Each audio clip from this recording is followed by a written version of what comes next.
Yeah, hey viewers. Today we are back again live. Uh, as usual, we are starting with the current affairs, the things that have just taken place today.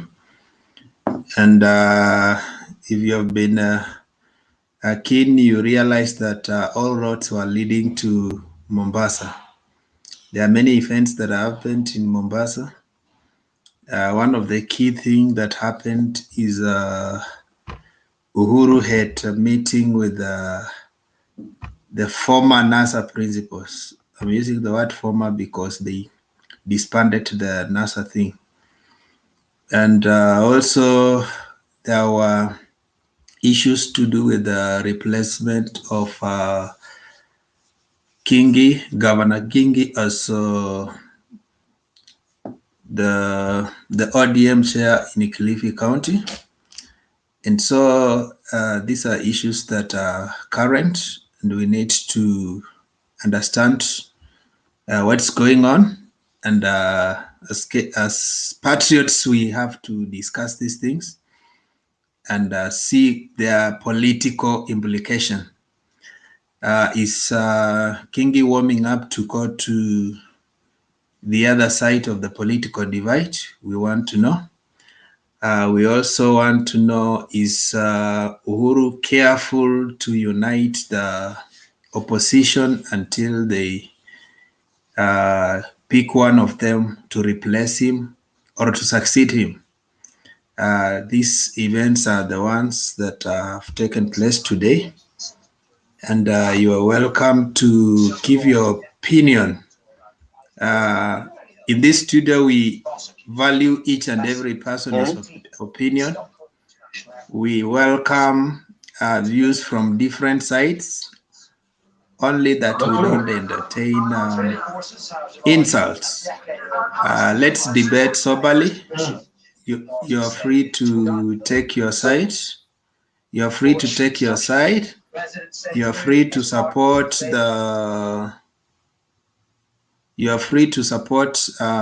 whoever candidate you like. But there's no need to go personal about whether it is the moderator, whether the people who are in the party you don't agree with. Remember, these are your or my personal views, and maybe even the things you are passionately arguing about may not happen.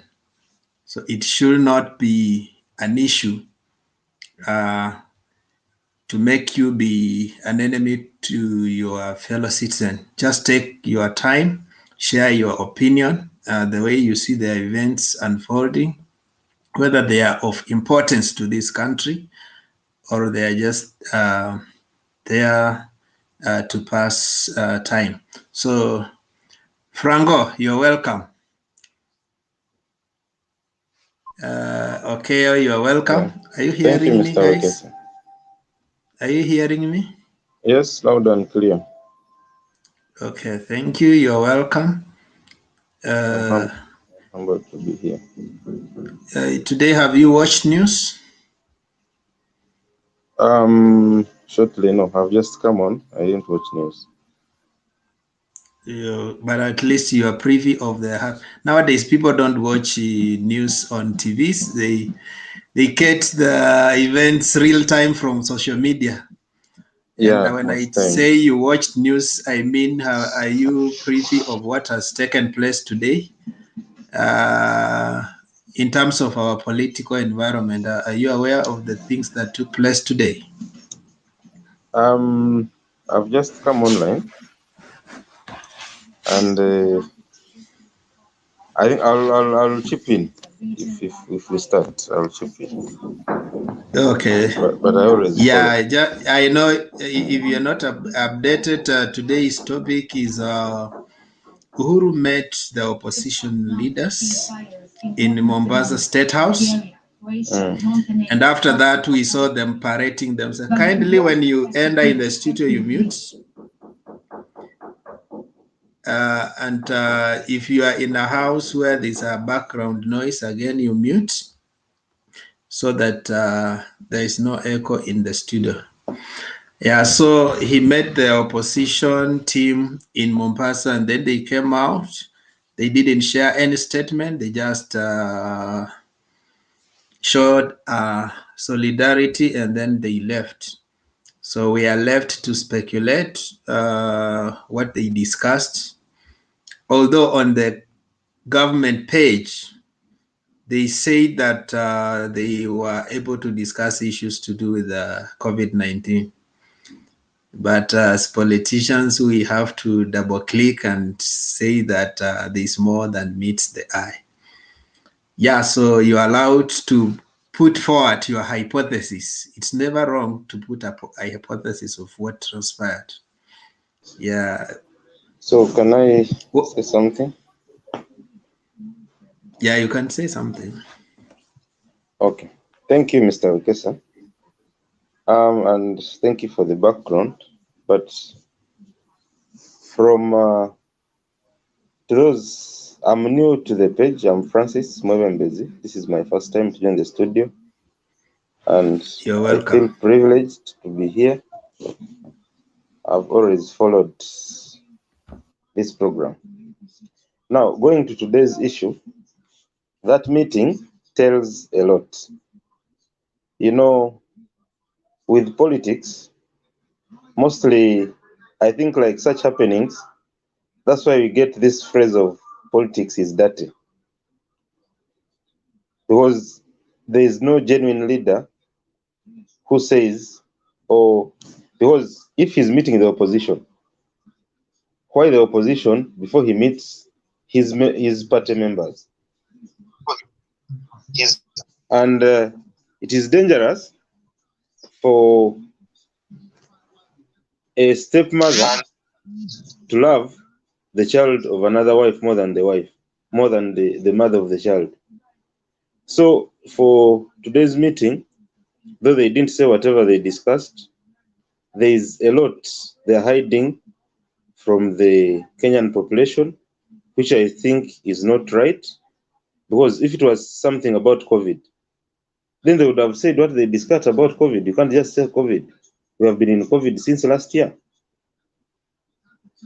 There are certain issues they need to sort out, and mostly such things are the ones that have, say, let down the ruling party because they have been poached in holes. Hello? Yes? Hello? Yes. There's something to do with your mic that is not clear. I don't know whether you are using earphones or... Yeah, earphones. Oh, yeah, or you have opened more than one page. Oh. There's some noise mumbling. in the background. Yeah, and some noise in your mic.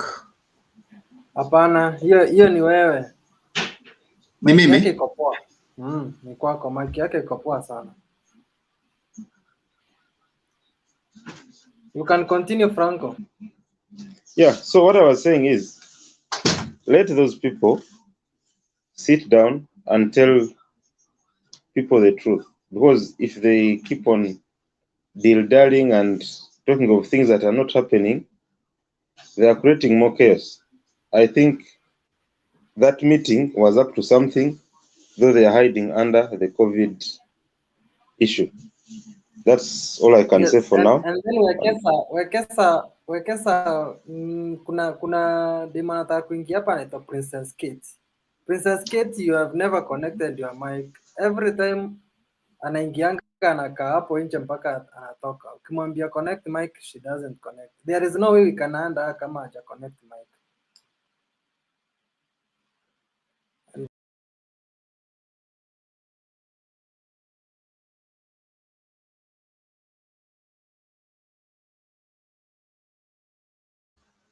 Franco, let's go on.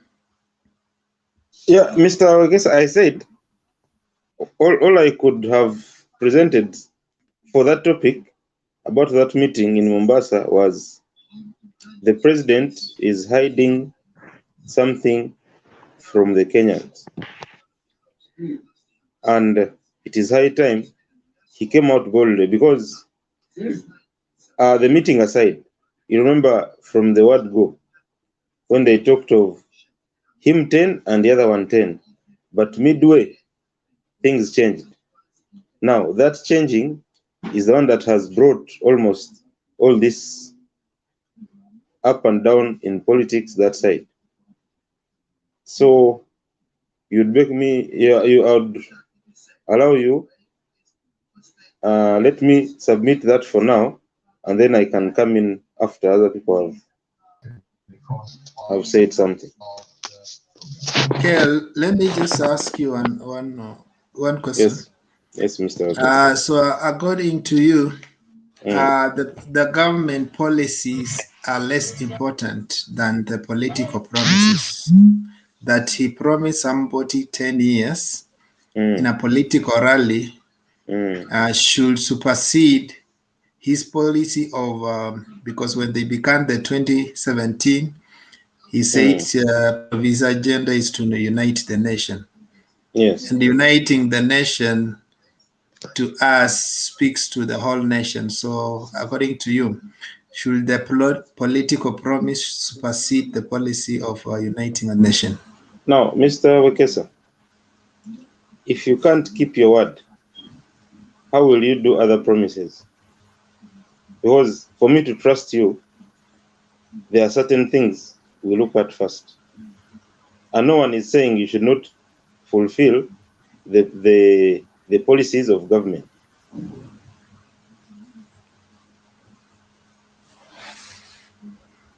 Okay. Yes. And that's why when they came out, they argued that they met to discuss COVID-19 issues. Maybe he'll keep his word and support him. No, that is a big lie, and you also know it. For the fact you know it, that is a lie.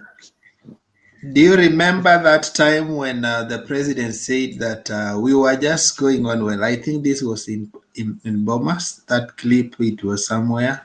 I'll find it and refresh you. Yes. They were just running a race very well.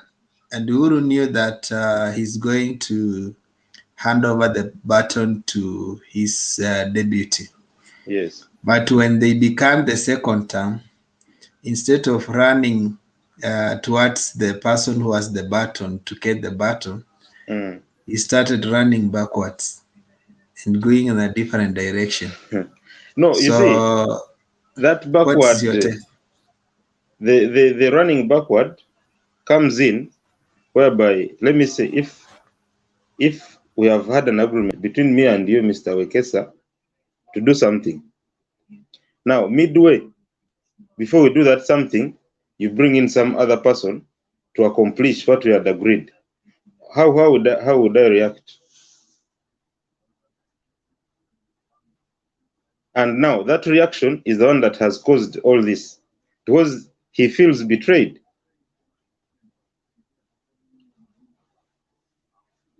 And that has caused many things. The handshake, when the guy came, they kept saying, and they have never even talked about the political ambition. They kept saying that the handshake was to unite the nation. And that time, RAILA had never, and up to now, he's still showing signs, but he hasn't declared his ambition. So what is that the DP saw in 2018 and made him to run away from the government? What did he see? Now, and again, if you start having meetings, wait a minute. Again, this is a strong guy who believes he can defeat RAILA. Why did he run away from him? He would have even defeated the agenda from inside. No, you see, if you start holding meetings in the background, when other people are not attending those meetings, still it causes what? Chaos. And that is the only issue. He was not open to him. And most of the government programs, I could say, have been hindered because I don't know what other members will say, but have it for the fact for Jubilee to shine or give services, Ruto should have been key in those services. Minus Ruto, you don't have services. Okay, thank you so much. That's your contribution. Welcome, team. We are discussing today about the meeting that happened in Mombasa State House, and we saw the opposition leaders parading themselves with the president.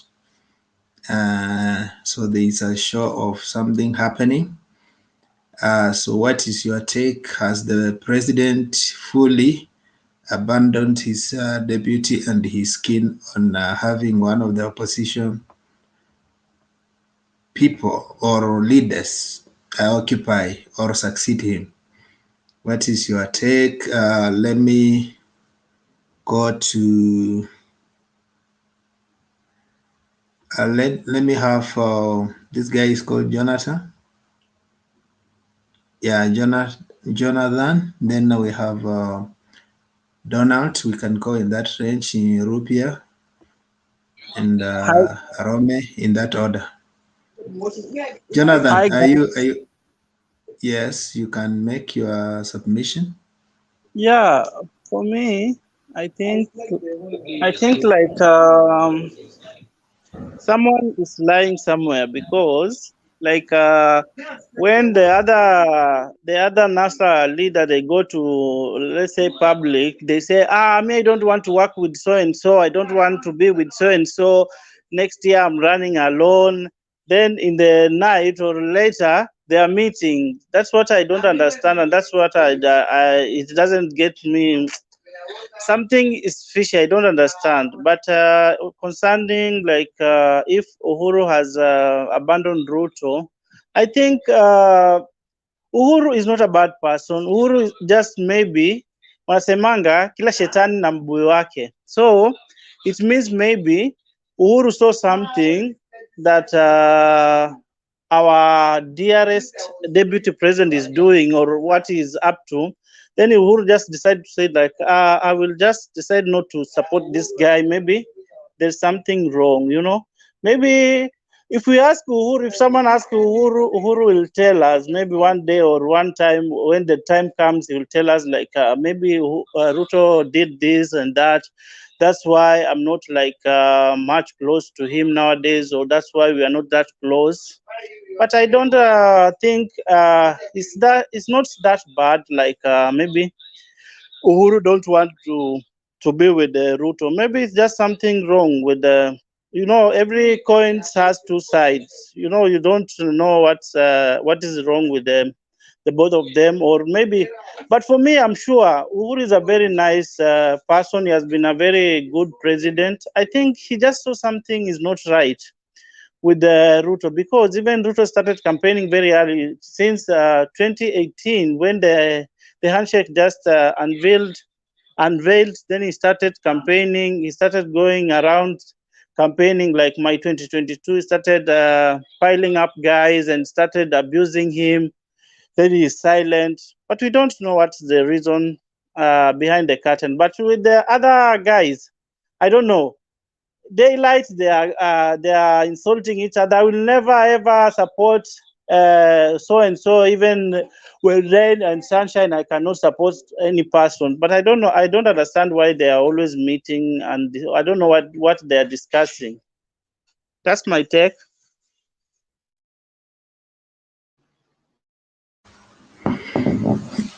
Okay. Do we have anybody to ask a question? Oh, we move to the next person. Mr. I think Wegeso, it's the first. Yes. can I say something? No, it's only a question. Question. I wanted to ask Jonathan something, but because we are coming back second round. Then if it's a comment, you can add. I think we want some fairness so that everybody. Sometimes people stay on this studio like 1 hour, they don't talk. So if it's not a question, we can move to Donald. Keep. Okay, sir. Well, Yeah, I okay, hear sir. you. I hear you, sir. Could be one, eh? It's one that you about the question that you said about Ruto going back or running against the directions that you should have to be running, eh? Is that Ruto answered it well when he said that we were planning to run a relay race, eh? And then all of a sudden the person who was supposed to be given that stick for running is coming to give another person, which was not, is coming to give another opponent, or let's say opponent. You are seeing that that person is coming to give another your opponent the stick. So you should have to go with it. You should have to go for it, pick it, and finish the race. That is why Ruto says decided to run against the relay rules. Number two, according to the meeting that was No, held today don't by move the away from that. Don't move away from that first. You know, in relay, kindly mute and yeah. mute first. Mute first. Mute first as you listen. Huh? Yeah, there's some echoes. So I'm saying, in relay, if you are given if you are not given that button, even if you start running and go and finish, you will be disqualified.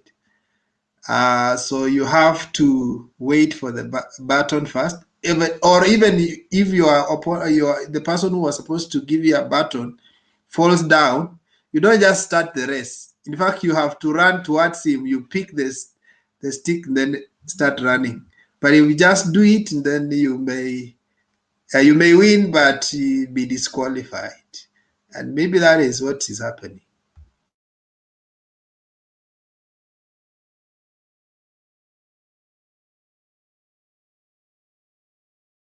You are talking while you are mute. Eh?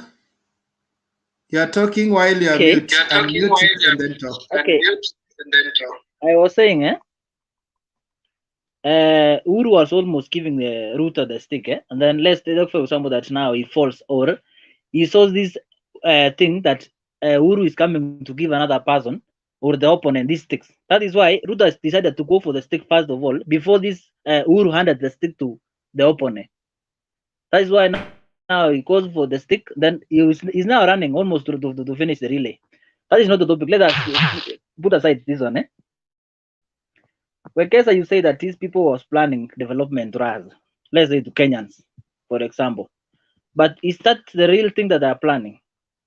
I hope the government has its structures, people to implement their development as the CSS and PSS and other people in the government. But those people that are meeting today, they were just planning nothing but politics, nothing else.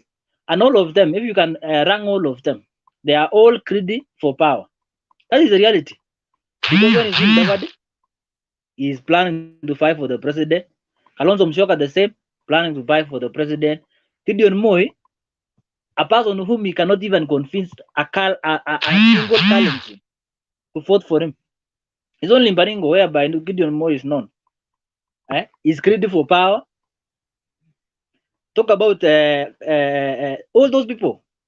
Talk about the governor for the governor for this place. I've forgotten the name. He says that he fights for the president. So the person which was left out there is only Joe for that team to be complete. And all of them needs to fight for the president. What I want to say is this. All these people are planning to defeat the Asla. That is the fact. Because they know that the Asla, or I can say the Ruto, knows all the tricks that these guys have been playing all along since independence. The Raila's family and the Uru's family have been there for long, and Moi's family has been there for long, and they know that these people have been planning not good for the Kenyans, but the worst for the Kenyans. That is why the fears when this Asla come in, they are not sure. Those people are fearing for the unknown. So, saying that those people are planning for us that the development is they were planning for us the COVID. We have people who are responsible for planning how they will respond to COVID-19, but not those political oriented-minded people. That is what I can say. Okay, I find your.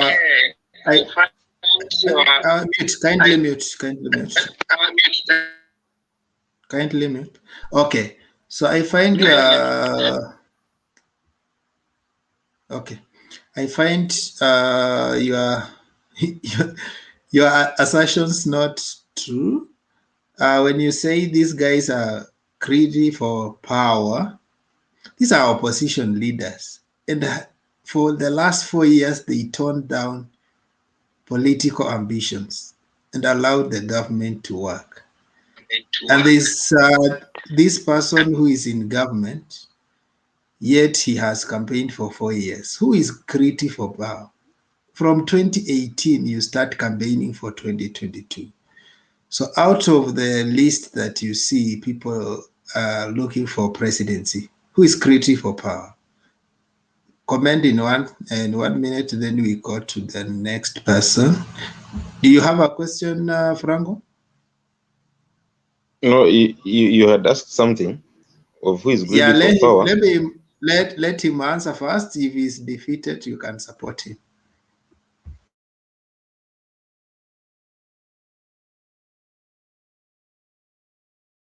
Donat, when you start talking, you unmute.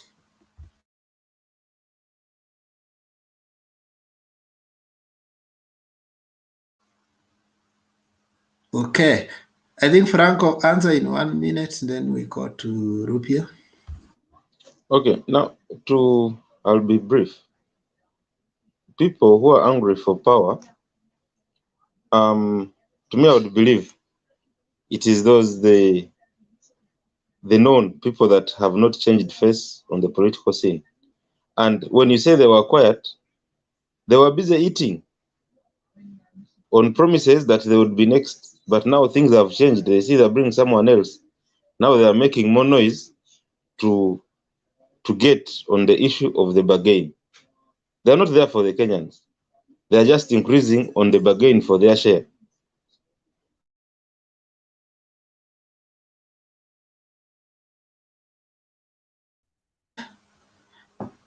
Rubia has disappeared, or is there? Rubia, can you comment on that as you begin your submission? Thank you very much, Bwana Speaker. First, to start with, I think the politics that we are doing here is not the correct one. Even if you start talking about the baton being given to somebody, that is purely politics. What is this baton that is being given to somebody? It doesn't make sense. Because as far as politics in this country is concerned and democracy is concerned, the sitting president, together with his deputy, are supposed to be non-partisan, in that they are not supposed to participate in the coming general election because of the perceived influence that they have. The best practice that they could have done is that they could have, if Ruto wanted to run for the office, he could have gone out of the office, then he comes back in 2027. But with the way the things are, everything is distorted. Even if you talk about the baton, if we now ask that what is that baton and what is that real baton that you are talking about, it is nonsense. Yes, so I don't see. I don't think that anybody should be given the baton. But the people who have been in power since 2013, they're supposed to quit. not quit, but they're supposed to go home, so that we will compare their government with the government that will come. Which government? Which government? I'm saying, RAILA the project. I'm We saying, compare with don't be RAILA the project. Don't be fixed minded. What I'm saying is this: we've had Jubilee government right now in power. The whole Jubilee government and Kindly, everybody in David, it, unmute. David, unmute. Okay, okay. and Mute first. everybody in Jubilee Mute first, government, David. if they were fair to Kenyans, they're supposed to go home, all of them. And if anybody in Jubilee government wanted to come and run for presidency after Uhuru Kenyatta, they're supposed to stay in that Jubilee government and championing for the ideals of Jubilee government and come back in 2027 and run Yes, for but the office. but Uhuru is bringing back the project RAILA. Listen,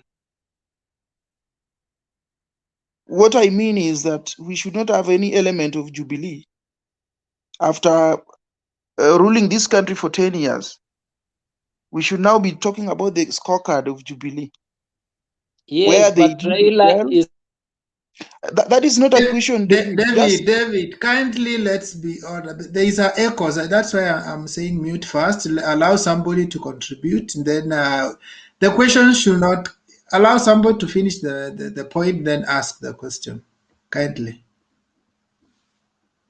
But the situation that we are in right now, you see, the president is involved in the succession politics, and the deputy president is also involved in the succession politics, which is very wrong for the country, because the influences that these people have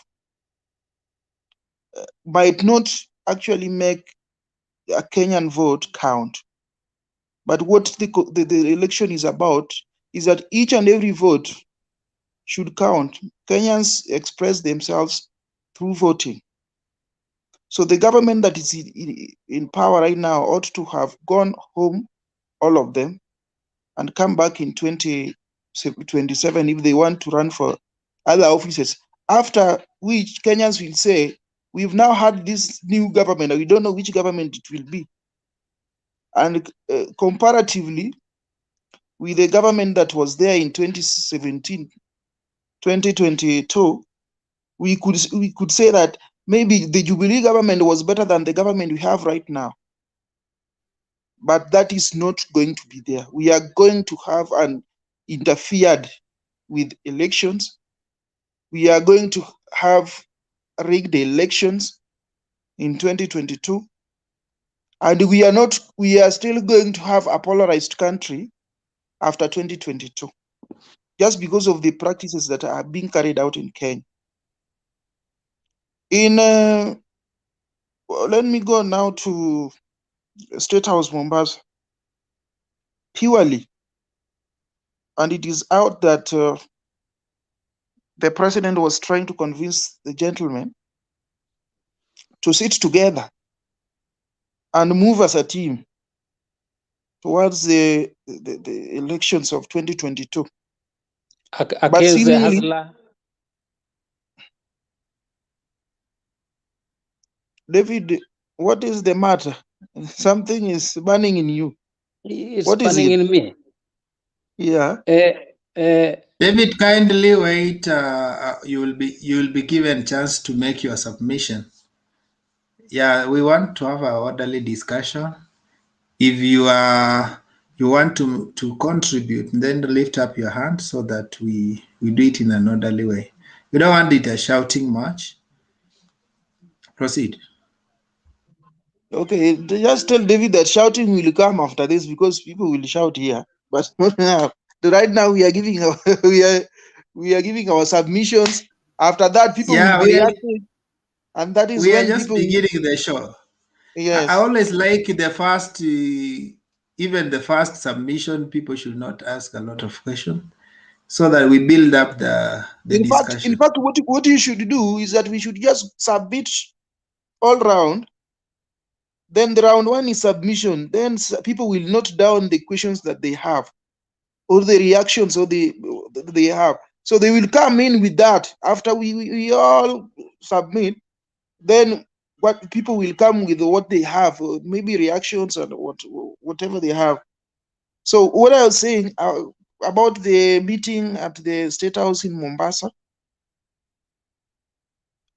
we saw the president, and we've heard that the president was trying to convince the gentlemen to actually unite so that they can actually agree on the person who's going to run. That from the body language that we've seen, it was we could actually see that there was a lot of disagreements there, and that also means that the president is going to have a hand in the 2022 elections. But our prayer was that the president remain neutral, the deputy president doesn't run, so that we have fresh blood in government. And I know most of you will not agree with me, because some of you are supporters of the deputy president. But as much as you want the president not to talk about 2022, the president was elected together with the deputy. The deputy should also not talk about the 2022 if the president is not supposed to talk about it. Because they are in power right now. They access all the instruments of power. So there is no excuse about that. If they are going to get involved, all of them are going to get involved, and we will see how things will unfold going forward. That is my short submission.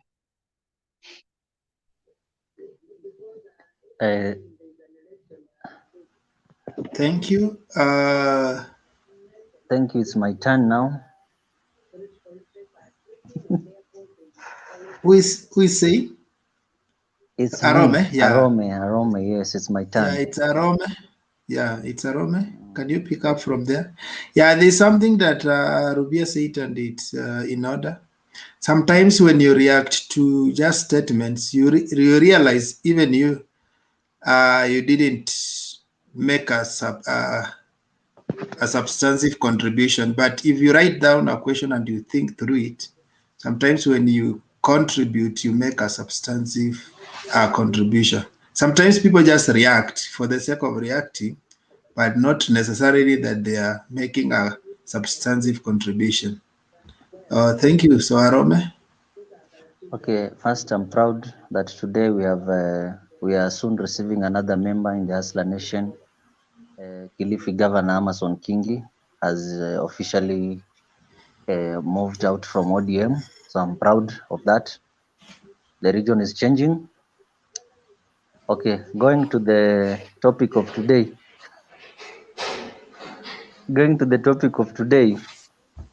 The meeting of there were 6 or 7. I think there were 4 NASA principals plus 1, that is 5, and the president, there were 6. So the 6 people who are in, there were 7, sorry. The 7 people who are in State House Mombasa today, I think earlier on the day, I made a tweet on a local group that they were conmen who are ready to bury Kenyans alive as long as their businesses are doing well, as long as they're looting the economy, as long as they are the ones who can instruct the independent bodies like the police, the DPP, the DCI to arrest people and not producing them in court. So the meeting that was held in Mombasa, to me, those are people who have now realized they're losing because the conversation has changed. We are now not focusing on tribal political groupings, but instead we are focusing on the real issues of the common man. because if you go to Kisumu today, if you go to Wafula's home, the Western region, if you go to Mogambi, the Meru Nation, Kindly, there you will should be find a that. don't put it close to your mouth. There's a. Okay, you I will don't know you will if find. I Okay, no don't know if problem. it's I've only me corrected. who is hearing some mumbles. I've corrected. So I'm saying people from Wakesa's home, people from Mogambi's home, people from my place here at the coast. I think the boda rider in Kisumu behaves the same with the boda in Mombasa, and the same one in Mogambi's home, the Meru areas, meaning the problems they are facing are the same. So the whole conversation has now changed. So the group that I saw in Mombasa, for example, I can choose one leader, Musalia Mudavadi. He was elected a minister when he was 27 years old, meaning he was either from campus and no hustle in between. Because being elected a minister at 27 years old, it means you are just a greenhorn in the society. Others like Stephen Kalonzo Musyoka, I heard somebody saying that we need new blood. Among those people who are there, no one is a new blood. All of them are rotten blood. Not even, yes, rotten. They are rotten blood because they have been in Kenyan politics for the last 20 years. And Raila Baba is more than 20, and even the others. But what I can tell you, I think in 2013, when Kibaki was leaving office, no one knew whom he was supporting, unless some of us like me, I knew whom Kibaki was supporting. But he was just playing his card smart. In 2002, Moi supported Uhuru, and the repercussion, every Kenyan knew what happened. So in 2022, as our leader, as our hustler leader has always been saying, we are ready. He's our candidate. Let the other people give us their candidates. We face them in the election. What I want always to tell you, let's not fight because of these politicians. As long as, because they serve their own interest. So let's not fight. Let's advocate for peace every time we talk. Let's debate soberly. That is the most important thing. But Thank Wekesa, you. I told you the other day things have changed in my home, and I'm seeing it is changing. So expect more leaders defecting from where you are sitting to join the other Uh, camps. Thank you so much. Any question? We have heard you. Uh,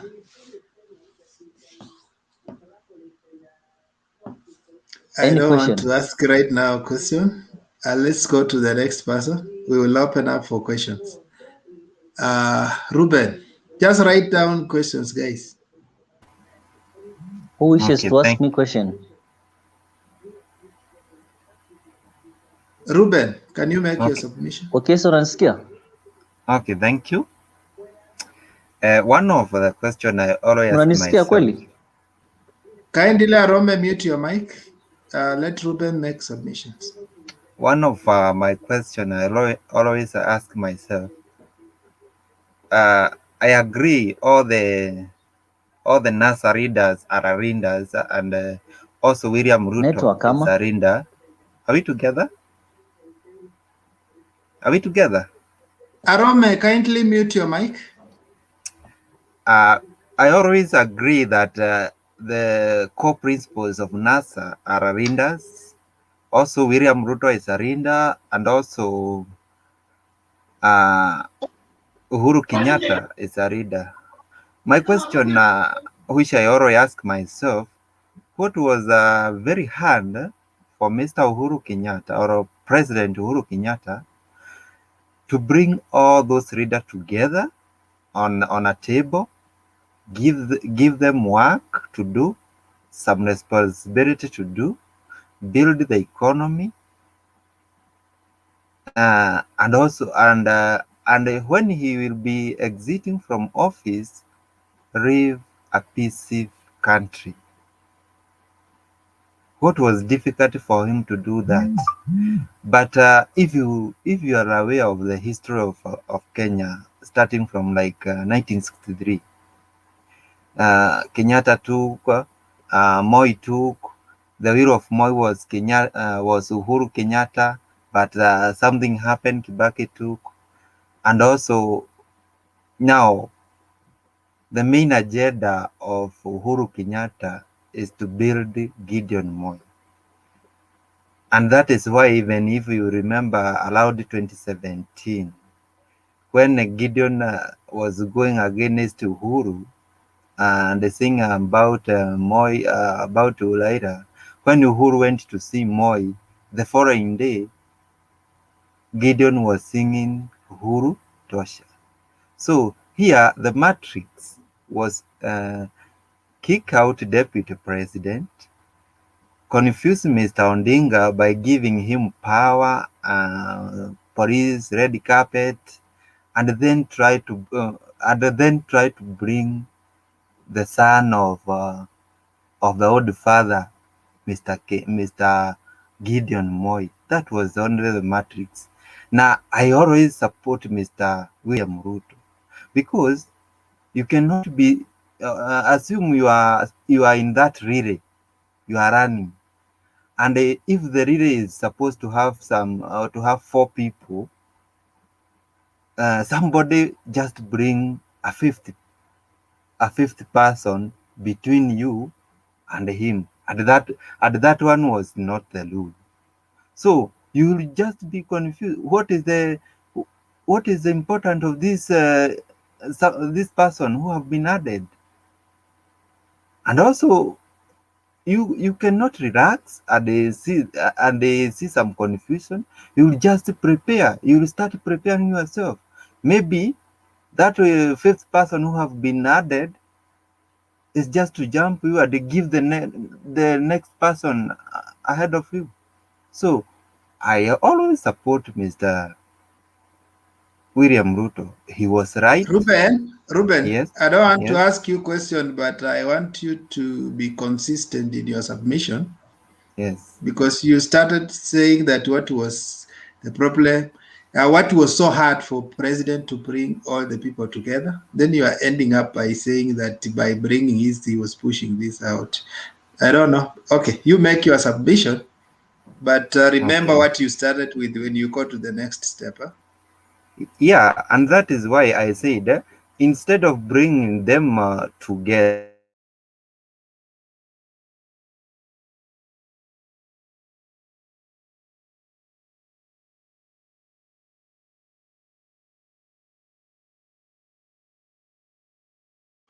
Is Ruben still around? Ruben? Maybe network. We have lost Okay. him. We can go to the next person. Yeah, let's go to Duke. And then if he comes back, we will give him time to complete. Duke, can you make your submission kindly? And for those who are coming in right now, we are still the topic. I realize not everybody is able to see the topic pinned up there. The topic is just about the events that happened in Mombasa. President came out of the State House with flanked between, he was among the opposition leaders. So we don't know what he's cooking. They made a statement and said they were discussing issues to do with COVID-19. But as political analysts, we can extrapolate and think that there was more things that meets the eye. And then, yeah, you can make your submission based on what was happening in Mombasa. You can proceed. Ama amepotea hata yeye. Where is I think Duke? it's Mugambi John now. Duke amepotea. Okay, Mugambi then Mufalme.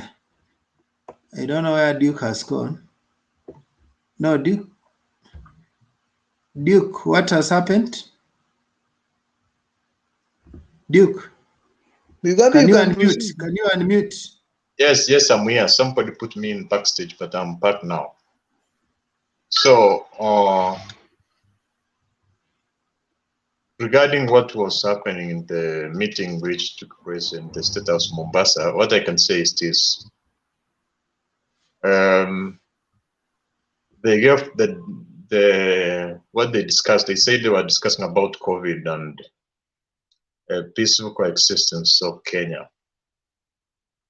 And for me, is that they missed the point why, when during the elections we do not have peace, or the root causes of violence. So for me, it's not about individuals coming together to discuss so that there can be peace in Kenya. They have to address the root causes. The main root causes which happens during the election process is about that individuals feel that the IPC did not conduct the election fairly. So the issues should be addressed. So the discussion should be on how those issues are going to be addressed. So even if they come together, but the fact is we are going to have competition when it comes to the election. Therefore, the issues which will be addressed is, for instance, why the IPC did not open the server, what's the issue, was the server not available, what happened, the issues of that case. For instance, another question should be, is the IPC totally independent, or they are getting instruction from another individual? Also, why did the KIMS kits not work? You know, each KIMS kit was bought around 150,000, and it was intended to be used within a day.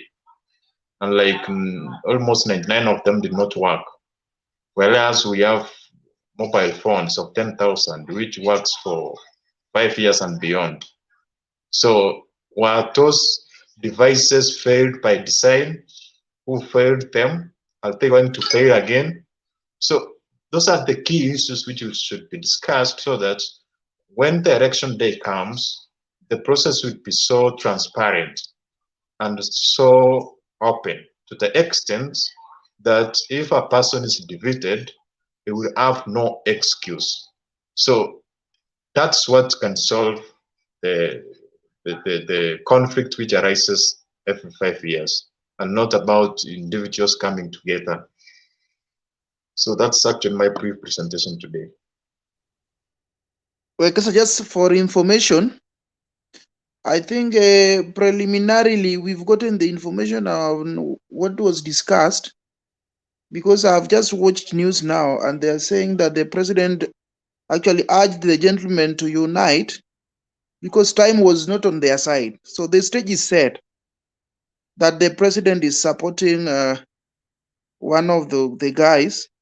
He's supporting the guys and he wants them to unite and produce a candidate who will run for presidency.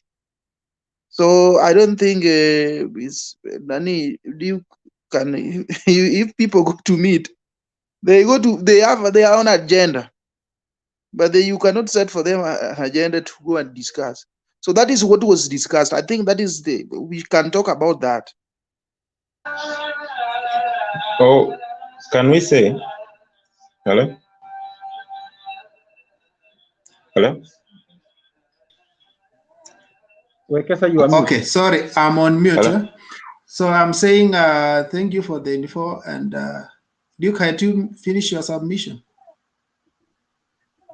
I also listened to what was reported from the news sources. They said they were discussing about COVID-19, about the unity of Kenya, so that we cannot have the conflict or the violence. So I was in point by making that submission.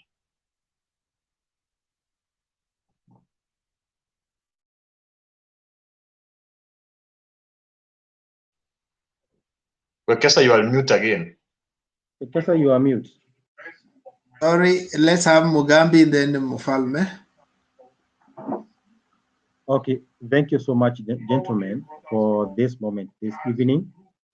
I hope our day has been good. And I want to make a very simple, non-partisan summation on what we have witnessed today in Mombasa. To begin with, we need to understand that the aim of every outgoing president is to leave a united country. Therefore, for Uhuru to meet the political elite in Mombasa, I think one thing and one of the key agendas was about peace and cohesion before, during, and after elections. As human beings, of course, we are going to come with our own observations. We are going to come with our own conclusions and even assumptions. From their body language, you could see whatever they discussed in that house was not so much supported by everyone according to how they behaved, especially when they were bearing farewell to each other. The president and Odinga, they skipped the final greetings to Kalonzo. That one should not be misconstrued of maybe a political disagreement. Maybe they have their own personal issues, but at the end of the day, what we should do and what we should appreciate is that it is now the first time in Kenya to see a sitting president calling people who have been opposing him from when he got to office until now that his term is coming to an end, to come in a round table. Therefore, most people may say, why was the deputy president not there? Because most people believe that for any meeting to be successful, the deputy president must be there. On several occasions, the deputy president has been invited in these meetings. His seat reserved, but with the aim of embarrassing the president, he absconded the calling. Therefore, let those people who are thinking the president called the 6 leaders to see how they will beat Ruto, let that not be the discussion, please. Let us accept what the president told us. We know we have the COVID pandemic in our country, and it was one of the agendas that was given to people through the presser from the statehouse. Therefore, let us not put so much politics on the meeting that was in Mombasa. Let me conclude my submission by saying this. Now we are 364 days to the elections. Many things are going to come. The president may meet so many people, but the basic thing that we need to have is to have peace, love, and harmony as a country.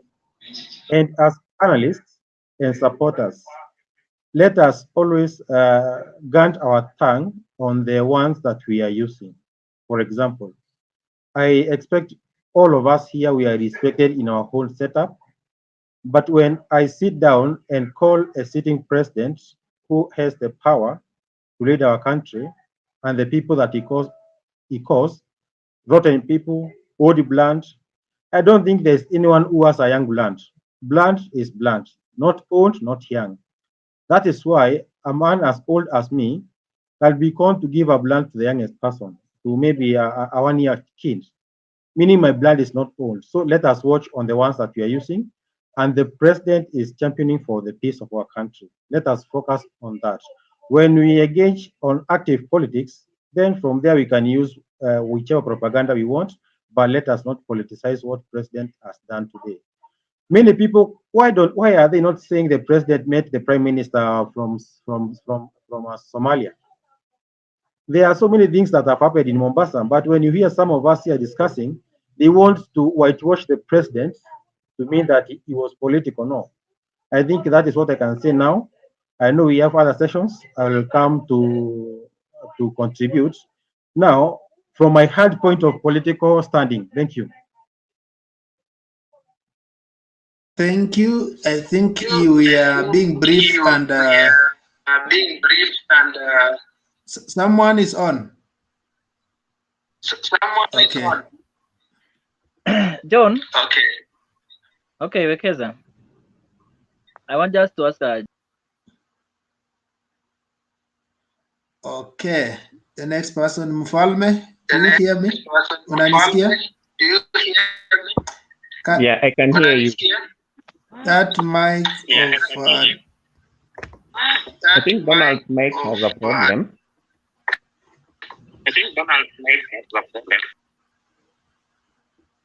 Okay, thank you. That mic of Dan has a problem. Mike, Dan, fix your nini before you come back. Okay, can we proceed? Yeah, thanks a lot. I think this is my first time to contribute to this, and I think these very healthy discussions are very essential. What I would say is that what you are seeing is not anything surprising, because as we move nearer to the election year, people start rearranging themselves and trying to see which is the best formula that they will use. So in my opinion, I think right now Ruto has an upper hand because he has already organized his group. I think he was very well set for this this next election, that he put together all the machineries that he needed to move forward. And he has a very vibrant team, and he has the right messages that probably is on it.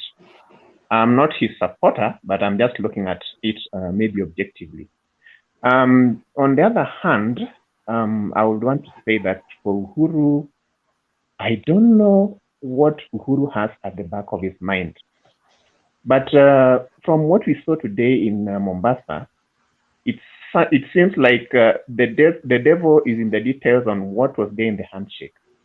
Because within the handshake, there were quite a number of things that were agreed upon. There are roadmaps they put together with RAILA, and they wanted to implement. But somehow, I think when Ruto came into the equation, he threw everything almost on a limbo. And they had to try to find their footing. Currently, it seems like they've lost the network somehow. And Kalonzo has made, Kalonzo and Mudavadi have actually made the equation even more difficult for these two gentlemen, that is Uhuru and Raila, because initially, when they came up with this Okoa initiative that they had actually been implementing, it looks like kind of what was initially thought of was not going to work out. And there are some divisions that have happened. And yesterday, I think you saw Kalonzo opening up a command center. The question is, does he want to go alone, or does he want to work with the rest of the team? Looking at the other people who are involved in this, like I think the notable person is Arap Kipsiele, that is GIDEON MOI. I agreed with one of the presenters who talked earlier that Uhuru seems to be having his heart on Mr. Kipsiele or Mr. Moi himself, but he doesn't know how to fit him into this formula. That is why he was roped in to have this discussion. And I think Ruto still remains a big threat to the whole team. And it takes a lot of thinking and organization and also mobilization of resources to ensure that he doesn't succeed. And I think that is the main aim, because he has proved to be an agile and very vibrant personality who is going to do anything, including even outdoing his opponents in their own turf to make sure that he becomes president. And he's doing it very effectively. As you can see, that is what has been going on even in the by-elections. He has a very well-oiled machinery and very good propaganda machinery that has been out there that have really come out to even impress quite a number of the common Wananchi. As for Raila, Raila he has a very brilliant history in terms of politics, but I don't know what happens to him when it's going towards election. Somehow he just loses it. One thing I've always noticed is that, for example, like during elections, you need what matters a lot is the numbers, and it's not the time for you to lose numbers. It's not the time to lose your kings on the ground. For example, Amazon Kingi leaving ODM, maybe because people think he's a mole or something like that.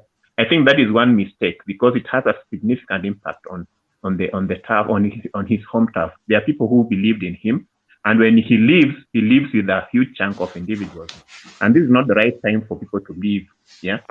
So he always makes that blunder of handpicking his kingpins. He doesn't go out there and look at what is the situation on the ground. What can people do? I mean, which people are more popular on the ground? Like Ruto, if you look at what Ruto is doing, Ruto does not support somebody. He does not just go and say, okay, I want so and so. But he goes and listens to the ground and finds out who, if we throw our weight behind him, would actually be the most preferred candidate and would win the election. That's a very good strategy, and it works. And you look at the Kiamba thing, and I think there's this Kirinyaga thing I've seen being out there on social media a lot. He knows how to identify who resonates well. Even in the Kwale by-election, he didn't have a candidate, but he looked at the situation on the ground and he decided to support somebody whom he thinks probably is very popular on the ground. And if you look at Uhuru and the team, they are looking at people who they are trying to impose on others. And I think that is going to really change the politics of the next year's election. So this game, I think Raila probably needs to reevaluate himself if he has to he wants to remain relevant in the next election. People like the Ford Kenya person, I don't know what significance he has on these alliances. I tend to think Mudavadi is better placed in having an influence and an impact than the Ford Kenya person. Maybe he's just a joyrider who just sits there and waits for an opportunity and wants to remain relevant and wants to remain seen and has no actually contribution to the whole system. But as I say, politics about numbers. Even that one single vote can make a very big difference, because usually they say that for somebody to win an election, you have to have 50 plus 1 vote. So if WETANGULA's vote is going to make the 1 vote, then that is still okay. But generally, I think politically, he has very minimal effect on this alliance. For Moi himself, I don't think he has also any effect apart from the name that he has. Because already, if you are going back to a tribal cocoon, we talk about Moi in Kalenjin land, he is not even featuring anywhere. And I think he should blame himself, because as people are trying to realign themselves during the 2013 election, he stood a very good chance of enduring himself on the Kalenjin community. But he failed on that seriously. He just decided to take a back seat, and he was now hanging to the coat of his father to make sure that he remains relevant. And people have issues with the Kanu regime, and nobody wants to hear about Moi coming in power. In my view, I still think Uhuru is trying to look for the best formula that he can bring this person to the fore, so that he can actually participate as a key person in the next election. But in my opinion, I think he's still like some young baby there who just wants to be given something to eat, and just we put there and people play around with him and people see him and recognize him in the midst of the people. But he has no significant effect. So I think that meeting has a lot of significance, because it was not, whatever was in the agenda is not what actually was happening. What was happening was that they were just trying to make a show that there is some kind of a super alliance that is being formed, and its main aim is to ensure that Ruto does not become president in 2022. So it remains to be seen how this will shape up. The devil now lies in the details. Mfalme, kindly respond to the issues on the banner. I know it will be taken away. Are you seeing some comment on the banner?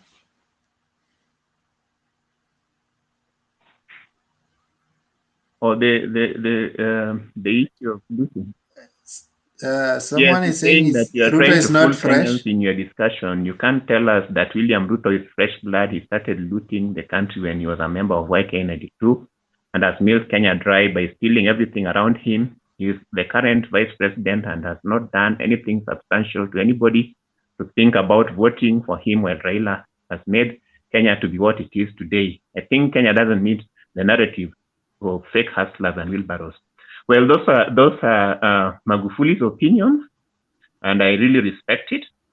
And I tend to think Ruto has that weakness of being a shrewd politician, and everything he touches and the people he associates with, you look at their history, there's always something that is questionable. And I don't want to go into all those details. And it is true in YK92, that is the time when we actually felt that the economy had gone on a nosedive. I think prior to that, 92, the price of bread was around 5 shillings. And after the election of 92, the price of bread went to around 21 shillings. And I think there was a lot of inflation, and things have never turned back since then. And I'm imagining now, I don't know what influence he's going to have in the next government, if at all he forms the next government. But he has shown signs that the people he surrounds himself with and the kind of politics he plays probably has some questionable issues at the background, which I think I might not want to subjectively start talking about. Yeah, so I'll maybe just leave it that generally, if this super alliance works, then it's going to be formidable. But now the devil in the details is who is going to take the mantle. Now that the BBI thing stands on a limbo, nobody knows what is going to happen to it. And most of these people are actually banking on the BBI initiative. And it depends on the ruling that will happen, I think, before the end of this month. If it is to their favor, then this is going to be a formidable alliance. If the ruling is not to their favor, then they have to go back to the drawing board and look at what is it that they can do. But as usual, time is not on their side. Thank you. I'll leave it at Thank that you. so that other people, yeah. Okay. Yeah, thank you. You made a substantive contribution. We want to move to the next person. Let me remove this banner to see the names. Mike has been coming on and off. I think the next person is Joshua. Oh, yeah, Joshua, make your submission. Nice, wonderful. Good evening, gentlemen. How are you doing? And ladies, probably who are not in this forum or in the backstage. Well, it's a really nice conversation, and it coincides with our yesterday's debate about whether Uhuru should have a stake in the upcoming election. So today he gives us a very nice set piece for us to digest and present on the table and see what is good. But I think the summary of that meeting, I think it is well presented by the Chinua Achebe saying that when a man calls the elders into his village or into his homestead, it doesn't mean that those men cannot see the moon on the other side or from their homestead. It means that it is very nice to meet and share the wisdom that they might be having. And that is what today's meeting, in my opinion, in my humble presentation, is what I see. And it is nice that this narrative is changing, because who cares who Ruto's meet? Yesterday we never talked about Ruto's meeting his delegation in Gilgil. Today he was in Ukambani meeting the Kitui so-called supporters of the hustler. So sometimes I don't see the reason why sometimes it is a bad thing and it is a right thing to the other side. And this platform, I appreciate it because it is where we are bringing our own views, our thoughts. How do we see things? How do we predict something? What might be, what will not be? So in my opinion, about this today's meeting, it is a nice pace setter to what is coming, because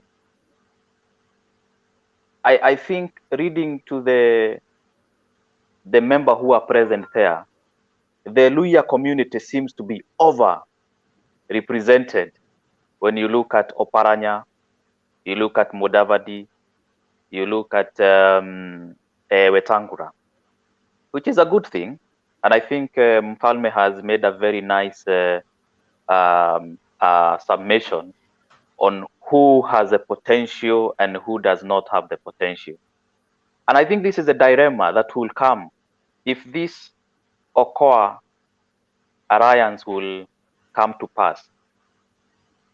If they would want to compete or decide who would be more acceptable by the entire community of Kenya, they have to be very strategic and they have to put their ambitions behind their curtain.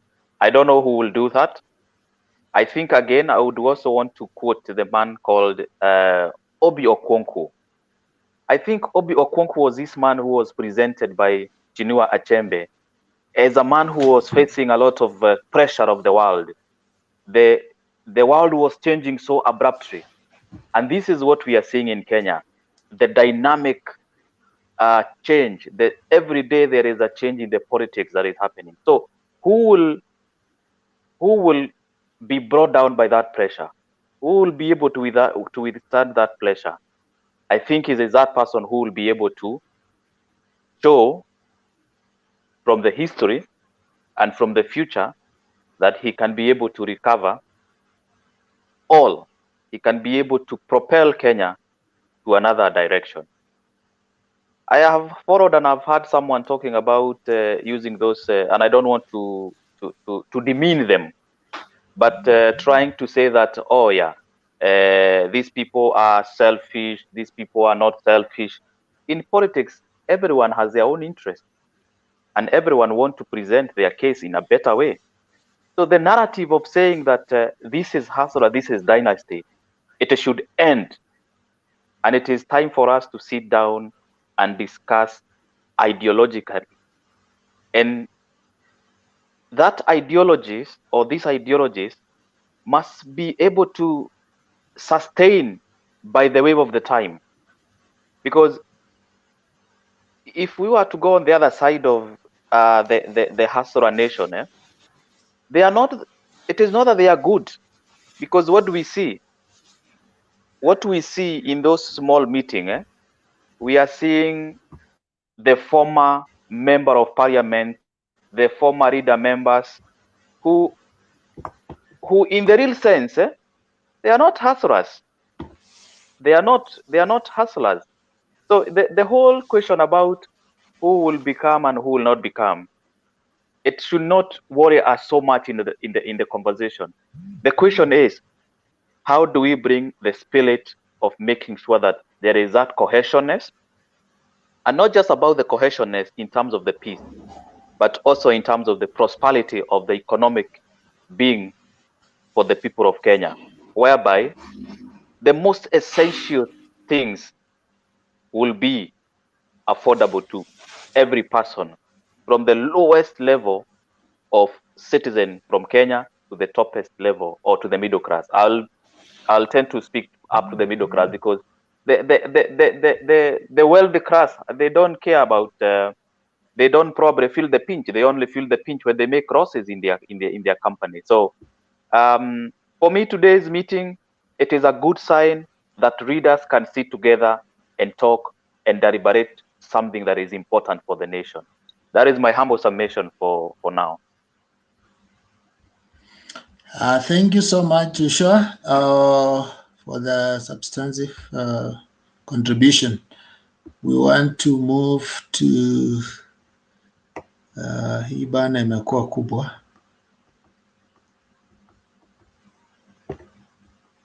Who is next? Nani anajijua ni yeye? As I remove this banner to see the names. I think it's Jawendo. Jawendo is here. Jawendo? Okay, thank you very much. Yeah, thank you very much. Jawendo is equal to Gizito. Identity. Yeah. because Okay. we want to show where we come I from. was Then you thinking. know when we are talking. I know the person who normally changes the names. I thought is the one. Yeah, we have changed it because so many people think that we are just diaspora. We don't know anything. Kindly Joshua mute and then 1 minute. 1 minute. 1 minute. Can I request? 1 minute. Can I request something? Some of our Are you mics going away? No. I'm just want to make a. Wakesa, can I make a comment? Yeah, just comment if it's a housekeeping business. Yeah, it's a housekeeping business. Some of our mics are very high. So if you could lower your volume a little bit to half, I think it will help our ears for everyone. I think halfway is better because it's really loud. And even when you put our volume very low, it's still very loud. So just reduce your volume if you don't mind. Thanks, guys. That's it. Okay.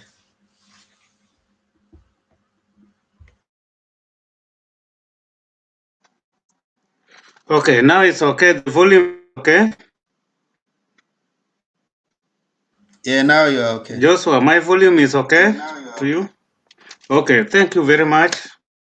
The panelists, the moderator, I like the kind of work you are doing. It's very strenuous. That's why yesterday I was trying to protect you because so many people, we come to this panel.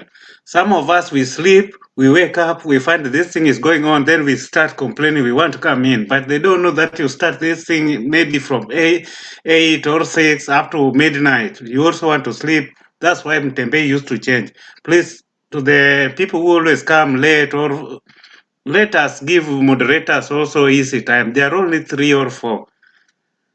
Thank you. My submission goes straight away. Number 1, I've heard so many people talk of fresh blood. It's just a question from me to the panelists. What do you mean by fresh blood? Because if I look at everybody in the panel here, you look like fresh blood. Or do we mean fresh blood is somebody who came to be elected new? Or what is this? Is really disturbing. Can somebody help me to just with the meaning of fresh blood? I think I'm the one who brought up. I'm the one who brought up the issue of fresh blood. Hello, Franco. I'm the one who brought the issue of fresh blood, and my meaning was that due to the fact that Jubilee government has actually run this country since 2013, Jubilee government should live for others. Anybody in Jubilee government should go home. I meant that anybody in Jubilee government coming into the next government is not a fresh blood. They should go home because they have done their part. That is what I meant. Rupia. I don't want a question. I was just explaining to Yes. Jawendo the meaning of the fresh blood. Something small. Something small. Okay, but ask something small because you people are taking my time. Can you ask if you are just answering my question for fresh blood? I don't want question because I've not submitted anything. I just put the question fresh blood. Okay. We'll ask later. Okay, thank you, Mr. Opia. You know, there's something why I was asking that because you find somebody like former Senator Kaluale. Just for clarification. If he come now. Just for clarification. Yeah. After we finish with Kizito and Mike, then we open for questions. Thank you.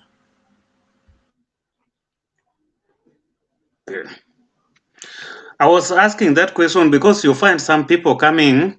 Somebody was a DEO, he became a partly governor, and he's been in power ever since. It is not that he has never been elected. He's the first MP. Then he's telling us that is fresh blood.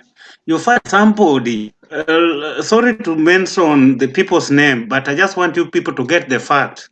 Somebody like Senator Kaluale, who is even the age of my father, is coming now to be elected. Is a fresh blood.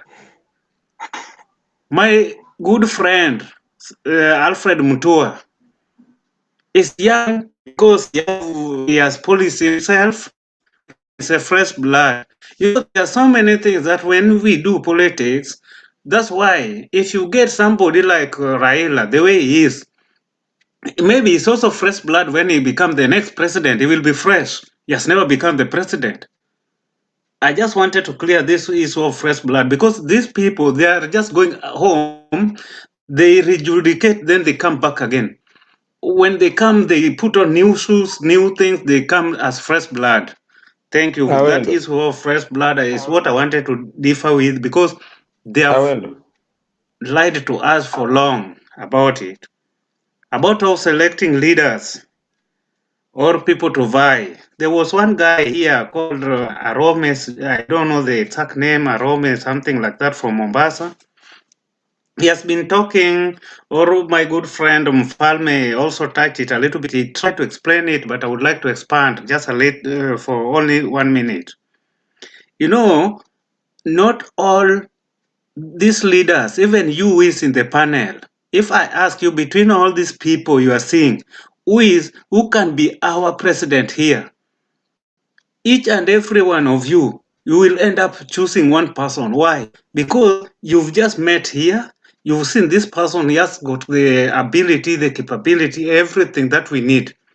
That's why he was talking that Governor Kingi has been removed, now he's not going. Maybe there's a new person that is coming.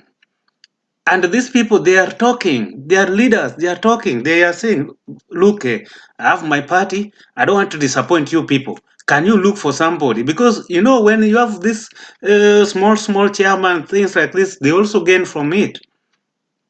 So somebody cannot lose it just like that. But according to leadership or in election or these people vying for seats, they have to look. There are so many ways. That's why they do nomination method. They do all these sort of methods. They can even give free ticket.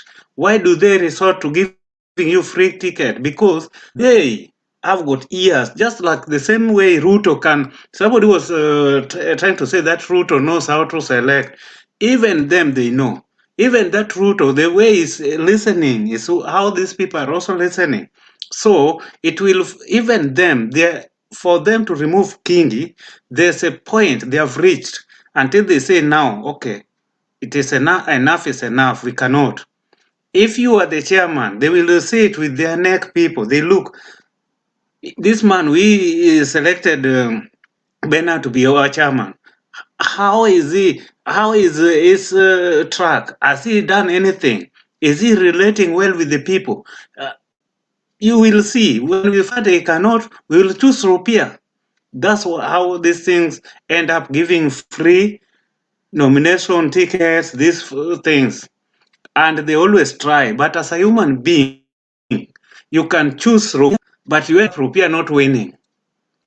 So you cannot say that you never choose a right person. Like you see in Kiamba, the Jubilee man with the older man, they almost tally because all of them, they were the same.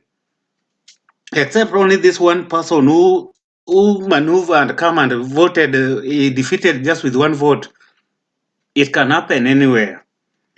Thirdly, at my last point, we have the mentality and assumption. You see, President Uhuru met with these our leaders. But right now, even the news that we have, even me, I listen to the news now. They are just speculating. They are just imagining. If we can ask Kansedena, who is the spokesperson, to tell us exactly what they say, is when we can come up with something.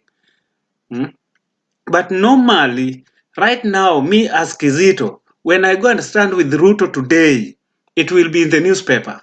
We have got selfies, we have got Instagram pages, we have got tweets. I can tweet There are so many people in Kenya that if they have got Twitter, they think they are now in a certain category. So let us stop assumption and mentality. The assumption and mentality, why I was talking about it, is what order. Yesterday I never got chance to come. It's what order these Tanga people used in the issue of iodine when he was deported back. In the whole country, in the whole world, nobody can be deported back without any reason. But if a country that you are in just sensed, remember, just mark my word, just sense that you are a threat to their country, they will deport you without anything. Even where we are staying here or where somebody is staying there, if they sense that you are a threat to their country, you will not even if you call 1,000 lawyers, they will, even those lawyers, before they reach, they have already taken you. Go and discuss it in your country. Go and that is how it's happening. So my brothers, I was only having those 3 points just for now, but we are still listening. Thank you so Thank much you. for your contribution. Thank you so much for your. Let's move to the next person. Mike. Mike, then Ingosi. Bernard.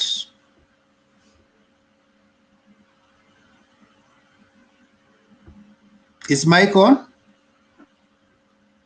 I think Mike, Wekesa, you Mike will is be in unfair. darkness and he's talking, but he's mute. Unmute. Let him unmute. Kindly Wekesa, unmute. What is it? Wekesa, you will be unfair to us because we've waited for this round. Mpaka ikafika kwa Mike. So Bernard has just arrived. Wacha Bernard apumzike kidogo. Mike akimaliza No, react. I'm not adding another person. Bernard to submit, then we open for questions. Kindly. He's the only one. He will be discriminated. But there's Just shortly. Mkenya Imara who is he? Mkenya Imara is No, also here. Mkenya was around.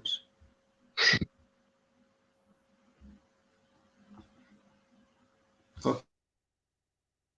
Hello.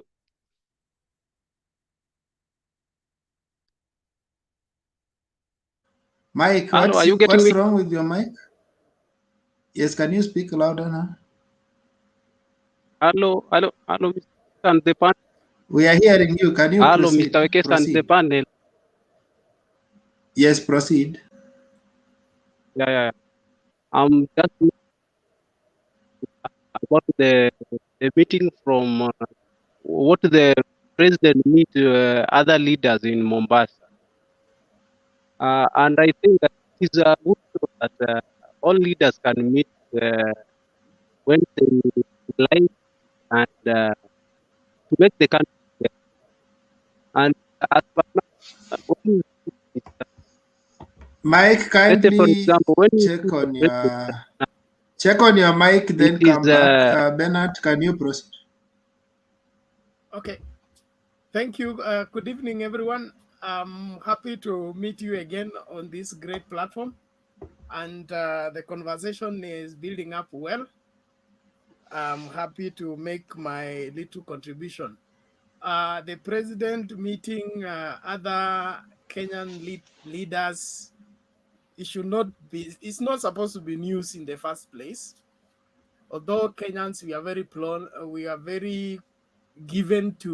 very much given to speculations and suspicion and all manner of trying to fill in the blank spaces. But it's a good move in the sense that where the country is right now, we need to get everybody on board. And if we have any right-thinking Kenyans, they need to be in support of what the president is doing. Just one red flag I want to lift, and that is the mentality that or the narrative that is being pushed by the UDA people that anything that the president is doing equals fighting Ruto. And so if he goes to meet another person, they are meeting to discuss Ruto. If he transfers people from this office to another office, he says setting up a stage to fight Ruto. I don't think Ruto is the Kenyan agenda, and the president is not in office to fight Ruto. Let us be sober on this matter and be a people that appreciate that the president has is working on a very hard area in terms of negotiating the country through this corner to the next succession place. And being a responsible person, he needs to be sure of the security of the entire country in terms of its cohesion, its unity, and its future. So it is not an issue of trying to stop Ruto. Ruto is stopped from what? From going where? Why should he be the reason why 5 men can gather in one place to discuss? We are trying to make Ruto bigger than life, and we think that Kenya is revolving around this one person. This is becoming too much, and we just need to get it off our heads. Let Ruto and team organize their team, be ready for 2022, and not to turn the government to revolve around them, the decisions of the government to revolve around them. You arrest somebody, it's because of Ruto and all that. Let's just outgrow that and be able to understand there is a difference between Kenyan people, the Kenyan people, and Kenya as a nation and other leaders. So as much as Ruto wants to be president, anybody can want to be president. I'm old enough to want to be president, but I will not hold the president hostage or hold the government hostage that any move they make, they are making against me. Why should everybody be fighting against you? Are you the devil? Don't volunteer to be a snake because you will be treated like one. So Ruto is a Kenyan, and Kenya is our nation. He should be part of what is building this nation, not volunteering to be a victim of every decision that is making. That is one of the reasons why I would not even support him in any way, because his crying victim is making this country look bad in the sense that he's not taking responsibility for the country. National leadership means you shoulder the whole nation on your shoulders, not my ambition, not when will it be my turn. This is looking ugly, and we shouldn't support it. Next, somebody talked about Raila and his whatever Coast and Kingi's move and all that. I think Raila has demonstrated to be a nationalist for once, and two, the strongest party leader. His party holds now the record of being the oldest party in the country beside KANU and Ford Kenya.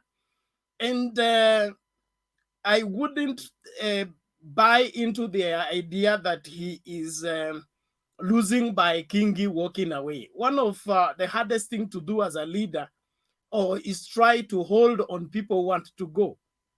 I have been in church leadership for a long time, and the hardest thing to handle is a church member wants to go and you keep holding on them and begging them to remain.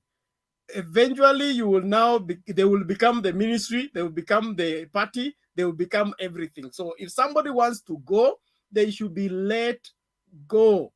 And they are not the first ones, neither are they the last ones. Not that they are not important, not that their contribution is not significant, but who knew about Kingi before Raila picked on him?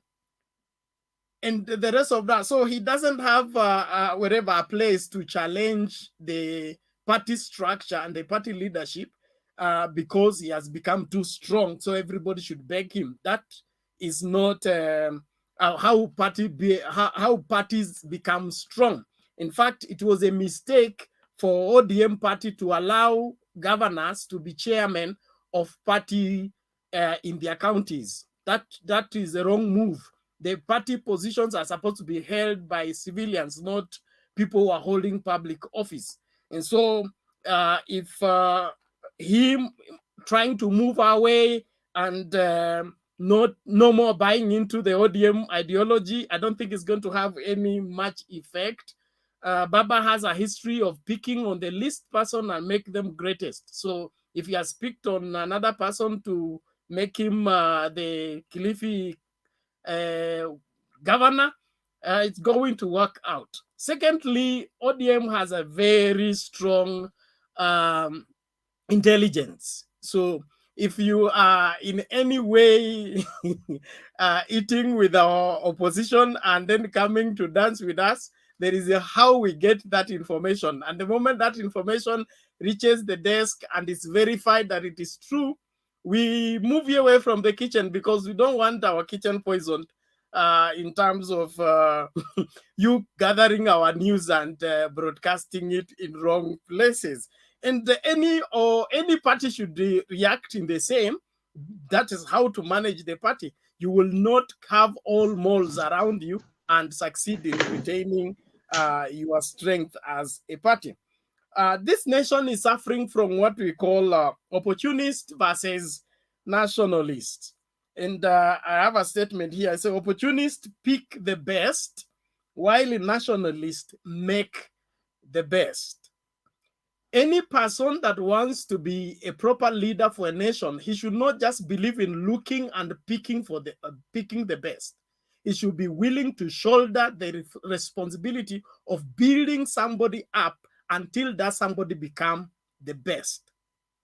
So if you are only eyeing and searching around who is the best here and then you pick, who is the best here and then you pick, who is the best here and then you pick, that shows you are irresponsible. You don't want to make anybody great. You are just looking for the greatest and picking.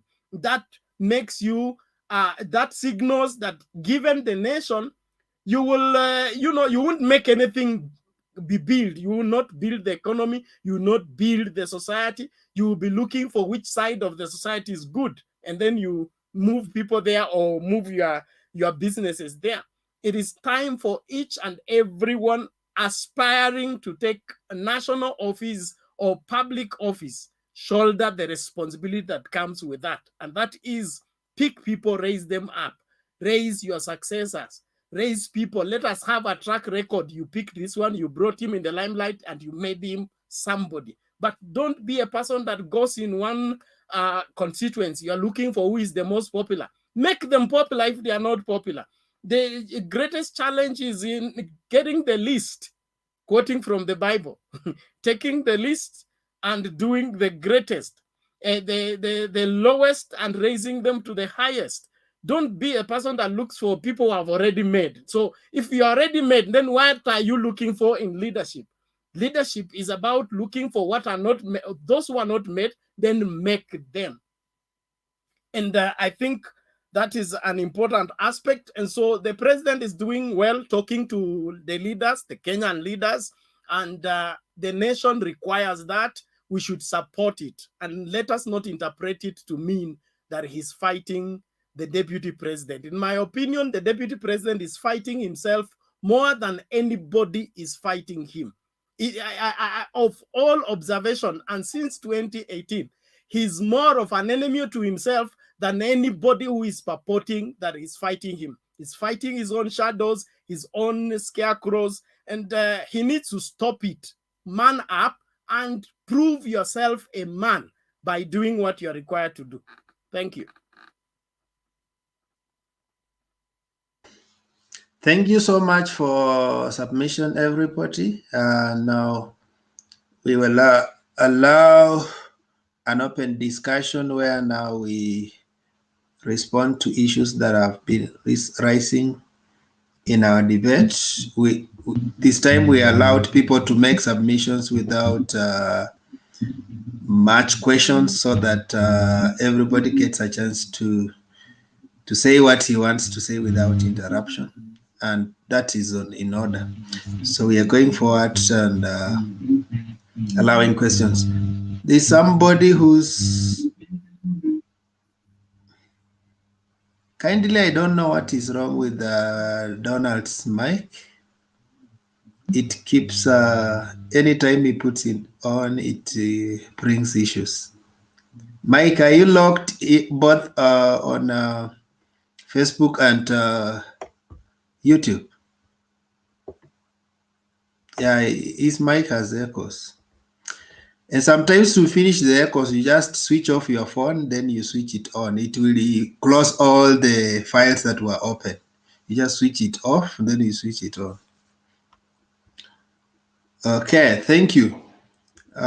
So Frank has a question. I have two questions for Mr. Mugambi John. Okay. Yeah, we had said everybody to write down questions so you can direct question to the right person. Thank you. Mr. Mugambi John. In his submission, he was talking of Ruto being called for meetings and he doesn't surface. So, as in trying to embarrass the president. Now, if I may quote Mr. Atwoli said, they have attended meetings whereby Ruto and the president are attending. Now, before the president speaks, the deputy speaks. And in all the deputy's speeches, he outshines the president, and that is their issue. Now, that's why they don't call him for those meetings, because he has been outshining their person. Now, if you are a manager and you have a subordinate who works under you that is very active, do you chase him or maintain him and act on what he's saying? The second question. You have been bashing Ruto a lot. Now, I want to know, is friendship limited? Because in 2010, your friend RAILA came and supported the Ugandan president by campaigning for him. Now, this time round, it is very bad for Ruto to visit. Is that fair?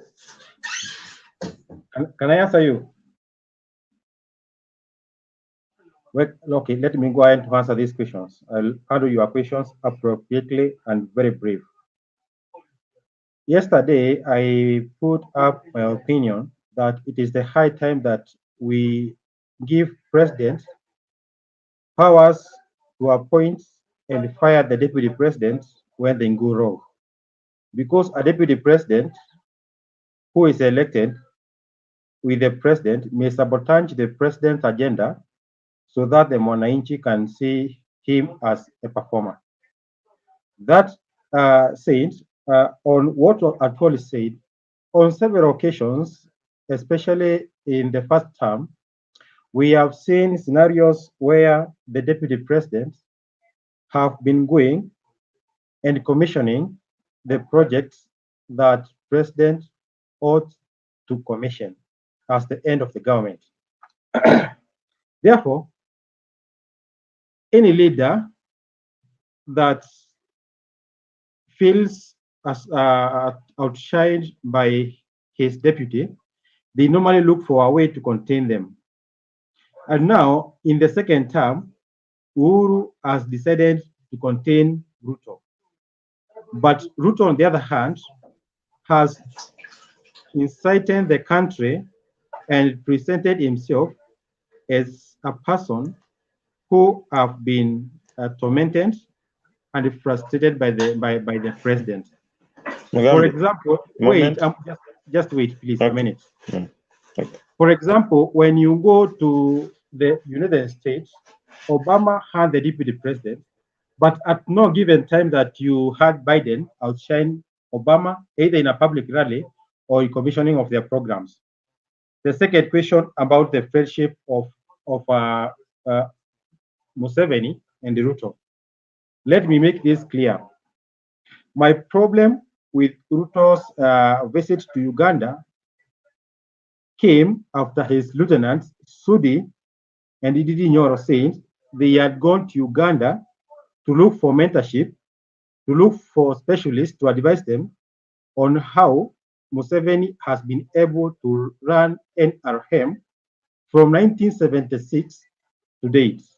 When you look at NRM, how they get power, it is nothing to smell about. When you look at how they torment the opposition, nothing to smell about. When you look at how Museveni got into power, Paul Kagame of Rwanda was a militia with Museveni, and he was assisted by Museveni to get power. So does Sudi Edidinyoro want to tell us that Ruto wants Museveni to assist him to get power as he was assisted by Paul Kagame? That is my only problem. Had Ruto gone to Uganda just to visit and learn whatever they are going to learn without telling us that they want to be mentored by NRM, I wouldn't have had any problem. Raila went there, campaigned for him, but he did tell us that they are going for mentorship. Yes? A moment. Yes, now. Ruto was here for was coming here for one issue. Sorry? Ruto was coming here for one issue. Are you getting me? You are breaking. Hello? You are okay. Come over. Go ahead. Just what do you mean by he was coming here? Are you in Uganda? Yes, I'm in Uganda, sir. Okay, thank you. Yes. Proceed now. Now, if you are to check on his bottom-up policy, and currently here there's a program of Operation Wealth Creation. Those two move hand in hand. So majorly, that was their issue here. They wanted to come and see how is it functioning? Can it apply in our country? These other things they were saying in media were by the ways, but the main issue was that. So, Mr. Franco, let me tell you one thing. A leader may come to your country and say whatever you want to say. But your lieutenant, when they say anything, we would believe your lieutenant more than your people, because that could be one of the agenda. The SG responded to what even Junet said. I can even share it with you.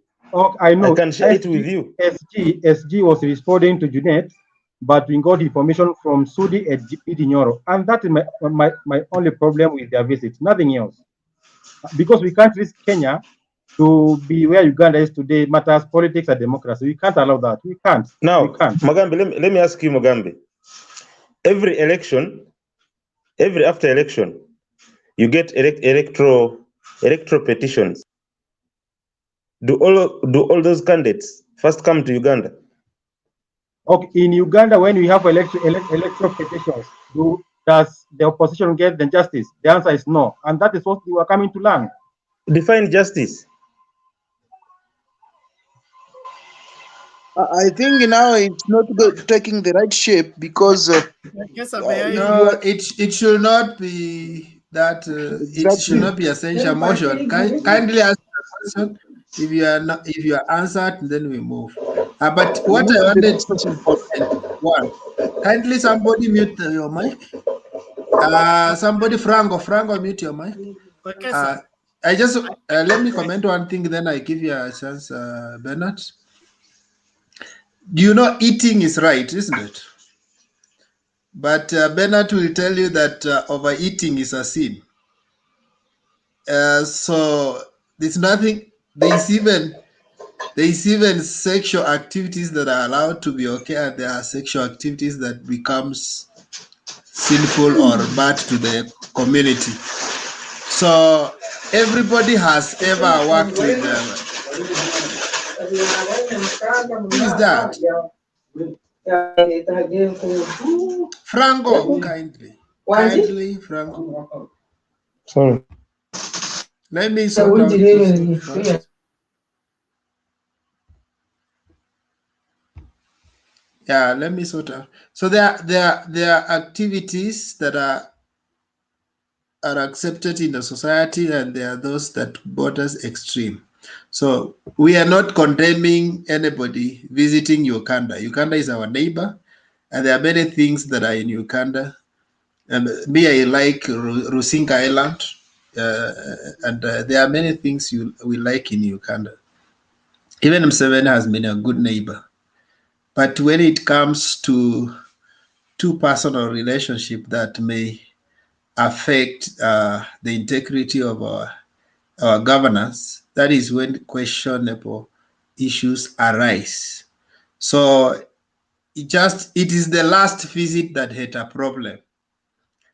There are many other visits that nobody even has ever commended. We've seen them having meetings and nobody had issues with that. The last visit had its own drama, and people were focused on the drama that came out, the things that were not adding up. So somebody should not say that Raila was seen with Museveni, KALONZO was seen with Museveni. So what is wrong with Ruto being Museveni? That is not being exactly honest. Okay, Bernard, you wanted to say something, although there is Frank has a say something about what the Franco guy was saying, that he's here, that the SG of NRM responded to what whatever Junaid Mohammed said. And in what capacity was he addressing an ODM leader when he's not a Kenyan and he's not in Kenya? Mr. Bernard. Yes. I would say why the SG had to come out and address Junet, whether he's in Kenya or not, was what he said about his party. He had to put the record straight. That's why he had to come up with a statement. According to diplomatic requirements, no foreign party is supposed to speak to another country's political party without passing through the national government. So the SG must be able to understand that even if Junaid Mohammed has said something about NRM, he has no capacity to address Junaid Mohammed in his personal capacity. The only link between Kenya and Uganda is through the current sitting government. It is not inter-party. And are you sure they didn't receive the message? Message passed through the media. That is not official. No, not media. Not media. I'm asking, are you sure the government didn't receive the message, though it came to media? That's what I'm wondering. How could an SG of a national party in another country talk to another party official of another nation's party? Directly, but you see, work that way. Look at the direct one is in the media. If you have to look at that letter, below it there is the couple the CCs. This is to this, this is to this, this is so and so. They are copied in there. That's what I'm telling you. If yes. my children are misbehaving and you are my neighbor, you don't address my children without informing me.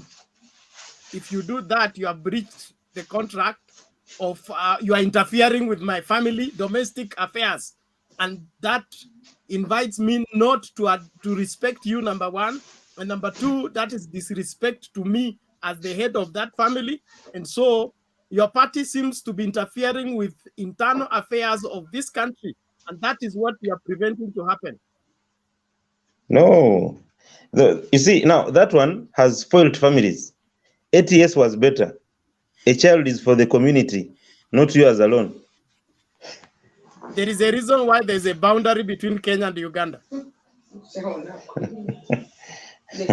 Better, I know, but we can discuss this after. I know where you're heading. Mr. Wekes, I have a question to this Franco. please. Kindly. Burning question. Don't ban, ask. Oh, thank you, Hope I'm not Mr. banned. Frank. I don't see you have a bold head like me, but I want to tell you this is what I always call. Sorry, I'm not abusing you, but I'm saying it is the stupidity of us, we Kenyans, we young people. You go and stay in Uganda. You find something bad is happening in Uganda. You support Uganda. You expect Kenya to come and learn from Uganda. Surely, of what you've been seeing, the killing that is taking place, everything, the government, the way it is working, what can we learn from Uganda?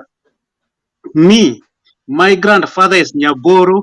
He went to Uganda to fight. I know the story of Uganda more than you, a young boy who went yesterday and start staying there. That you are working there, you think now NRM is okay. First, ask yourself. Don't take me in a bad way, but what can we learn from Uganda people? What is it that is good? Because in Uganda there's no opposition. In Kenya, you have to know that we have democracy. So any country that is democratic cannot learn from a country which lack even democracy. What can they go, opposition people, go and learn from there to bring to their country? Tell me even something tangible that we can learn from Uganda. You stayed there, you are a member there. Tell us something that we can learn from Uganda in political arena, not planting bananas in political arena. Thank Can I answer you. you, Kizito? Can I answer you? Can I Yeah, answer you, you are free Kizito? to answer quickly. Answer, go ahead. Yes, ask you a question. Yes. First of all, when you understand the definition of democracy, you will change your question. What is democracy? Wait. Answer me. Don't ask me question. We don't want to waste time. We are not If wasting you are time. asking me, I ask you. I know democracy because I come from Kenya. In Uganda, there's nothing like democracy. Even from the look of it. First, you have to know Uganda people. Do you want us to learn from them the way they are killing people in Migingo? Do you want us to learn from them the way they have killed people in Lake Victoria in Oma Bay? These fishermen who went there. What is it that we can learn? Democracy, I know, my brother.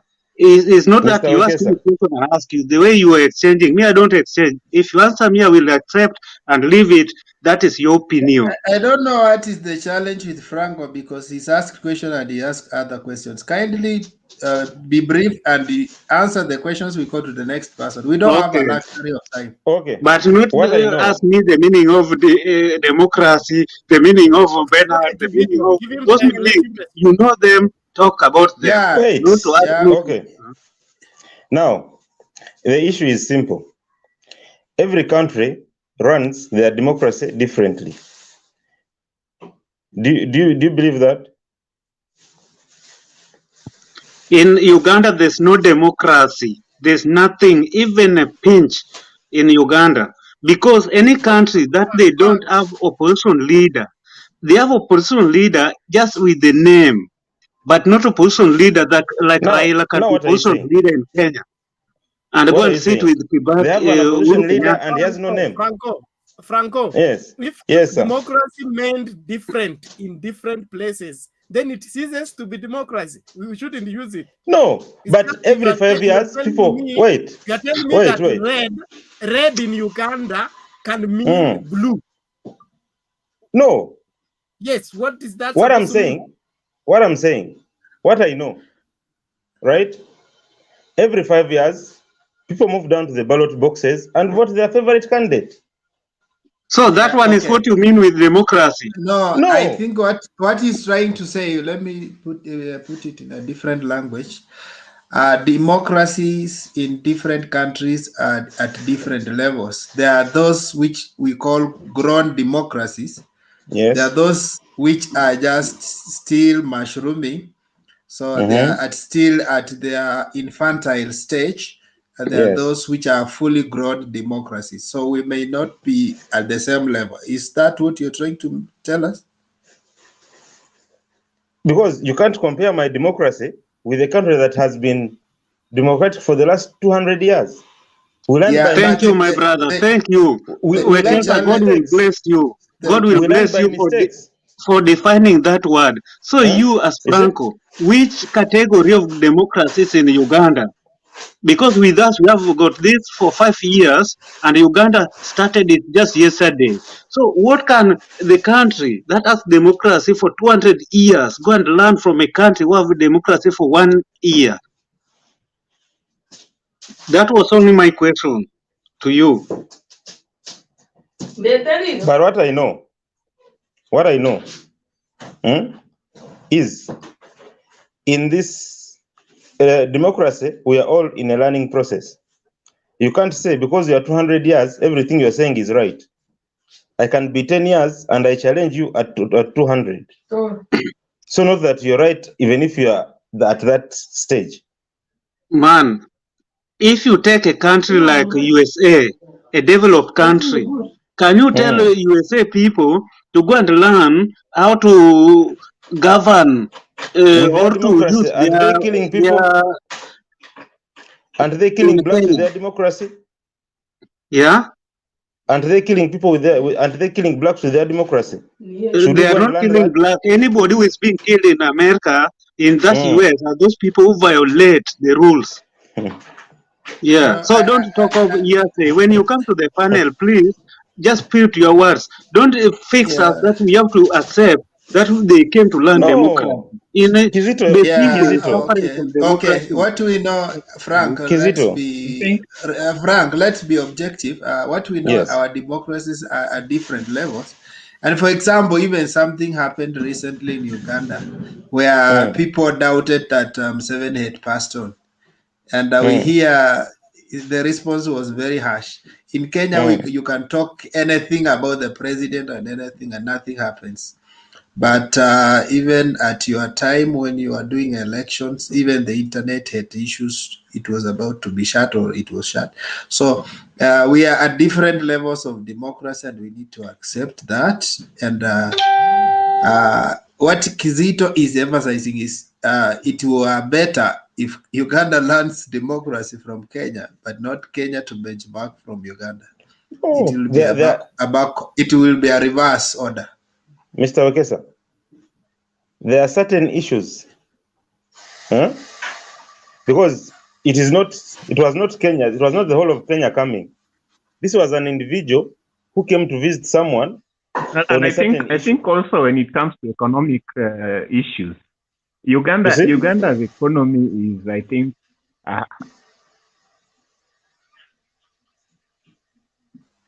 No, Mfalme, I think Zito was very specific. He said, yeah, I'm apart saying from that even only if in Ruto was democracy, going to learn but on the bottom-up approach from Uganda, yes, you look at there's something wrong with your mic. You call off.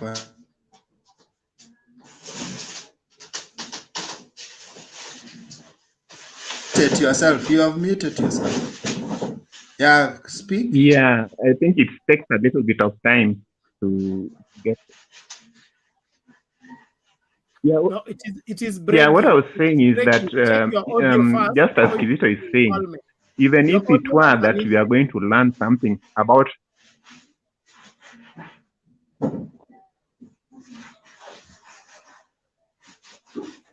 Okay, can you hear me?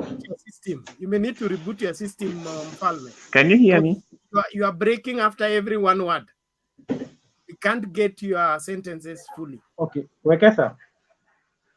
Ben, can I say something? Okay. Yeah, let Mukambi say something as Mfalme works on his mic, kindly. I want us to understand this thing.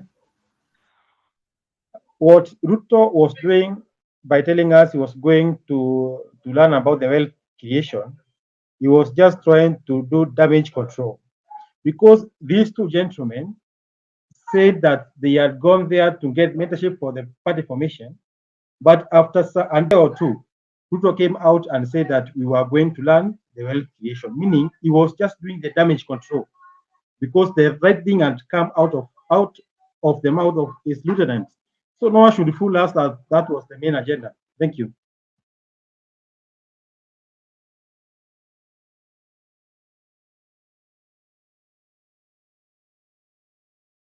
Is he back? Okay, I will allow Robert to make his submission. Robert, are you around? Okay, let's. Yes, I'm around, Wekeso. Come back. Toka nyuma ya curtain. You're not a theater. Hauko kwa theater. You come from behind the curtains. Thank you. I'm here. Even though I've been directed by Brother John that the subject of discussion is at the footnote, though I don't hear people discussing whatever is running. The subject was the meeting that was in Mombasa. The president and the opposition leaders, I think they had a meeting. Although we don't have much details, we just but we can understand what is going on in the political arena, so you can make your own thesis. Well. Actually, I just watched the news this evening, and I was seeing the body language after that photo shoot that was taken. And anybody who understands politics can clearly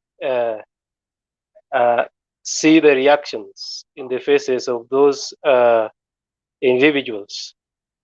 And even when they were saying bye to each other, you could see Raila Odinga elbowed Uhuru Kenyatta, Moses Wetangula, Gideon MOI, and left Kalonzo Musyoka and Mudavadi. Yet Mudavadi was just beside him. So it tells a lot about maybe how the meeting ended. But now, let me avoid the speculation, because you've clearly said that the outcome is not yet known to all of us. One fact that also we must actually ask ourselves is that where is William Ruto in that discussion? Is it official that Ruto is going on his own and is no longer being supported by the Jubilee? That is also something that we need to ask ourselves. As is it actually the gloves off scenario? That is also one thing that we need to also to learn in that meeting.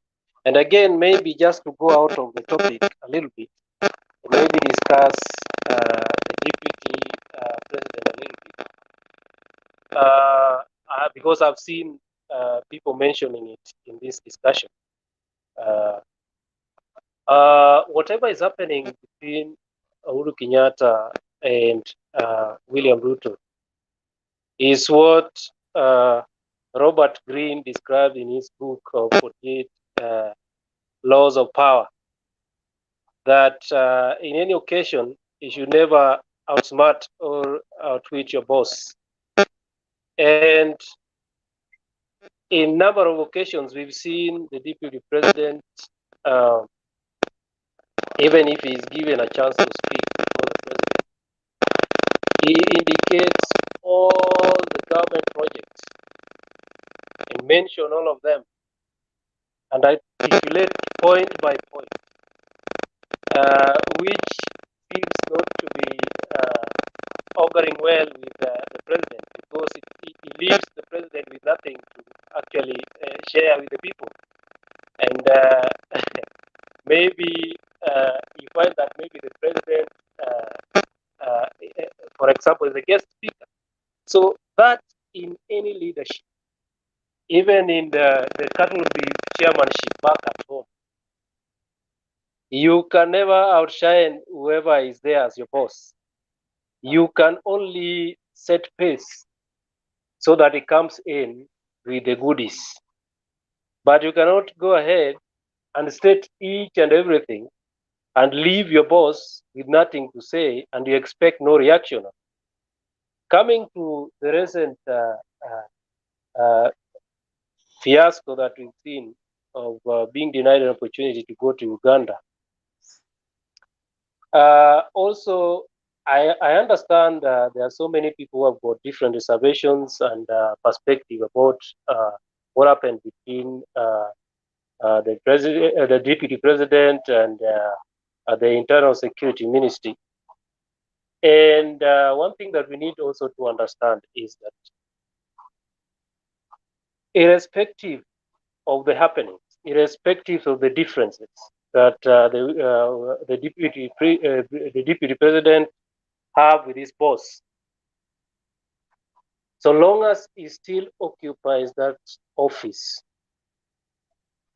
he is still the deputy president, and therefore should follow all the protocols, or all protocols that is assigned to that office should be observed, including when you, for example, when you want to actually travel outside the country, you must go through some protocols and maybe inform your boss that in this time I will be traveling out of the country on ABC, be it on a personal capacity or when representing the government. But you see, there is a thin line between the deputy president handling things at a personal capacity and as a deputy president because of the office that he holds. For example, if we say that deputy president is on leave, just take, for example, that he has taken some leave and maybe he traveled back to his village where he comes from. Nobody will see him as an ordinary citizen that has just taken some leave from work and trying to maybe jottle with his community. Nobody will see him, at no point will anybody see him as just a normal person or a neighbor. He will always be seen as the deputy president, even if he is officially not in not on duty.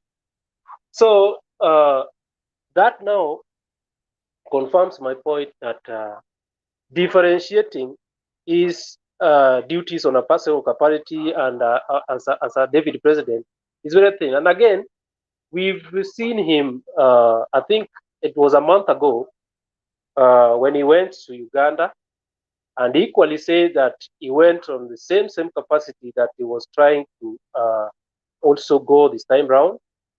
But what we saw last time was like a state visit.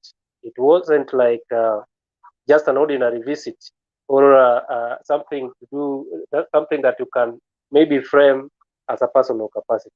So without diverging too much onto the issues between the deputy president and the president, it is very clear that Robert's Green Book is playing a lot in terms of summarizing the difference. I will also not delve much onto the issues of Mombasa discussion because it's not yet clear what was discussed. It's also not clear what the agenda was. Nobody knows how it ended. But I've already said that the body language speaks itself. And thank you, Ekeza, for giving me the opportunity. You're welcome. Okay. Kuna mtu anaitwa Mala. Mala, are you in the studio? Ama umetuwekea curtain na umelala? Mr. Okay, I just wanted to Gisito talk finish. about this curtain. I just want to talk about this curtain, please. It's very much stressful for moderator to be calling somebody, oh, are you there? Are you there? If somebody want to contribute, let them come on the camera. And they communicate. Because I can put the curtain, I go and start cooking. Okay, we will be removing them. If they want to come back, they come back with their faces.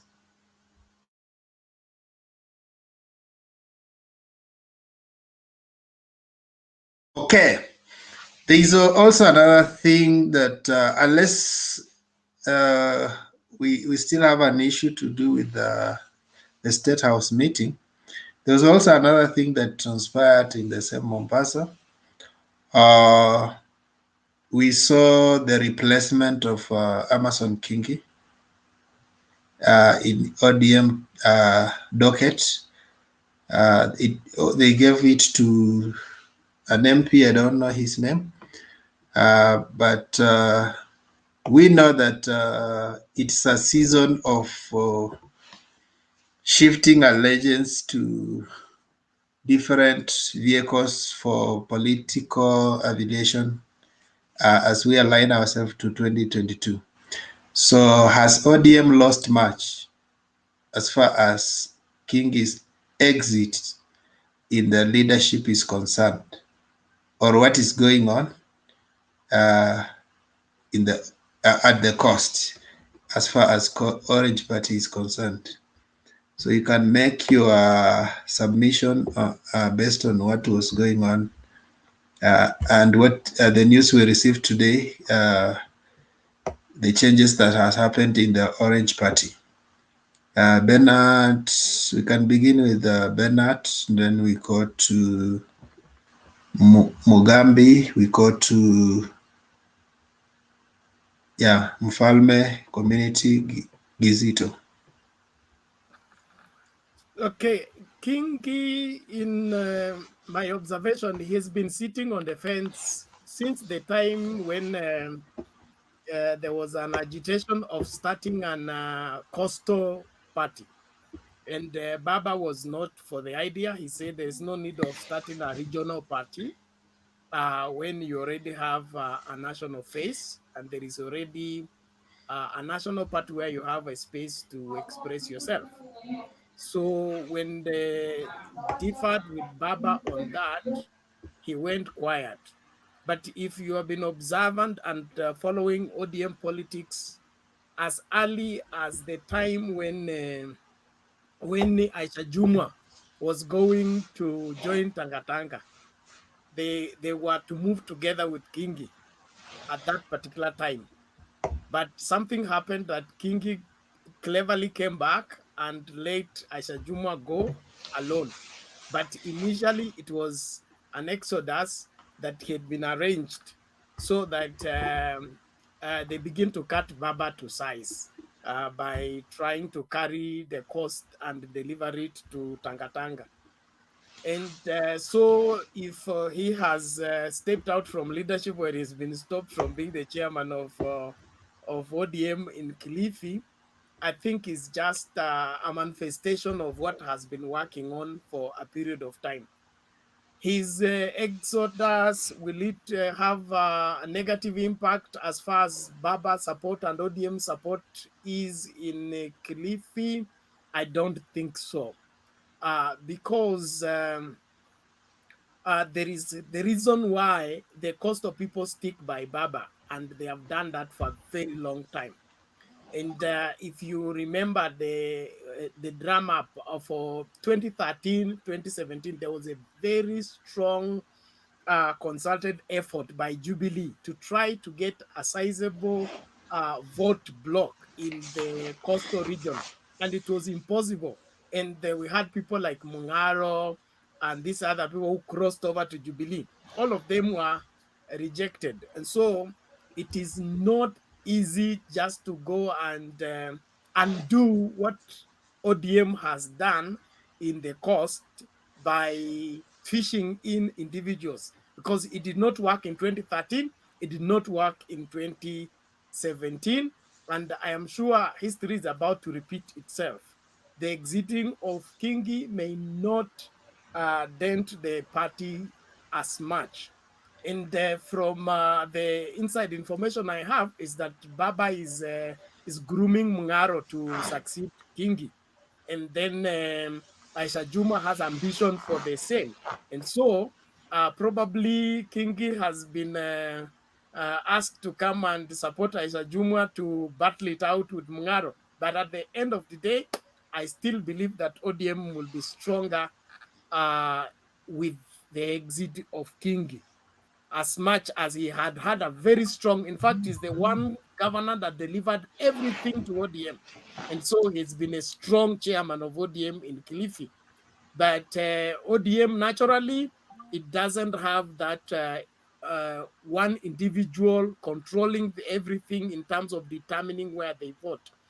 If they change the office remains strong, and they will still be able to remain loyal as long as their interests are catered for with the Baba leadership. That's what I believe. Okay, I think Bernard has almost said everything, but I'm going just to speak one or two points on exit of Kilifi governor as the chairman of ODM in his county.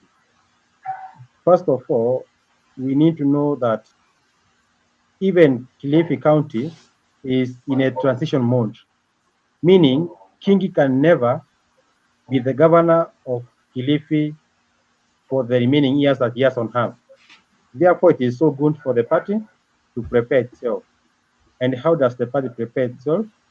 Start rebranding yourself, identify your candidate, groom him well, support him from the grassroots going upward, and you'll win the election.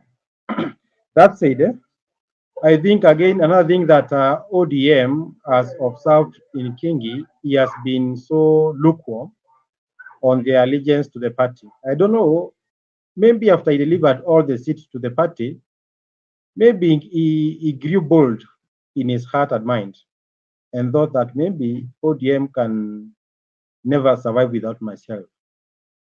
But for any political party that wants to live for long, you need to act before your lieutenants are changed.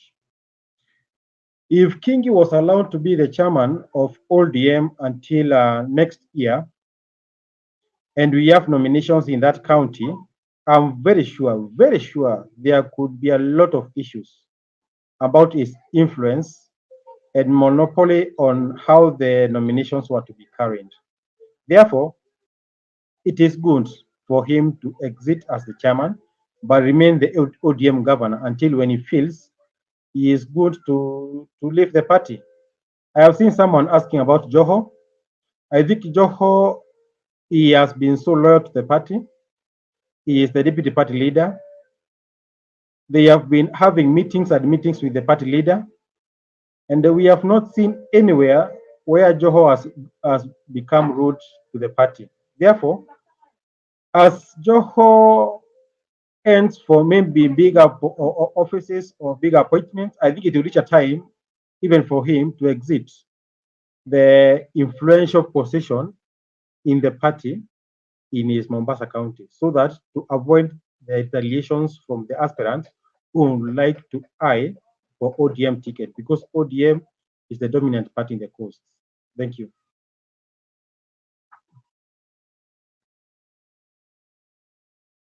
We are moving on well. Unless there's a question, we want to allow community to make his contribution, then Mfalme Kizito.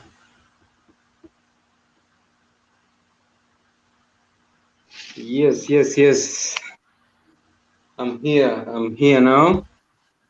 Mr. Wekesa and my fellow brothers and sisters who are within the panel, and also those who are following us through commentary session here. Now, the issue of Amason Kingi, that is the second term governor of Kilifi County, being kicked out of ODM chairmanship is something which, in fact, I'm gonna welcome in two hands. Reason being, this Amason Kingi, for one, in fact, he want to elevate his brother to succeed him. But now, Baba, he want somebody strong who can be able maybe to take over the issue of a coast region, maybe after in terms of governorship, because Joho is now coming, is being elevated into a national governorship. Now Baba, in fact, he has looked at all the people within Kilifi, and he has landed upon the head of Mungaro. Even though, yeah, Mungaro was a very bad critic of Baba, you remember, he was throwing very bad babs to Baba. But I'm telling you, this man, Raila Amolo Odinga, is a forgiving man. Reason being, in fact, I remember the way Mungaro was really abusing Baba that time.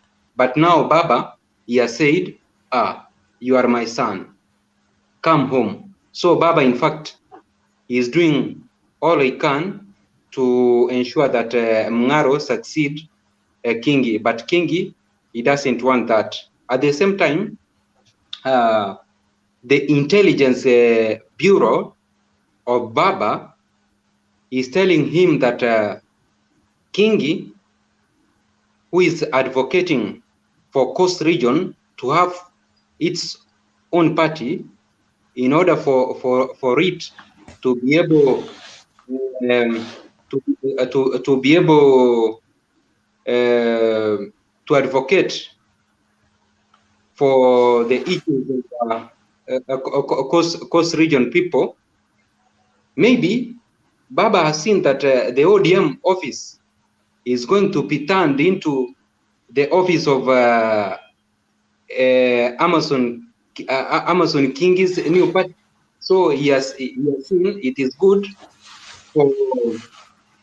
for Amason Kingi, in fact, to look for another office, so that when Annie Nderitu gives him a leeway to create that party, he can be able to advocate for the issues of his own political party in that office. Then the other thing, in fact, I'm gonna marvel why Amason Kingi, who is now exiting governorship, because until Jesus Christ come, there's no way under this constitution Amason Kingi is going to go for governorship seat. Reason being, the constitution of Kenya bars him. Instead of Amason Kingi catching the collar of Baba like this until the end, because maybe something can happen in 2022. You find either Baba or Kalonzo Musyoka or whosoever who ODM and have left and other parties are going to give a leeway of going head on with William Samoei Ruto in terms of presidency. So if Baba, in fact, wins, or whosoever wins, Amason Kingi could have been given even the ambassadorial job in Washington, and then he will continue remaining relevant. I'm gonna rest my case.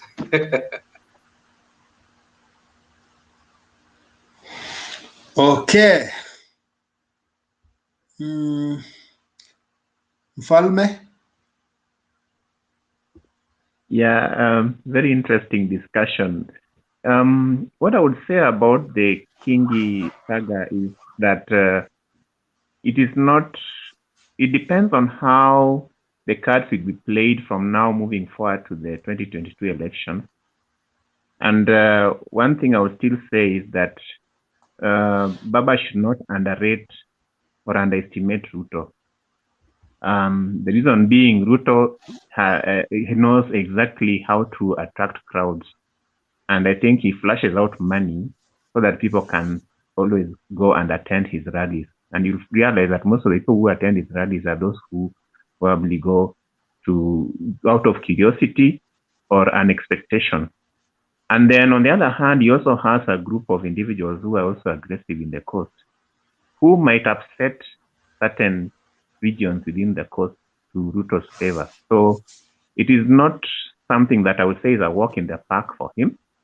But I know, just as many people are saying, that the coast is still, it's a pro-opposition region and has always stood with the ODM, because ODM has always been articulating very much the aspirations of what the coastal people want. And I think the main issue here is that Baba has always stood strong on issues of land, which has not been resolved as yet, but people still have high expectations that he's going to win, that if he wins, he's going to address this. Now, when I read Amason Kingi's, I didn't read the whole statement, but it sounded a little bit remorseful that, and kind of alikuwa analia that he's leaving. And he was still pledging loyalty to his party leader, which is very ironical because I know he has been missing in action for the past few years. I think since 2018, I mean 2019, he's been speaking a different tune from what we've always known about him. He has been a very staunch organizer for ODM. And I'm wondering whether he will still, when he's out of ODM, he'll still have the clout to influence the voting patterns in the coastal region. That is something that remains to be seen. But all in all, the success of ODM or in coast will depend on which alliance they are going to form, and if they are going to form it successfully, and if people like Joho are going to be very staunch members in this alliance, then chances are that he'll still have that impact. But in terms of the Kingi being replaced, I think it is not something that can be underrated. We still don't know how much influence he can have, but it's something that needs to be watched very carefully. One thing I like about Baba's approach is that he's a risk taker.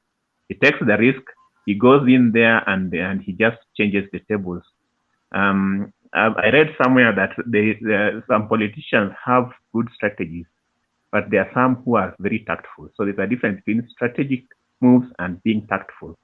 I think the tactful guys usually have,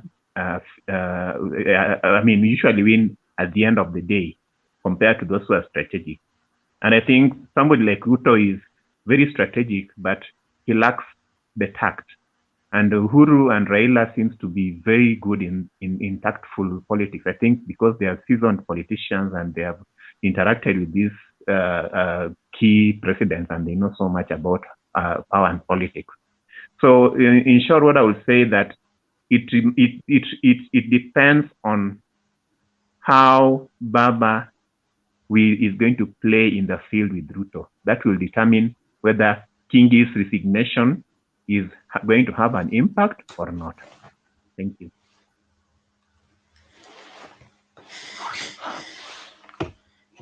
Okay, any question?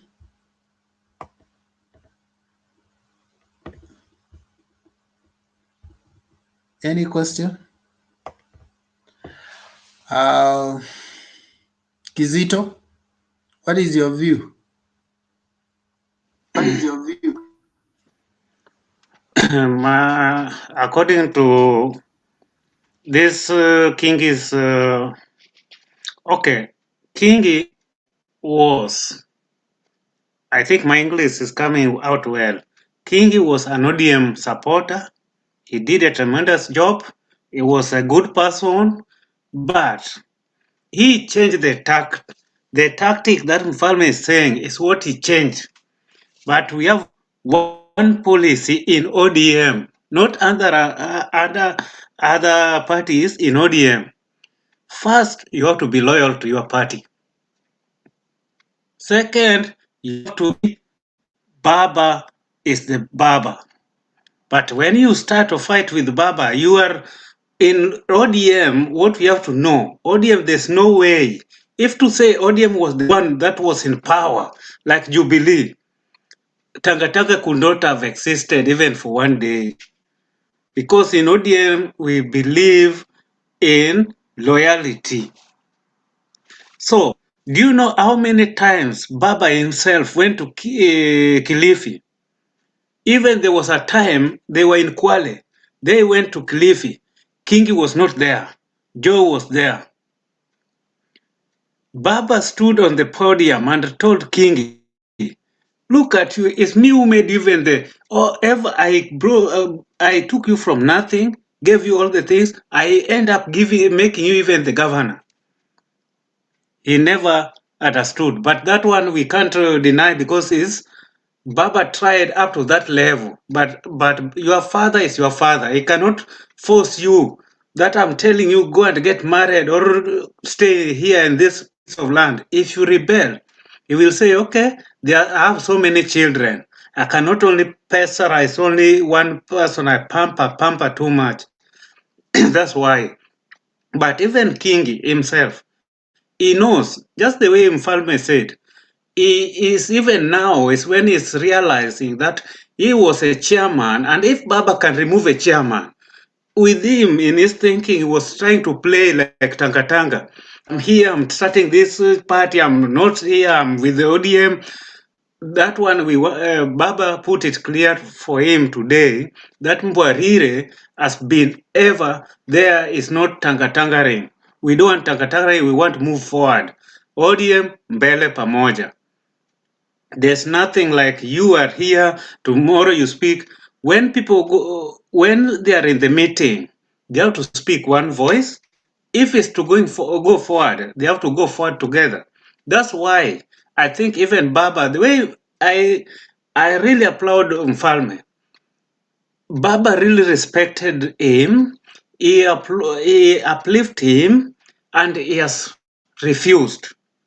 Now is when he's realizing that despite of being ODM chairman, he can go and join another chairman somewhere. But in ODM, anybody is only Baba that is unbogable. All can go down.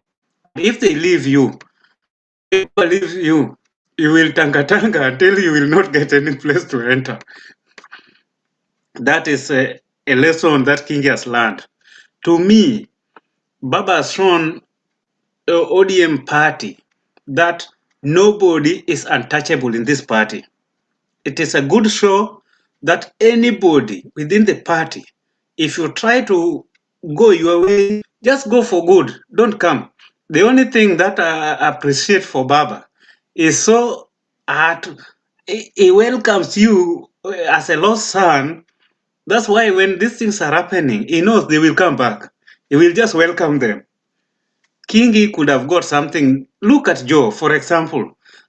Joe wanted to be the president with ODM ticket. That was just an hearsay. They were just making testing waters. They cannot compete where Baba is. That one they wanted to know. They were throwing stones to know what is in the bush. To let people know that they were hoodwinking people, to let people know that ODM is a party. But all in all, they knew that Baba is going to be. They are just fighting from this top government now. They are above that league. But Kingi wanted to just turn around in that league. is being told, please, Kingi, come. Not coming. He's coming today, putting his legs, is leaving his coat there and going outside. Anybody who is working, even in your office, if you go and leave your coat, okay, your presence is there. But when somebody comes for you to sign anything, you are not there. You cannot be the chairman and you have already formed your party. Everybody could have been asking, are we also like Jubilee Tangatanga and Eleweke, whereby somebody, I'm in Jubilee and I'm in order. That one is what we were trying by the removal of Kingi. ODM is trying to show that they are straightforward. Whether you are who, whether you are Reverend Baba, they can remove you. And I beg for you people, let us not use this word we kick him out, because he is himself, he decided to take the path. But if we kick him, the next day the Tangatanga people will use the same word to start bloggering around that they kick him out, they kick him out. You know them, the way they always want only one word to spread everything. Thank you. Kesa, may I add something? Yes, May I add something that Kingi was not an ODM member initially. He was Shirikisho Party. And so he did not take ODM to Kilifi. He was asked to join ODM so that he can become the governor of Kilifi. In other words, he, as much as he marketed ODM and made ODM get very much roots in Kilifi, he's not the person that introduced Kilifi to ODM. ODM was already in Kilifi, and he saw ODM is strong on the ground, and he wanted to be the governor, and so joining ODM helped him become the governor without much speed, as what would not have worked if he went with his Shirikisho party, which he, I think, is going back to. Thank you. Okay, I've not seen somebody trying to speculate on issues of supremacy battle.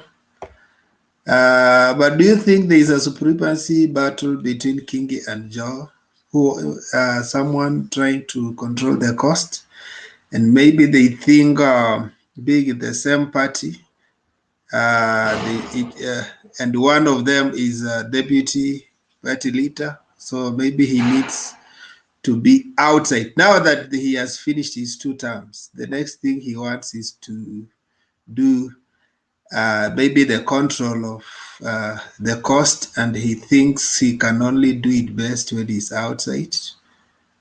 Can that also be something we can consider? Theba, what do you think? Welcome on board. Thank you so much. I can let someone comment as I listen in first. Thank you. If I could take that shortly, there is a higher probability of that, but Kingi and Joho belong together. Going their separate ways is going to weaken Kingi badly. As second term serving governors, their next level of politics is national level politics. So retreating back to go and begin to jostle for local leadership and begin to jostle for relevance with MCAs is a demeaning, or rather a stepping down position, in my opinion. So if I was to advise Kingi and Joho, they should focus on national politics. And the best place for them to express their national outlook and build their national profile is for them to come to Nairobi and take one of these vacant seats that is occupied by small boys who don't know what they are doing, and go to parliament as members of parliament in the diaspora. Yes, Now that the local people have known them, the local people have voted for them, can they now come to cosmopolitan Nairobi and prove that they are men? Then from there, they can now begin to say they want presidents. But it's not a matter of I've finished my 2 terms, now the next term is to be president.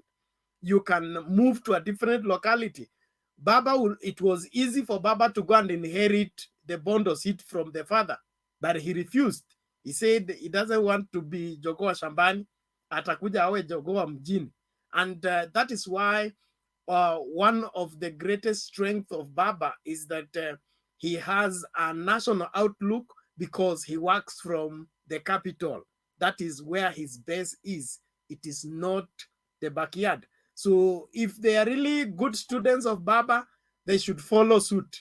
Let them come and take the Langata seat, come and take Starehe seat, come and take Embakasi West or Embakasi whichever, and then let us see how much they can gather in Nairobi. Thank you. Yeah. Something that usually happens. Sorry, Kesha, if you allow me.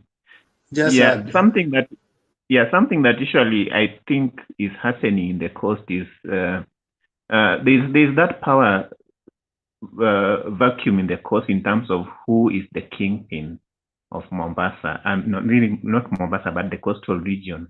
And there's a push and pull between the Arabs and the Mijikenda populations. And among the Mijikenda populations, it's still not clear who is the key person there. My thought is that probably what Kingi was trying to play is he wants to establish, just like any other people before, to establish a party that he can use for bargaining. And he would use that to look at which coalition will be the best or is likely to win. And he doesn't know that for you to do that, you need resources. My instincts are telling me that probably he was thinking if he does that, then he will lean towards the Tanga Tanga team, because Ruto's team seems to be very generous when it comes to anything that would undermine Baba. They will do everything they can to make sure that he's cut off completely. So there is that monetary interest. I can't say that Kingi is a broke guy. Being a governor in Kenya, you can, if you leave the governorship, if you are broke, then you are not an effective governor. But I'm assuming that probably he might not be having enough to even run a party, because it's very intensive to campaign in the coast or just in a region to bring people together. You have to spend a lot on that. So probably he's seeing an opportunity, and he's trying to position himself in a way that he can use that position with his new party to bargain with whoever he thinks is ready to give them money or is likely to win. So it remains to be seen how he's going to play that. If I can... Yeah, now you can come in. I just want to weigh in on that specific topic. I think we need to understand this from the backdrop of Kenyan politics. The Maasais, after Ntimama, they have not managed to get someone who can bring them together. So there's been fragmentation. Everybody is trying to rise up to the position of Ntimama. The Luyas, after Wamalo Kijana, there has been fragmentation. They have been trying to find someone who can rise up to the level of Wamalo Kijana. The coast region, there was this gentleman who died. He was a member of Kaya, the Kaya thing. I don't know if you can remember his name. Kaya Elders. He was one of the Kaya Elders. Karisa Maitha. So after Karisa Maitha, the rest who have come in have been trying to rise up to that stature. But none I mean, you've seen there has been that trying to find a footing to his feet, but none. Cases, of course, after Nyachai, it has been a vote for everybody. We can say the same of Central. After Kibaki, there has been that sense of anybody, is trying to rise up. The Nyanza, Luo Nyanza is basically safe because Raila is still alive, So back to your question on the difference. In that backdrop, we can now try to postulate that the current politicians who went for governorship, their political muscle is in doubt beyond 2022. So right now, everyone is trying to see, how can I survive beyond 2022? You do not have the clout that Raila enjoys, that even if he doesn't go to parliament, even if he doesn't become the president, he's still being seen as a force to reckon with. So that is a position that causes the rift between Joho and Kingi. It's a complicated scenario because none of them has reached that cloud basis. And to survive politically, you need something more than a position. You need something more to have a voice. You need something more than just a position. I suppose that the idea of governorship 2 terms after that brought in a very tough position for this people because they did not envisage that they will come to an end and I will be going back somewhere and I don't know where. I like what Bernard is saying, that they need to think of going to run for MP or something like that. Now, I want to ask, does the Constitution say anything about someone after running for governor in one county? Does it deny someone the chance to run for a governor in a different county? Probably that's I don't know if maybe Bernard or someone can comment on that, because that would be There's no law barring that. I think that's why Kidero is organizing himself to vie for governorship in Homa Bay. You can run. But now Kidero only went on the for 1 tricky term. part is that Kidero served only 1 term. So I don't think you can start a new term after the 2nd term in another county. But you can still vie for other offices like Senate and MPship. There is no law barring you from that. The only thing that the law is silent about going to start a fresh term in a new county. That one, the idea is you can only be a governor for 2 terms. It is not limited to your county. You can only be a governor for 2 terms maximum. Well, that's a very thanks for the information. Just hold on, Wekesa. That means you can only be a governor for 2 terms consecutively. For 2 terms. No, 2 terms. Even if they are separated, only 2 terms. You want to mean that Kidero is going to do his 2nd term in 1. Yes, it will not be for the 1st term, it will be 2nd term. No, he's not starting afresh. I'm telling you the truth. Okay. If that was the case, politicians could have been playing around with it. But it's just 2 terms. For example, even Trump, even if he comes back after 20 years, he can only do 1 term. He cannot come back for 2 terms. You can only be president for 2 terms. Even if you come back for 20 years, we only do your remaining 1 term.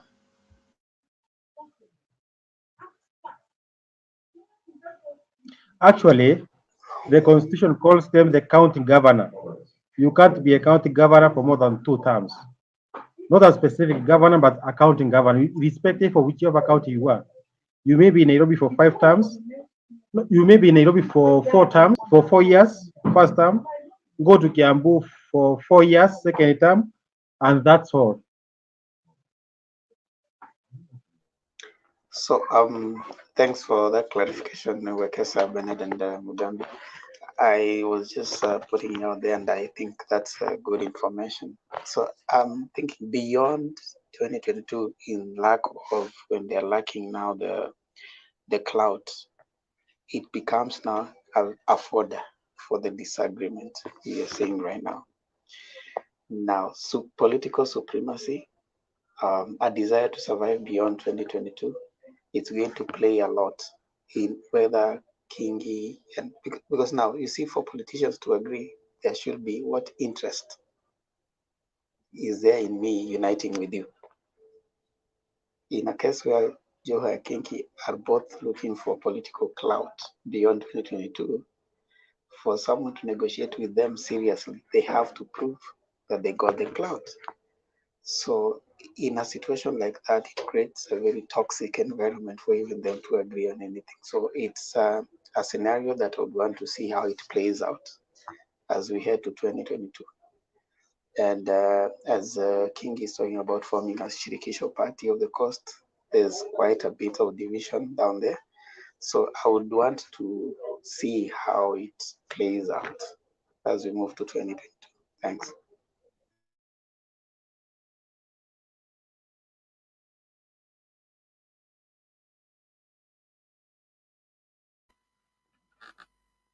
Let's have the next person. Wekesa, where are you? Okay, I was on mute. Thank you. Committee we had, not committee, Frank. Frank has not contributed on issue to do with the Amazon Kingi.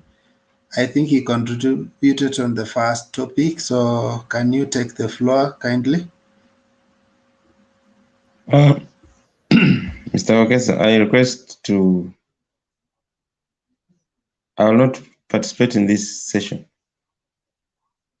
It's okay. I know you may not have details whatsoever is happening in Kenya. You told No, me. I get them in bits. I may not be exact. That's why I'm saying let me not do this. But That's I'm okay. following. But I'm following. Yeah, that's okay. Mugambi, say hello to Kizito. He has a lot of.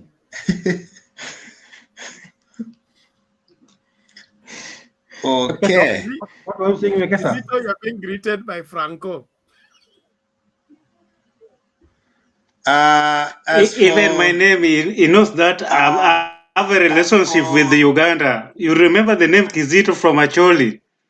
So when you're talking about Uganda, I know Uganda more than anybody. Wekesa, what were you asking me? Can I say something? No, for Franco, I wanted just to ask you maybe a general question on behalf of, okay, when you put it in the context of what is happening to King, what is your take for people not having allegiance to their parties? They only use them as vehicles because King has done 2 terms. Now he's no longer interested in ODM. He wants to pursue other things. What do we do to strengthen our parties as we strengthen our democracy so that we don't just use parties as vehicles? But by the way, as even you answer that, most people at the senior level, like MPs, even Kwanzia MCS, you find them have signed up life membership for parties. But majority of these guys who signed up life membership, they don't even outlive 5 years. So why do they go for life membership when they are only there for to assent to a certain seat and leave? Yeah, I can answer that briefly. Normally, like you have said, the cadres below, you find have signed up for these parties. But those above them don't like put allegiance to the parties. And now, when someone is down fighting to build the party, and you find up the party leader is not concerned about it, such a party may not last long. That's why I would request going forward, if someone chose a party, they should devote all their time to grow that party, because it is these parties that we share our ideas and move our country forward. Not you'll not have to be jumping from one party to the other. People will not understand you. Because at least now I know, like for Bernard, you know, it is ODM Damu, nothing else. You cannot bring anything else. We are not using them as, you see, some people use parties as bargaining tools. Like I was telling you, some are there to make money. They don't mind about who is below them. And now that is very dangerous. So going forward, people should commit to their parties, and they should not look at them as piece of what? Of jobs they use to earn money, to better themselves, and kill the zeal of the cadres below them. That's my submission. Can I add something to that, Wekesa? Kesa, you're muted. Briefly, kindly. Thank you. You said something there that I think is worth noting. Political parties are just vehicles to get leaders. So ditching political parties within even party formation in most African countries, and Kenya specifically, you pick a party that will easily get you to the leadership position. Your allegiance to the party philosophies and ideologies is normally not a consideration. That's why right now you have so many briefcase parties, many of them that I think as per registry the other time was 100 and something. Now some of them are basically they are awaiting fallout in the major parties when nomination will take place, and some of the guys will cry foul, and this person will go back and look for another party, not necessarily because they believe it's ideology, but because they want to. Mheshimiwa Kamoto Okay, so listen to amezungumza that. hapa. Akasema kwamba aliona picha. Pengine unionyeshe mheshimiwa, sijaona. Kila chama kwa sababu kina ngome yake, japo cha kitaifa. Hivyo hivyo ni kama football club. Bandari FC inacheza Premier League ya Kenya, lakini ngome yake ni wapi? Ni Pwani. Hata ukaja ifunga bao 20, Pwani itabaki ngome ya Bandari. Hiyo hageuki. Kadoasili ngome yake ni wapi? Hata ikashindwa isiwe na MCA hata mmoja, tena ngome yake tabaki wapi? Manake kila mtu ana ngome yake, japo sote ni vyama vya kitaifa. Sasa swala ni hivi, swala ni hili ambalo sote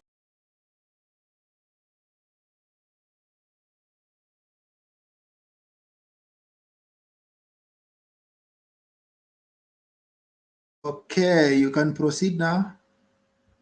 Let me remove it.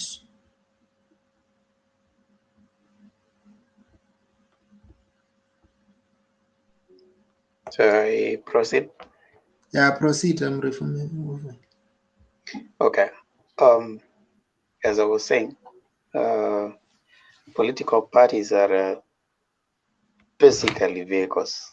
So it will take us a bit of time to reach a point where we have allegiance to the party, like maybe in Tanzania where they have Chama cha Mapinduzi, and guys toe the line, you know, and like South Africa ANC where people have allegiance to a party. There's that sense of you're looking at your history with the party. NRM, you say NRM, what's wrong with it?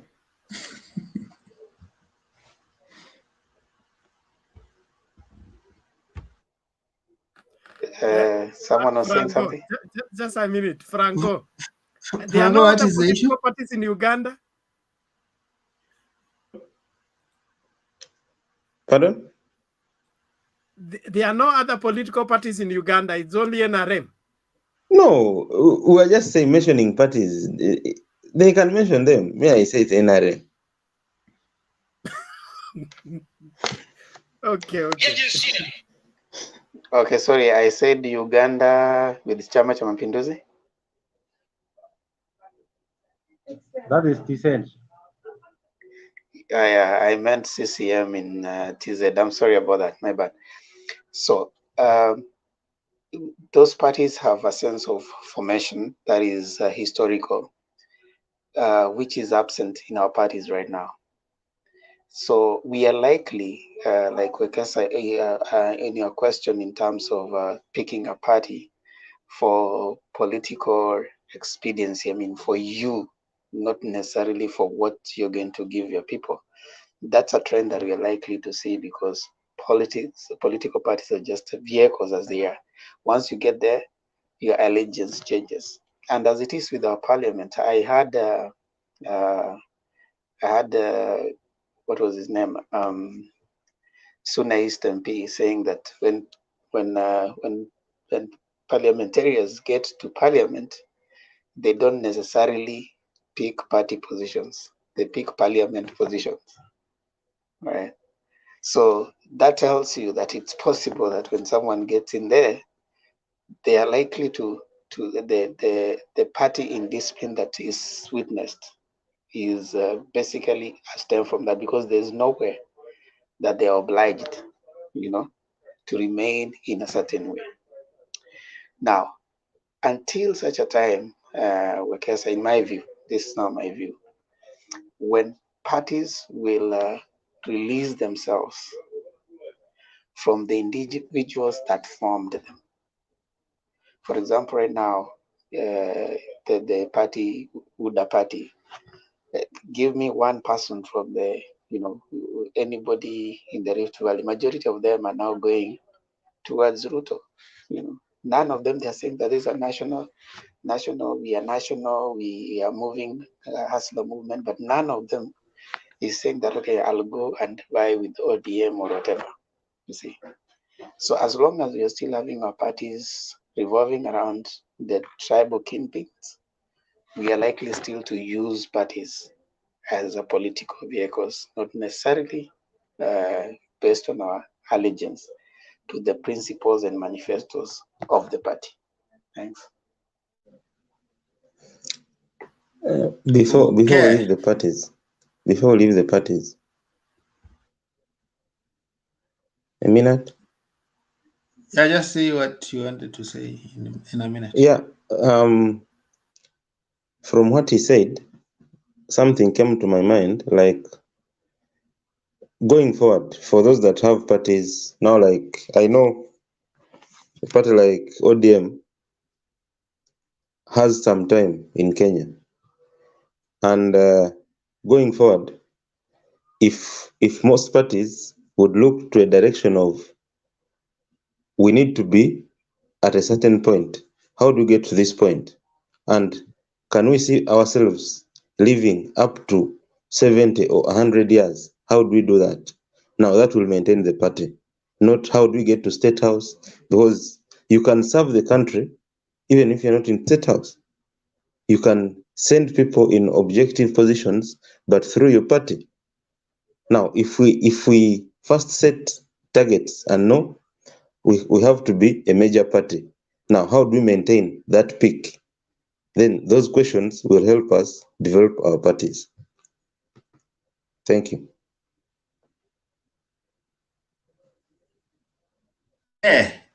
Any addition to that before I give any other direction? Yeah, I just want to add one thing to let him know, Mr. Temper, that any house, any school, or any village without a leader is not a leader. Do you know why so many people are going to order? Because they are the people who have this tendency whereby they want to use just that party to enter, to go and gain power. So they are at liberty to live at their own will. So if you find a party, where I was saying that is, parties with their leaders is very important, because in a party which is strong, you'll have the structures, you'll have the neck, you'll have all these small things up to mashinani. But if you don't have, you will just have anybody. Temper is coming today. We have Wekesa party. We join. After I go to parliament, I say, after all, it was not party. With the head, with the neck, nobody. I do my thing. That is the cleverness the politicians are now using, because when they want to be free. Like you said, Junet Mohammed said that when you reach parliament, now you take parliament. They want that freedom, whereby they don't want to contribute further in this party. They can live the way they want. They will, even if there's nobody to question them, and that one will make the country ungovernable. Because I will come today, I go and support Jubilee. I will come today, I'm in order. The next day, when order I have any misunderstanding with somebody, I go to Sifuna party. The party is, according to me, I would like a party to be under one person. This is my party. I have all the structures, I have my neck, I meet with my delegates, I make everything. That is structural. That is how the party functions. For example, now the NASA people are being given this political money fund. If you just form something like order, who will get the money? Who will give? Will they give money? Nobody. And the same MPs are the people who brought the bill, who make the constitution. So, according to me, forget about using political kingpin. The party must have its leader, not a kingpin or what, but its leader. If you put a kingpin, that means Central, they have their kingpin. This is his party. Luo Nyanza, this is party. Western, no. The party must have a leader. If it's a ODM, like ODM, that is all over Kenya, it's a party of Kenyans. The chairman can come from Mombasa, the secretary can come from Moyale. That is a party. But a party without structures that anybody can stand up and say, okay, now I'm the chairman, now I'm the deputy secretary. Where is that party heading to? Who will control the party? Even the president, who will be chosen by older people, he will go to parliament, then they say, me, I don't want order. What do I do with order? It is a dangerous move, my brothers.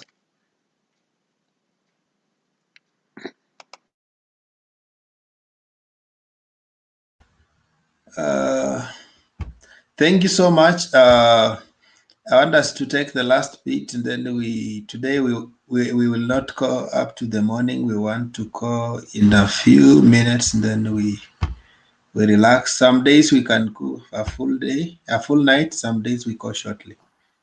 Ile ya kuhand over, unajua si ndio? Inaitwa relay. Unakimbia, ule mwingine anakugojea pale, anatakikana kukugojea ndio ashike aendelee, si ndio? Lakini sasa my brother William hapa amepinduka, anakimbia nyuma.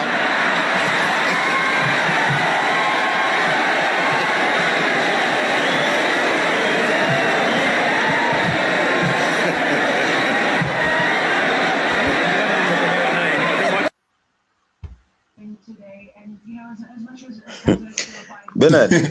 Now, Bernard. Hello? No, he was running back to start from the four agenda. No, wait first. It was disturbed. Wait first. I haven't even.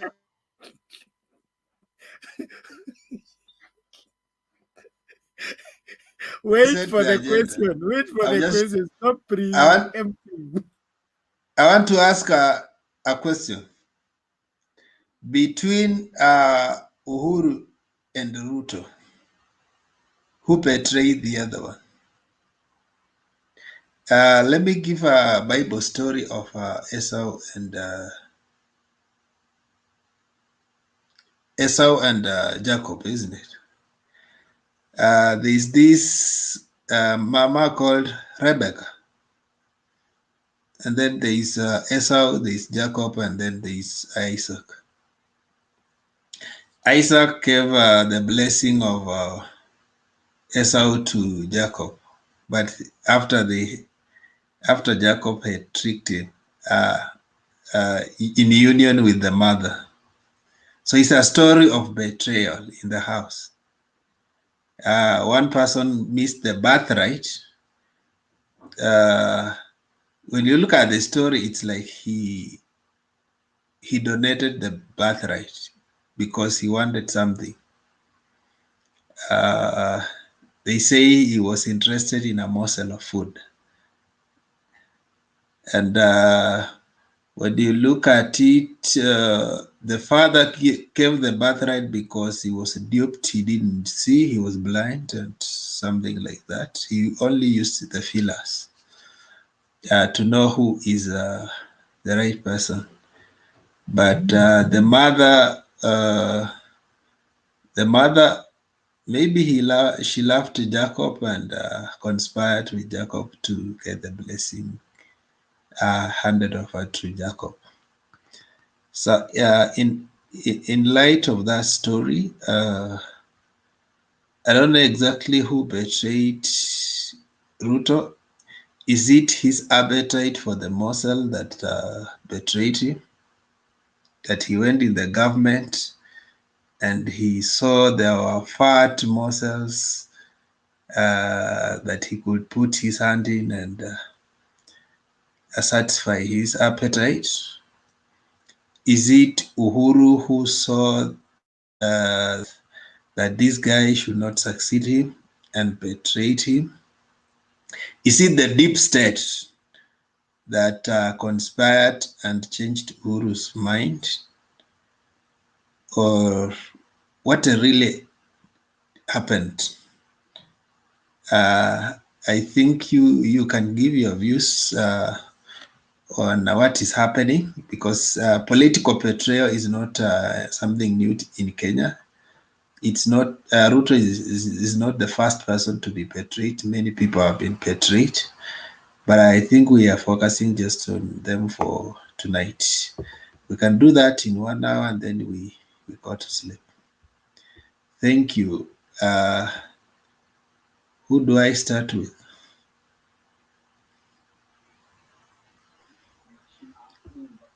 Demba, you are ready? Can start. Mugambi. Okay, I want to start by first of all, allow me to just in a second pick out some a little bit of contradiction from what Kizito shared a while ago. He talks about needing a party leader, and he also talks about needing a structure. I think those are two different things. As long as you have a party leader, the structures may always be picked by the party leader, as it is in our scenario right now. If you go to Wiper, all the structures of the party have to have allegiance to the party leader, Kalonzo. You go to Ford Kenya right now, they are rift there because they are struggling. The same thing to ODM and other parties. So, but if you look at CCM, even the president, the one who was elected, if you look at how they reached the nomination to pick the presidential candidate, it was a whole process. Party structures were followed. And that's why I said we might take some time before we get to a situation where we have national parties that follow structures that are not based on the individual. In South Africa, ANC could recall their president when he missed. They recalled Thabo Mbeki, they recalled Zuma. So I think what I talked about is party metamorphosis and evolution. It will take some time. For now in Kenya, our parties are still so much around the key individuals. So if we disagree with them, someone runs with the check. But it is a normal development of parties, which has happened in the world over. Now, back to your question about who betrayed who between Uhuru and Ruto. In my view, I hold the position that if it were under normal circumstances, Ruto ought to have been a little patient, however much his ambition was.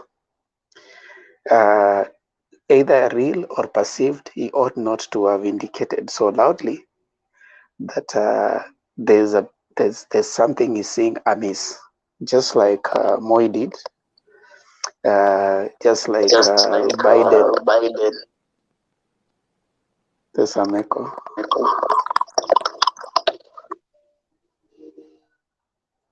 Okay, just like Biden did, he had his ambition, but he stayed behind Obama to the end.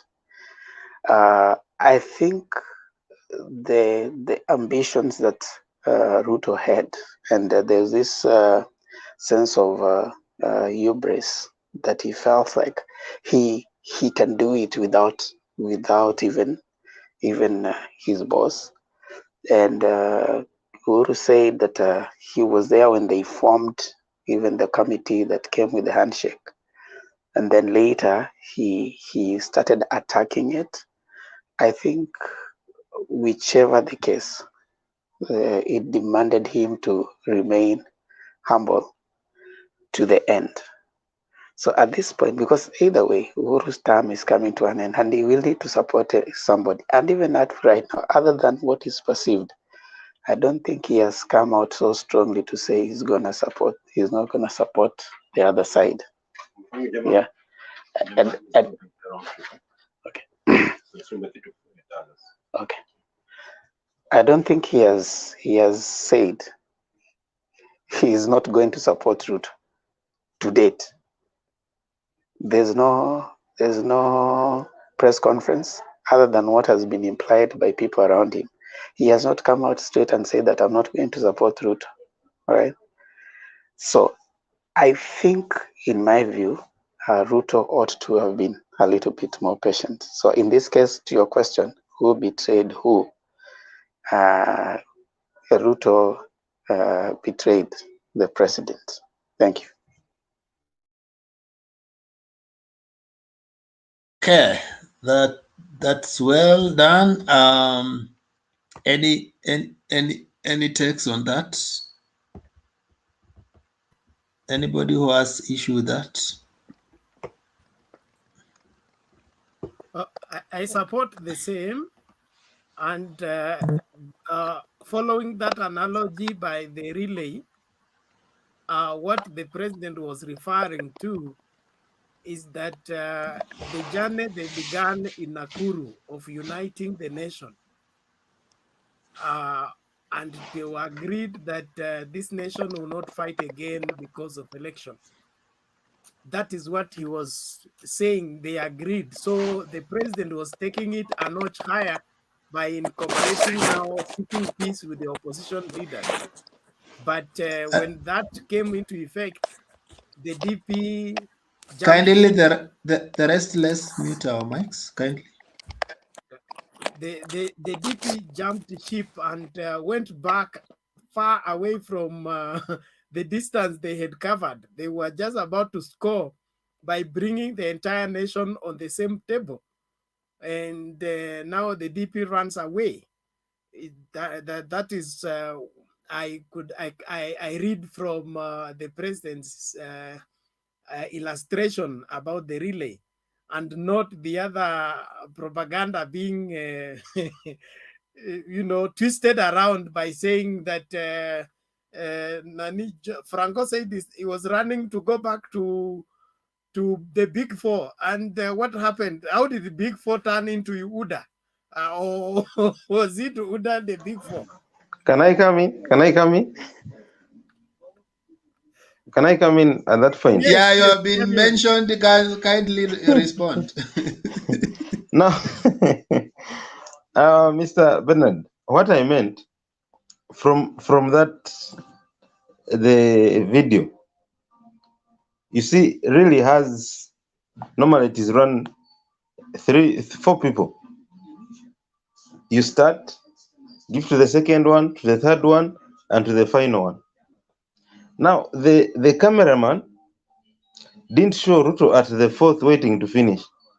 They showed only these other people who have come in at the 3rd, who have been given the baton, and they're running back to the starting point, leaving the 4th one waiting to finish. That was the only issue in that clip. People that came in the middle distorted the whole race, and they lost because they were going to finish the agenda they had started, but now they can't.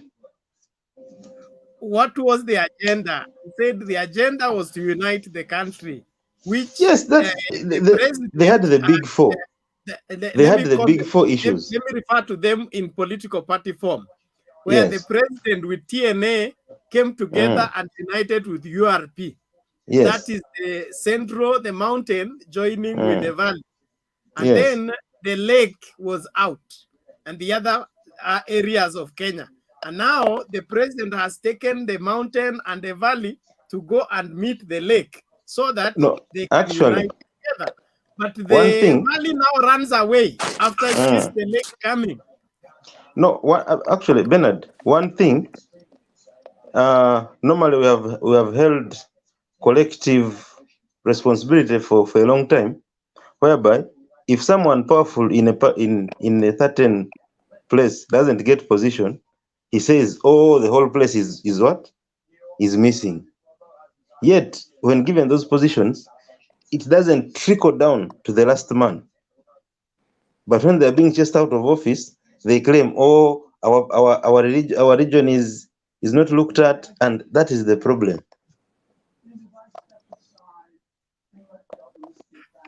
I understand exactly what you're saying, but it's not related to what you're talking about. Yeah, but there's something, Franco, you are missing. If somebody has ran in a different direction and the finishing line is in the front, the idea is he will not finish well. So now, the issue is, wait first, I haven't said what I wanted to say. Now, the issue is you are only explaining why he failed, but the idea is he has failed. So you are only explaining the reason why he failed.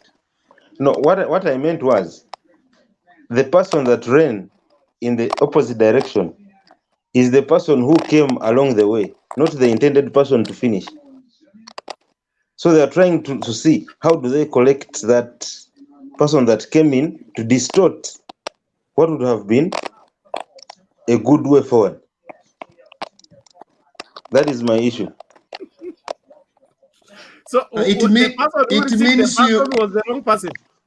You listened to the video. Yes. You saw the video, but you didn't listen to the argument because there was an argument in the video.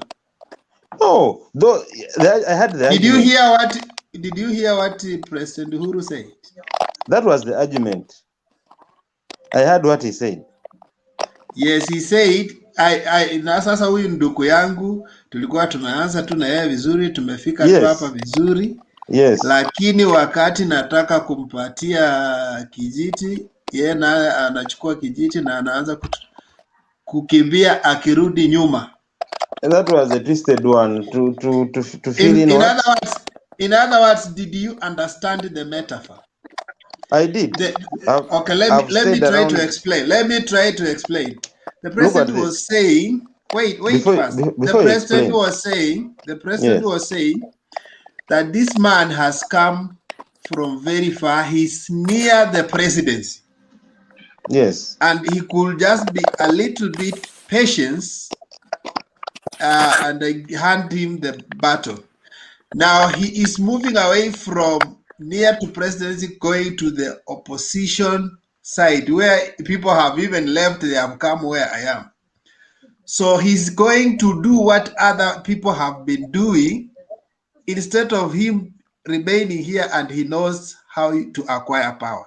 In other words, he was telling him, you have been with me, you understand how I acquired power, and you understand that going to opposition is not the way to power. Yes, I'm trying to explain what he was saying. No, that I Can I understood. help something? I understood. Before Wait, anyone comes Franco. in. Franco. Before anyone comes in, a moment. Let me just. Okay, moment.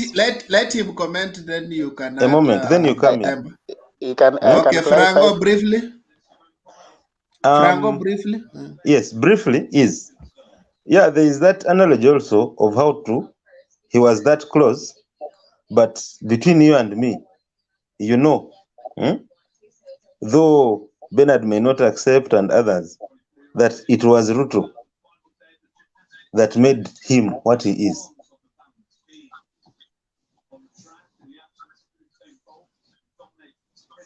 Sembo, you can come in. I just wanted to. Let me just tell. Temba, respond 1 minute, and then we move. No, Kindly, I want to give other people opportunity. Respond quickly. Yes, I wasn't. I wanted to just give a rejoinder to what you are trying to explain to him on the relay. When you watch the relay, the guy who waits for the baton doesn't run back to get the stick. He runs forward, then puts his hand like this to pick the stick. Yeah. So that is what the president meant, that instead of waiting for me to give him the stick there, he's actually running back to pick the stick. That position was not for Ruto. Ruto's position was in front. The one who was there was someone else. That one was running backwards, and you know him. It's okay.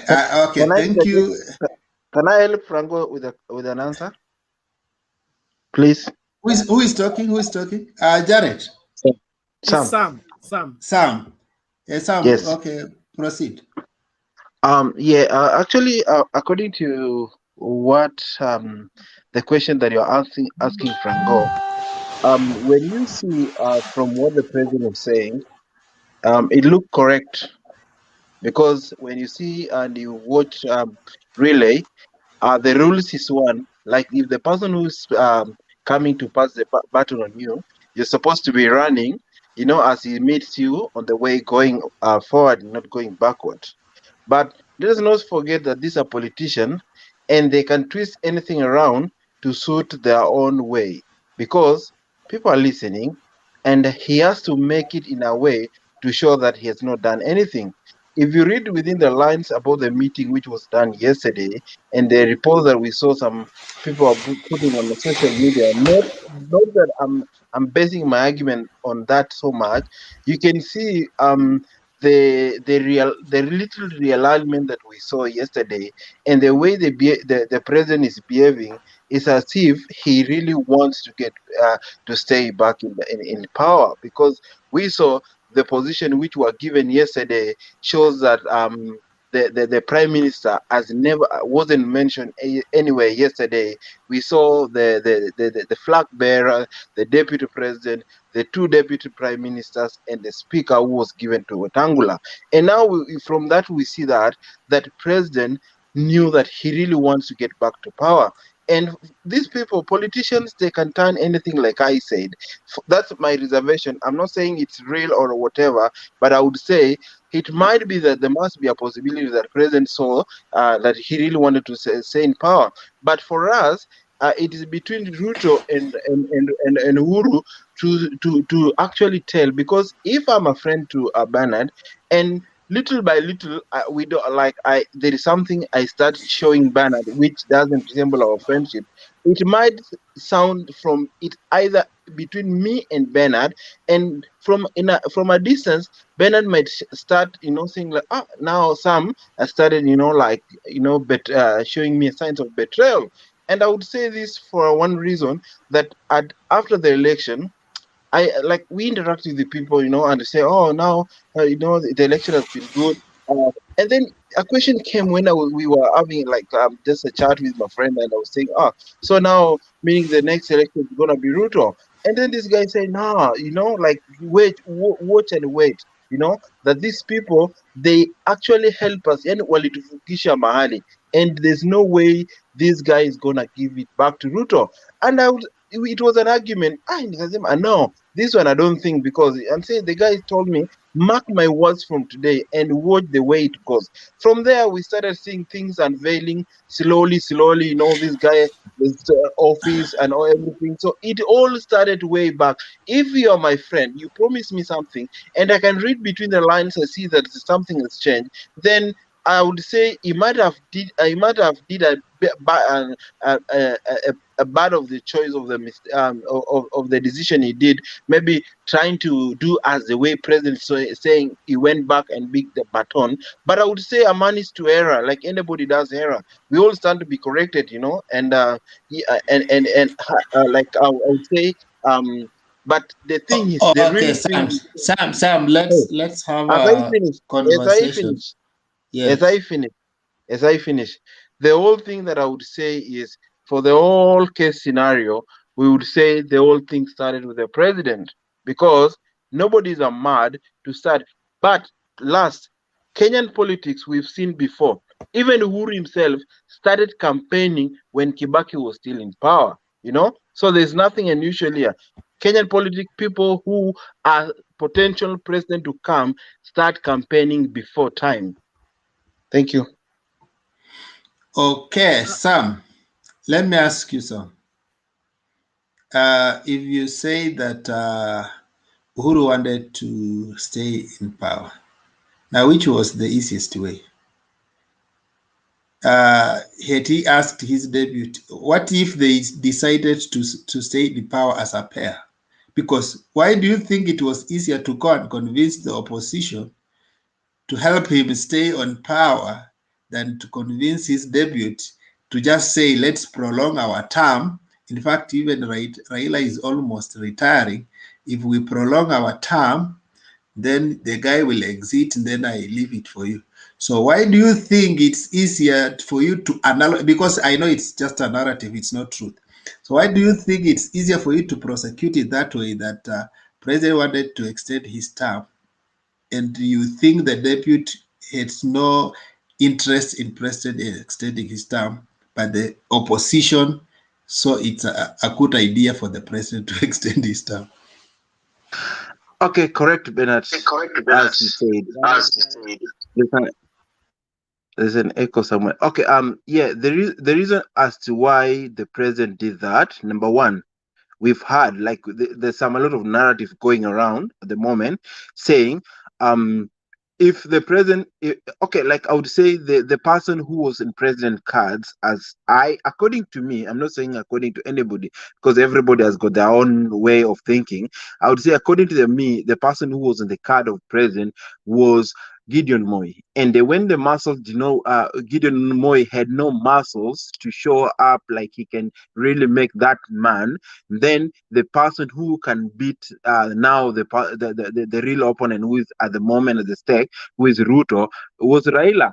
And now the thing is, they use a narrative. People say that RAILA, because of age and everything, they'll say, oh, let's give him, because he might not even, like, according to what people say, I'm not God, I'm not saying who's gonna live for how many years. They say, oh, maybe he might not fix 5 years, then now we can bring another card in between there, and then we would have achieved our ambition. The whole thing is, if you read from what Uhuru is coming from, he means that this guy didn't like Ruto. He was just, trying to play around just to get a mileage with Ruto.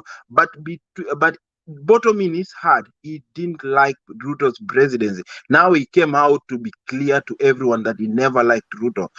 But Sam, today you saw the 7 people come out of the statehouse in Mombasa. Yes. These are same guys who have been in the same NASA collision, but the body language was speaking otherwise. Is there any likability in politics, or is it about interest? Do you like them? Is it a marriage? So is there any likability in politics, or is it just about people coming together because they have a certain interest? Okay, because you are arguing like he didn't like him, but they worked together. Is there any likability in politics? Today, even KALONZO and RAILA didn't shake hands, and they are still in the same meeting. Bernard, there is always saying, if we got an enemy, like if there is one person we are trying to fight with, people will even pull up, even even those ones who are enemies, first of all to deal with the common enemy. So I would Thank say you. in this You have case, answered listen, yourself. You have answered yourself. That you don't. listen, You have listen, already listen, answered. listen. Why don't let me you say want me something. to finish Some my point? seems to have a No, you have mindset already to answered think yourself. I want to give the other person a chance. Please, some seems to be pushing a particular narrative. Sam, mute. You have already answered. My question is already answered. So, okay, Jared.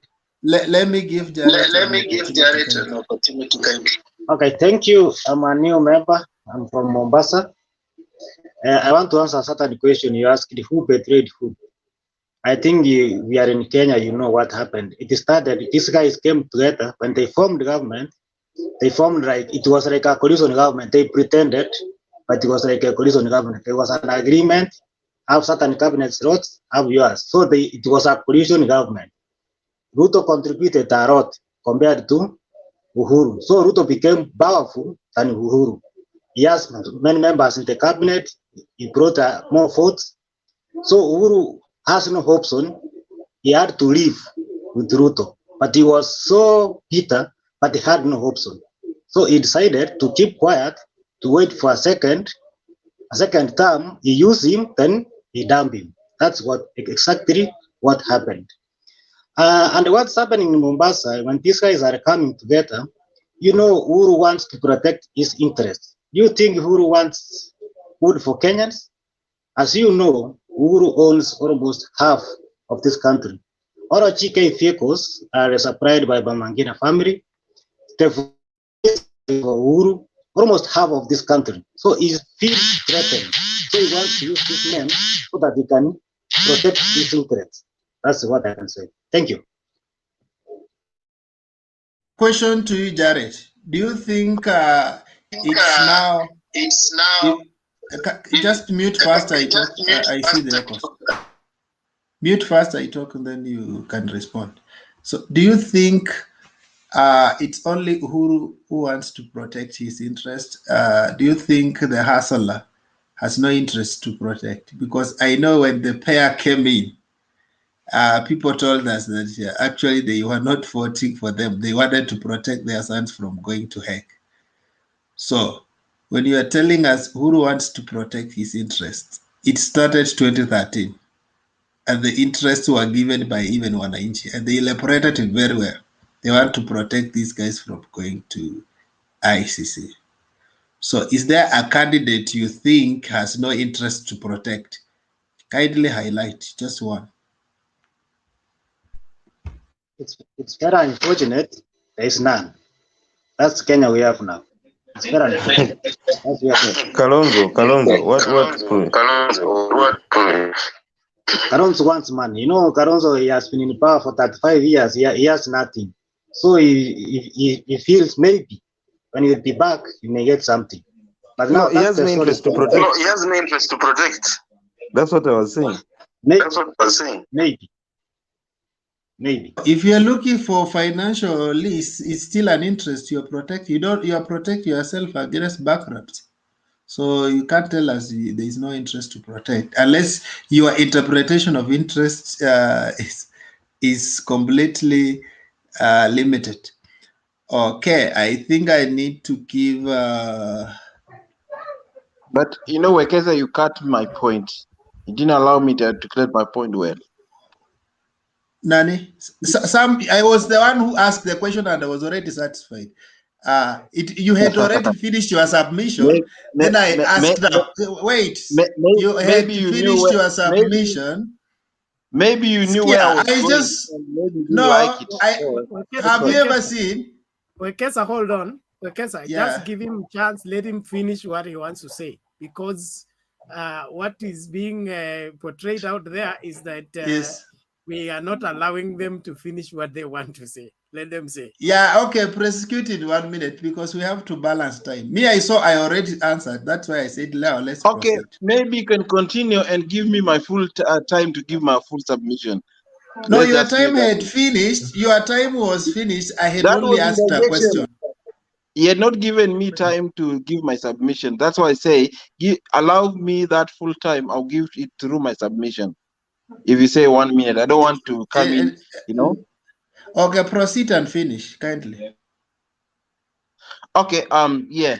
The whole thing that I was saying is, if you see from yesterday, the way these people are pulling up together with all the agency, it's all about they want to defeat someone. It's not all about not showing us that this is what we really want. You know, they're trying to play around with the numbers and figures to say, oh, because we've heard them saying, tusiposhikana, this man will beat us by Zambili, you know, and that's what these people are trying to do.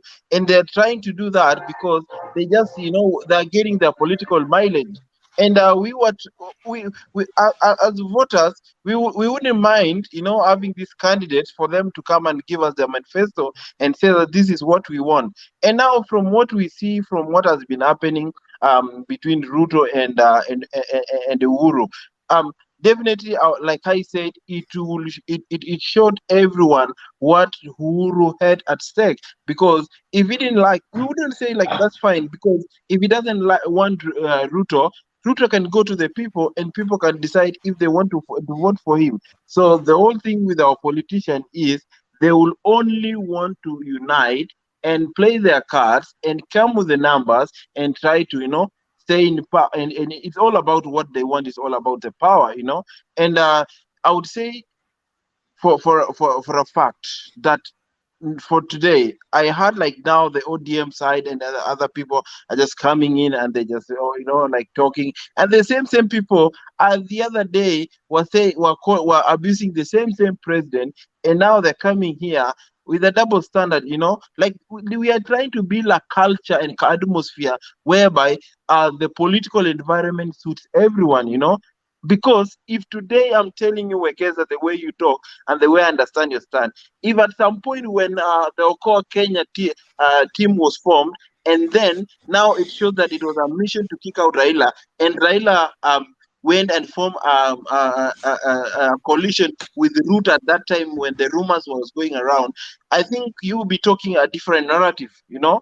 And I would say this because we are trying to bring an atmosphere whereby when when we are actually talking politics, we know we belong to one Kenya, and this is the main problem that is coming to us. You know, we take it as the way it is, not because what our hearts want or what our feelings want, but it is all because of our united politics. Sometimes when we argue in this forum, we tend to have a divergent issues, but we tend to take it a lot a little longer away from how we could even build our Kenya. We belong to each other. Kenya is all ours, but we tend to try and think what's happening, because we see a scenario in Kenya whereby the politics of Kenya is being controlled by one person, and this is the president, and he has come out. We don't know what are the things, what is his interest to come in that much close and fully to try and control the politics. Because as a person, I wouldn't expect him to even to go a point of using the state machineries to try to influence the politics. He should leave it for Kenyans to do something like a fair and open and fair election politics in Kenya. So to me, I would say whatever happened yesterday, I would say the president, having shown us that he doesn't want Ruto or he doesn't support Ruto's presidency, shows that all these things have been actually been engineered by the president himself, and is fooling us Kenyans. So I was asking a question to Wekeza. If it happened that way, that at the time when Okoa Kenya came up and had a good muscles to run for the presidency, and shown that there was, because after that we saw even Raila went to the street and started criticizing the government for a short while. After that, we saw the president himself drove to Raila and tried to talk to Raila. At some point, he went when Raila was sick to get him out of bed to go and start launching some project just to suit him, to try and show him that no, we cannot do that, because the narrative and everything that was going on showed that there was a plan to to kick him out, you know. And if that time Raila had been kicked out, what narrative could be coming out of someone like Wekesa? I'm not pointing Wekesa, but I'm just saying because I know Wekesa where you all stand for in terms of politics. What will be Wekesa talking? Will Wekesa be talking the same thing as the way he's talking today, or it will be a question of a double standard thing? You know, we all have to be honest with our ideas and everything we talk. I wouldn't say like I suppose this. Let's just put this politician in a field and let us judge them the way they are. Let us not own them. Let us not own even the mistake they do. But let us put them on the field and say what as it is. You know, it is what it is, man. Because if we say we will be hiding things, and these things will come and hound us in after election and every other time. All right, thank you very much. Have a good one. Okay, thank you for that powerful submission. But I think because you mentioned me, let me just say one thing. I think, in my own view, I don't even imagine how else it will be. But me, I've always been consistent in this race. If you trace my politics from 2005, I have been on one side with one candidate, and I've been pushing through because I know what he stands for. So it's not like I gamble. That Can I ask you a question? wait One question. first. You have talked to like 2 minutes. We were listening. So can I make I respond to your question first? So I don't gamble, and I know what my candidate stands for, and that's why I proudly follow him.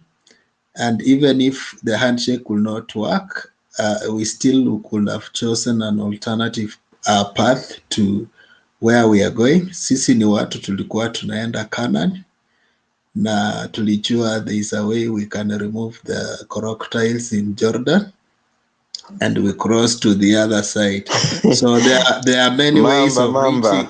Yeah, there are many ways of reaching Canaan. Kindly mute your mic first. There are many ways of reaching Canaan, and this was just one of the ways. So usikuwe na shaka. Question. Ask. On this forum, I've heard you not once, even twice or 3 times, articulating some points regarding what's happening on Ruto's camp and all these things that are around him. Do you think by any chance if it were Ruto to form a coalition with the RAILA, would you be using the same strong words, or utakuwa unapunguza makali ya mambo yako? That's a good question, but if anybody comes to support my candidate, I don't stop them from supporting, but I'm not shifting my allegiance to them. So if Ruto wants to support Baba, I will welcome him, and I don't have a problem with that, because when you are in the church, the followers are many. Even if a robber comes to church, he will still follow Jesus, but a robber cannot claim to be Jesus. Can I ask that if that is the case, you're trying to tell us this in this show, that with such a kind of thinking, would we find so many people with the double standards when we try to talk politics? That's not double standard. I have my standards, but people can align with my standards, but I will not choose to align with their standards. Okay. Let me say something about okay. Bernard say one thing, and then I have seen another hand, Themba one thing, another hand I've seen Franco like that. To be held bound to look at politics as a cover-up game, whereby if somebody supports the other, then his evil deeds should all be forgotten, and then we only amplify the good part of it. if Ruto works with Raila, it will not be the first time. They have worked before. And in my opinion, Ruto was more stronger in ODM than anywhere else. And so it is not a matter of going to join Raila so that you become good, or you move away from Raila, you become bad. That has been a UDA narrative for a long time. But truth be told, we are not just here for political ambitious people who are in Kenya. We're here on this platform mainly for Kenya itself as a country. And our advocacy needs not only to be limited to who do we prefer to be president, but what is best for Kenya. I've asked this question before. The DP is out clear saying he wants to be the president of Kenya. But has Kenya asked for DP's presidency? Does Kenya need the DP to be the president? Because beside him wanting to be president, there is what the nation needs at this point in time. What is in the best interest of Kenya? Is it for every ambitious person to get what the ambition wants, or what is in the best, what will serve Kenya well at this point in time? And that means everybody's ambition needs to be in that reflection. If I am made president today, what will I make? How will Kenya be made better?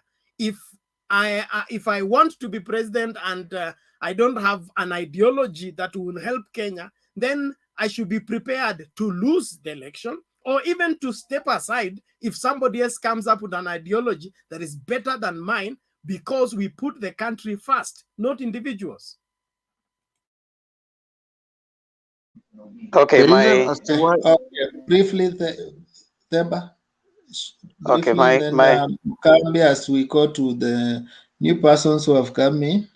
okay, my comment is, I think the comments by some are typical of those who have aligned themselves towards Ruto. They cry fall, and what you are calling, there's this paranoia. If everybody meets every other person, it's like they are meeting to defeat. Is Ruto the only person who is gunning for presidency in this country? And is it in their wish that every other person would stop running so that they can leave Ruto to run? It's a political competition, and whatever tricks someone will make to win it. Even Ruto wants power. So I think it's a bit insincere to suggest that everybody else should just sit easy and let Ruto have it smooth. Secondly, he talked about state machinery. State machinery is what was used against ODM in 2007, 2013, and all. State machinery has worked. And there's this, lie that is being peddled every other time that Ruto worked so hard to put Uhuru in power. It was contested in 2007, contested in 2013. And even 2017, there was contention. And all of those times it has been about the servers and the voter rigging. So what are you talking about, Ruto helping Uhuru to be in power? In fact, that is what in some circles it was said. At some point, it was like, we actually won this. You didn't really help us. And that is where it has reached the relationship where it is up to right now. So I think for some to be sincere with us, let's agree. When you enter a political competition, it is a competition. It is not church. The competitors will plan, map against you. And Ruto is not the only candidate. Even the others are candidates. And the same way they work hard, he also needs to work hard. And when they are meeting, he is not the only presidential candidate. There are 101. So when 7 are meeting, they are not meeting to discuss Ruto. That is called paranoia. When you see people talking and you think they're talking about you, there's a problem with you, not them. Thank you. Okay. Okay, sir, before The next person was Mugambi. Mugambi. I'm the next, eh? Mugambi, just a minute. Just 1 minute. Kindly let them all talk. And then 1 minute, then I because just run off. we are Mugambi, balancing please. time. We are balancing Mugambi, time. please. Kindly. Just 1 minute, then I run off. Sam, let's balance time. Let Mugambi say, Sam, then Sam, you will respond. You will respond. Okay. Mugambi, 1 minute. Please. Franco. I want you to respond to all of them because you are. Please, No, I just 1 minute, then I run off. I'm running off somewhere. Just 1 minute. Even Mugambi is responding to your issue, kindly. Actually, I have stayed here for so long holding my horse. Let me just make a one or two on what the new topic about the relay that we talked about. But before I do that, I think some of us are crying more than they believe, and that should never be the case. If you are a supporter, don't be a crybaby. Leave the person that you are supporting to fight for himself. Okay, that said, to address on this relay issue, I want to go back to 2013 and ask myself, how was the union of Ruto formed? Was it a union of convenience? Was it a union of purpose? Or was it a union of chance? I'm very sure, were it not for ICC, Ruto and Uhuru could never see eye to eye, because we know how they were, how they have been interacting. But because they under common fact of ICC, this guy came together as a convenient. It was just a union of convenience, number one. Then, how was it formed, or what were the agreements? What made Ruto to support Uhuru? Did Ruto have the resources to run for presidency with his URP? How did Ruto run his ICC case? Was he able to finance his ICC case as at then? How was their union in the first term? I think all of us, we are very much aware that in the first term, most people and most analysts called President lame duck president, because he could see everything, every loot, everything happening in his eyes, but he could not call his people to order, including his deputy president. And it is the 2013 to 2017 time that Ruto felt that he is so powerful that he could outshine his boss in whichever way. May it be in speech making, may it be in influence in the cabinet, may it be influence in the tenders and everything. However, now the water became thick when it came to 2017. When they merged the 13 parties to form one Jubilee, Ruto thought that immediately we win the election, my boss is going to sit back as he had sat back in 2013, 2017. I ran the show. But the problem came whereby the Uhuru now wanted to hold the party, hold his cabinet, and achieve his agenda, or the agenda that he had for the country. And this thing made Ruto to feel as if he has been so much squeezed by the government or by Uhuru. Looking at his previous behavior in the first term, up that point, I can say there is no betrayal in their relationship, but there was so much mistrust between the union of the two. Because number one, Uhuru felt that I have supported this man so much, I have given him so much leeway to do whatever he wants, to amend as much wealth as he wants. But now I need to close some taps so that when I leave the presidency, the Kenyan will be saying at least Uhuru made the port, made good roads, and made all that. I'm sure most of us here, when I ask you the legacy of Uhuru Ruto in the first term, there is no one who will mention anything apart from the stalled dams, the stalled stadiums that Ruto told us they will make 9 stadiums in the first term. But come 2013, they were giving us percentages of completion, meaning these dams and all these projects behind their money pumped in, but in one or the other, the money was taken to unknown places. Remember, most people have been saying that in 2013, there was, okay, the people support William, they normally say there was no corruption, but the opposition leader was a whistleblower in so many scandals. The same man that feels he is so much excluded from the government, he used to say that there was no corruption. He used to give lame excuses as to why RAILA, the ODM leader, is crying. But in real sense, there were no projects for the first time. So when they formed the Jubilee, Ruto felt that he is safe because if he can get the Jubilee as a party strong and wide, he will run with it in 2028 to be a smooth ride. But when Uhuru got to power, he put his people there strategically to make sure that his agenda is achieved. And that is why we saw Ruto running up and down across the country immediately after the elections, donating the money, campaigning, and making networks, which was so opposite of what Uhuru wanted. Uhuru had told him, let us first of all achieve our legacy, then at least I can sit down and support you how much I can. But the man was not so patient. Then to finish my points, I want to correct one of the narrative that have been run here about the union that RAILA is making with other candidates. Remember in 2013, we had RAILA running against 4 members. That is, we had Uhuru, we had Ruto, we had Gilo, we had Balala, and we had Mudavadi, who chickened out after the deal went south. Meaning, these people, the 4 of them, they were running against one person. Remember, even KALONZO came to Raila as just a second thought. Therefore, it will be so blunt, it will be so pretentious for us to say that Raila wants the support for the Jubilee because he has no power.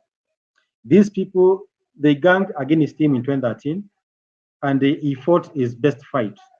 So in 2017, when the deal goes south, and now the dice is not on your side, keep quiet, be a gentleman as Raila was, get your people, and fight your battle. Again, as I finish, as supporters, let us not cry more than the bereaved. Because what I've heard, I think someone saying here, is making so much venting to us as if we are the problem. Mind you, we are just the analysts. The problem with Ruto lies in his own doorsteps in current office. Thank you. Thank you so much. I want to give Jonas, he has been here for long. He has not make the network is kindly let him make. He has been having Just one, problems. then I go. He has been Please. having problems with the network. Yes, just a minute. He's going on and off. Kindly give him a chance. Jonas, just a minute. Yes. Kindly, Jonas, Thank you, proceed. Mr. He's having a Yeah, challenge with network. Thank you.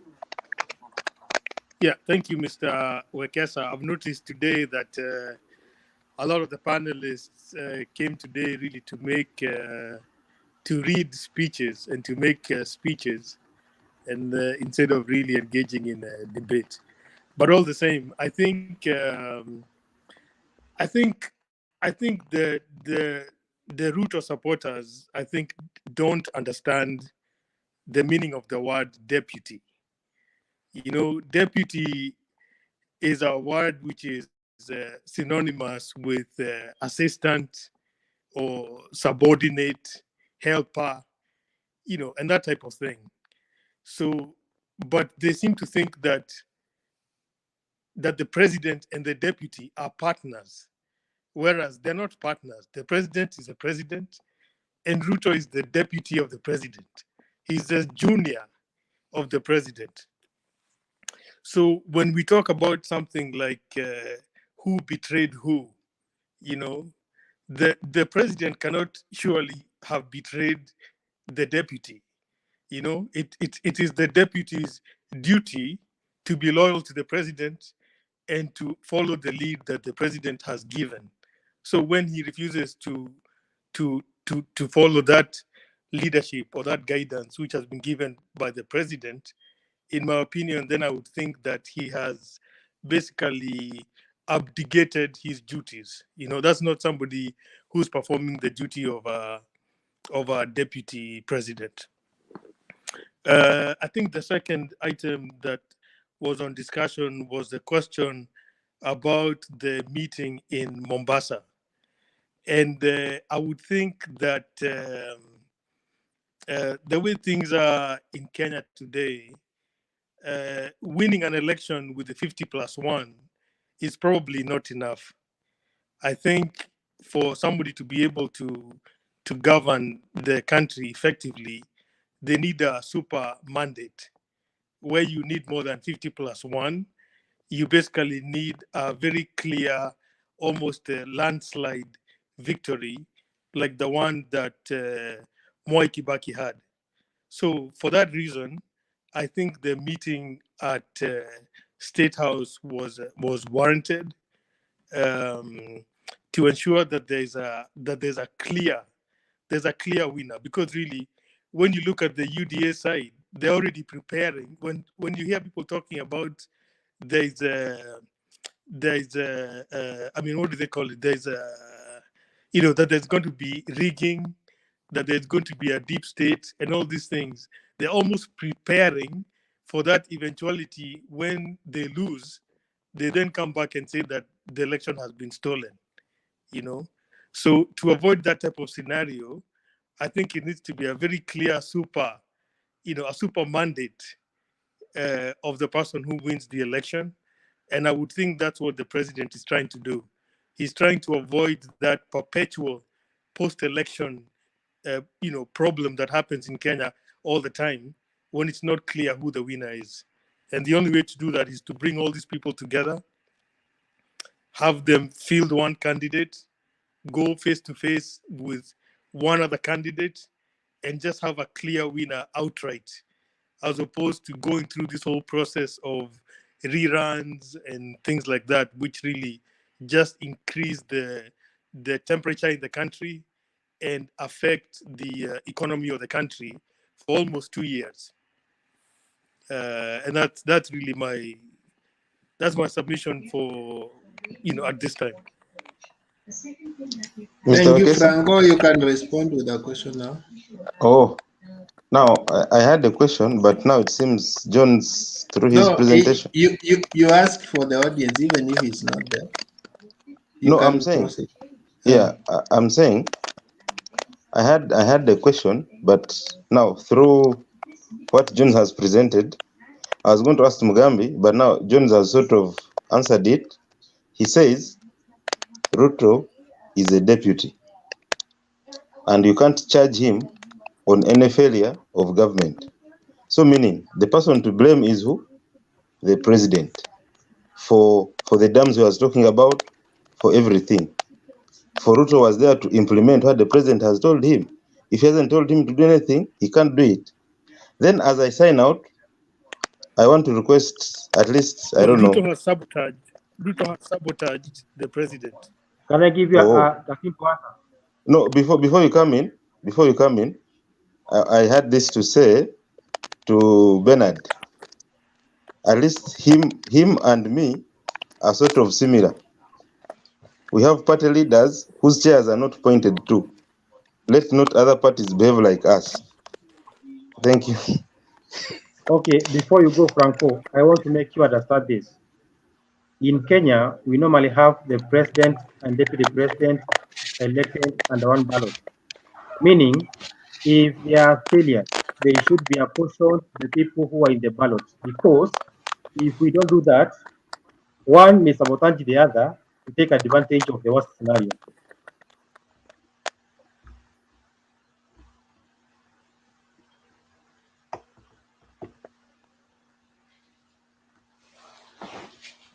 Thank you. I'm done.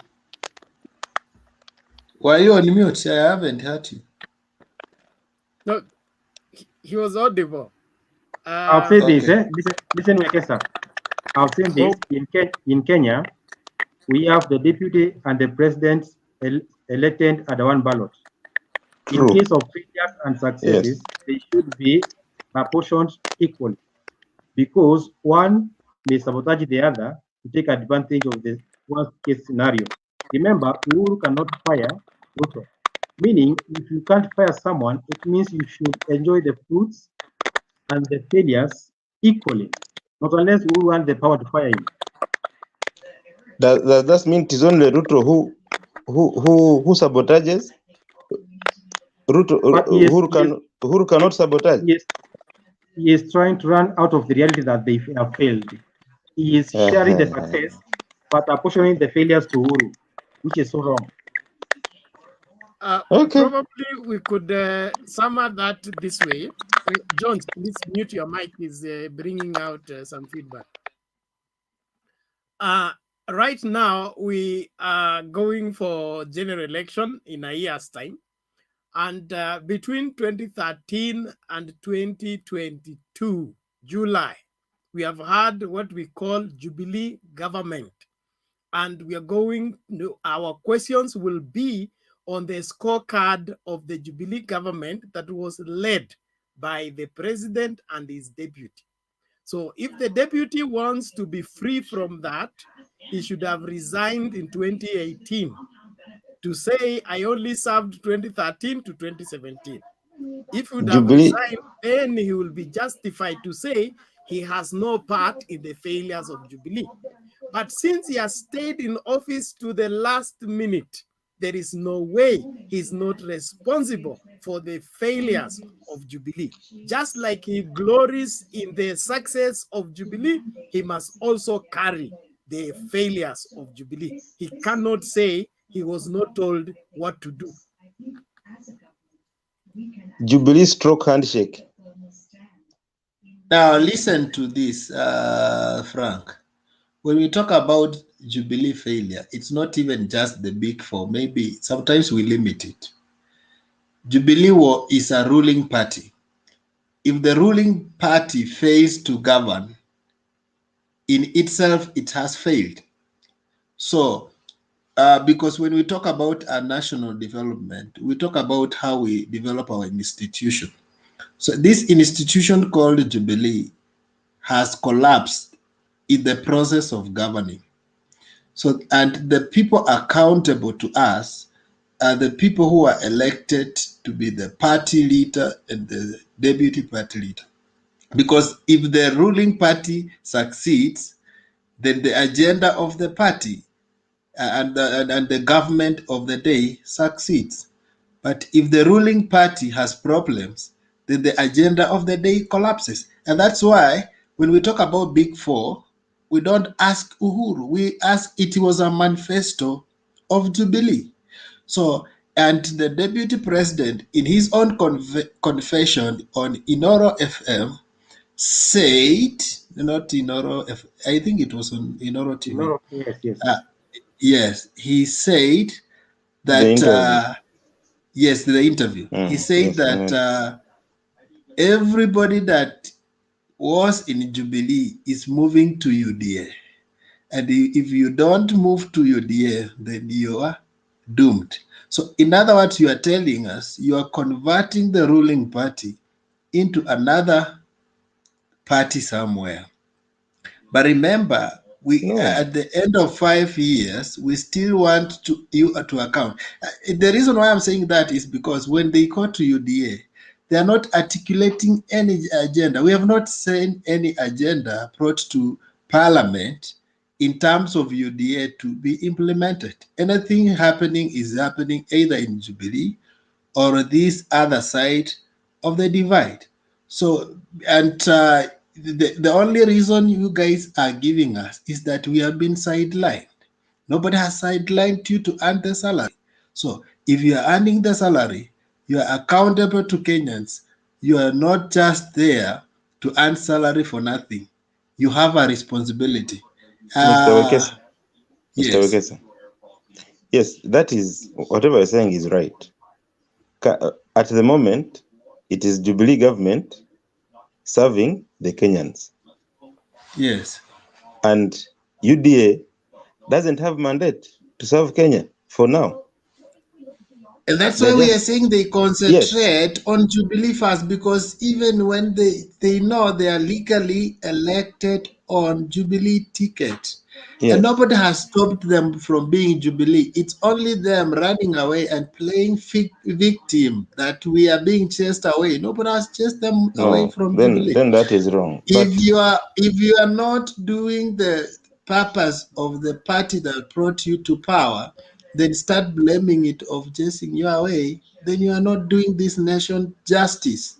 And don't think that you will come to us and tell us the only reason why I did not accomplish is because I was chased away. Part of even your leadership skills is how do you bring back a conflict? How do you solve a conflict? You cannot tell us that that if there is conflict and you run away from it, you have succeeded. You need to work on your conflict resolution and see Yeah, that the nation is moving in the right direction. you're very right. And Can I, I Franco, think, yes, Franco, sir. Yes, sir. let me ask you a question. Yes. In Uganda, do you elect the president and the deputy in the same ballot paper? Or you No, elect the president? we elect the president. We elect the president, and later the president appoints the vice. So Uganda and Kenya is like heaven and earth. Your deputy president has no mandate for the failures, but ours, they're in the same ballot paper. They are like a man and a wife with a marriage certificate. So Yes. no one can go out of that marriage, not unless they go to court and divorce. Ours are together. They were elected with 80 million votes. Those people need answers to them, from both of them, not one. That is true. I agree with you. But then now, when it comes to this other thing of UDA, I will expect these questions around 2027, I think. We'll be answering these questions as UDA. But at the moment, it is Jubilee for now, till August next year. You know, Mugambi, I was going to say that even if they are elected together, like you're saying, they have different roles, right? The president is elected as the leader. He's the president. And this other one, his role is to deputize the president, is to be a junior, is to be a subordinate of the president, not to come in and think that he is equal to the president or can be running another government inside the government. I mean, that can never work anywhere. You cannot have, and even if let's say that William was to become president, I don't think that even he himself would want a deputy like himself. You know, I highly doubt that he would want a deputy who behaves the way he himself is behaving. So, you know, I don't know whether Duke has any. Thank you. Thank you so much. Yeah, I want Duke to respond so that we can get a balanced discussion. Yes. My response is this. The functions of the deputy president as prescribed in I think it's chapter 147 of the Constitution. It says that the deputy president will act as an assistant to the president and will execute duties assigned to him by the president. So when you are the one who gives another person functions John, and duties to execute. And is bringing feedback. Jonas. So if the president is the one who has power to give or to direct the deputy president on what to do, it means it is the president who has the responsibility to monitor the execution of those duties which he assigns the deputy. That means if the deputy makes the mistake and the president is unable to detect those mistakes, or is unable to in short, is unable to detect that, or there is a mistakes in the duties which were given to the deputy president, it's the failure of the president of following up and monitoring those duties delegated to the deputy president. Therefore, for me, the buck stops with the president. Because if you are the one who are giving another person duty, yeah? I think, Duke, there's a very big difference between somebody who's making a mistake and somebody who is being insubordinate. Somebody who is told, we're not going to do this anymore. I want you to do this, or I want us to go in this direction. And then you clearly refuse and start having your own opinions instead of following, especially in public, you know. I mean, you start publicly disagreeing. No. With your president. Actually, it is the reverse, which is even you, Duke, if you had a deputy, right? Your deputy cannot go around being insubordinate when you have already said, this is the direction that I want my government to take. And then the deputy then just goes a out. moment. Just a moment. Actually, it's a reverse, which is true. The president says that he does not want to work with the deputy president. He relieved him of his duties. Actually, he directed some cabinet secretaries not to pick the calls of the deputy president. So the deputy president has gone out and is actually executing his personal functions as a private person. So if you have stopped working with an individual, he is not deputy, he's not your deputy anymore. How can insubordination come in?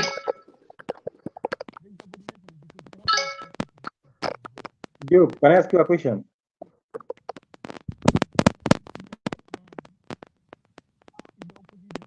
Duke, can I ask you a question? Duke, hi Duke, are you on? Yes. Let me ask you a question, eh? Okay, go ahead.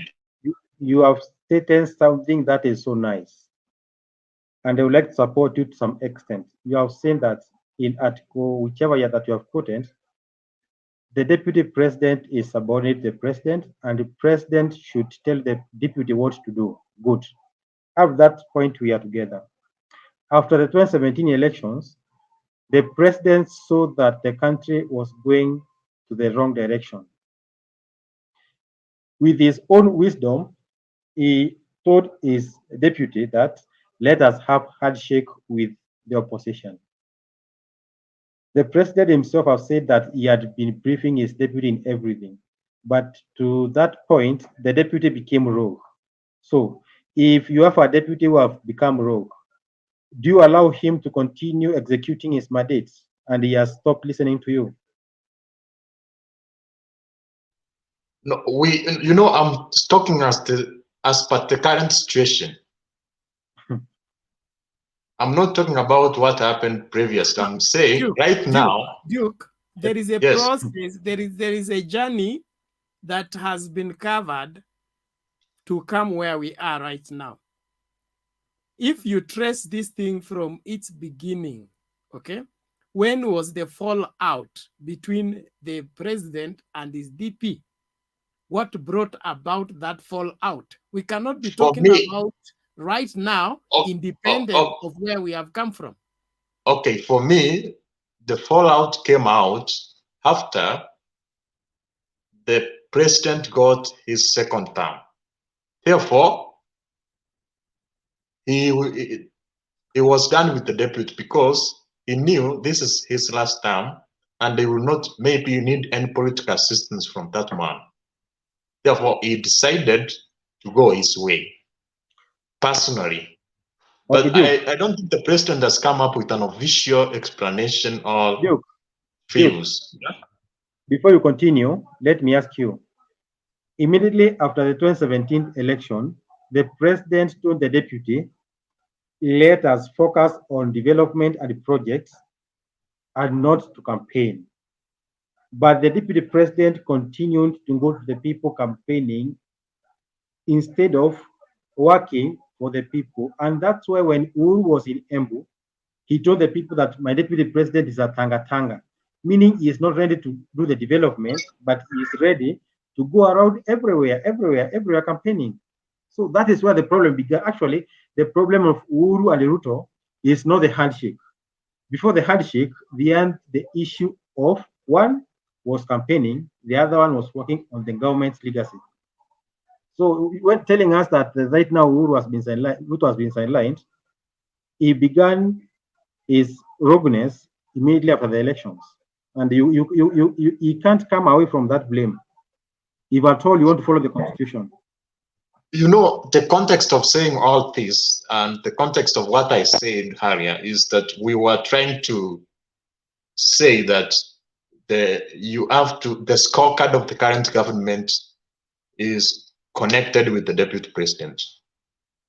But for me, I see it's not totally connected with the deputy president, because his power is curtailed. Even during the first term, the person with Duke. Yeah. He's the deputy president of which government?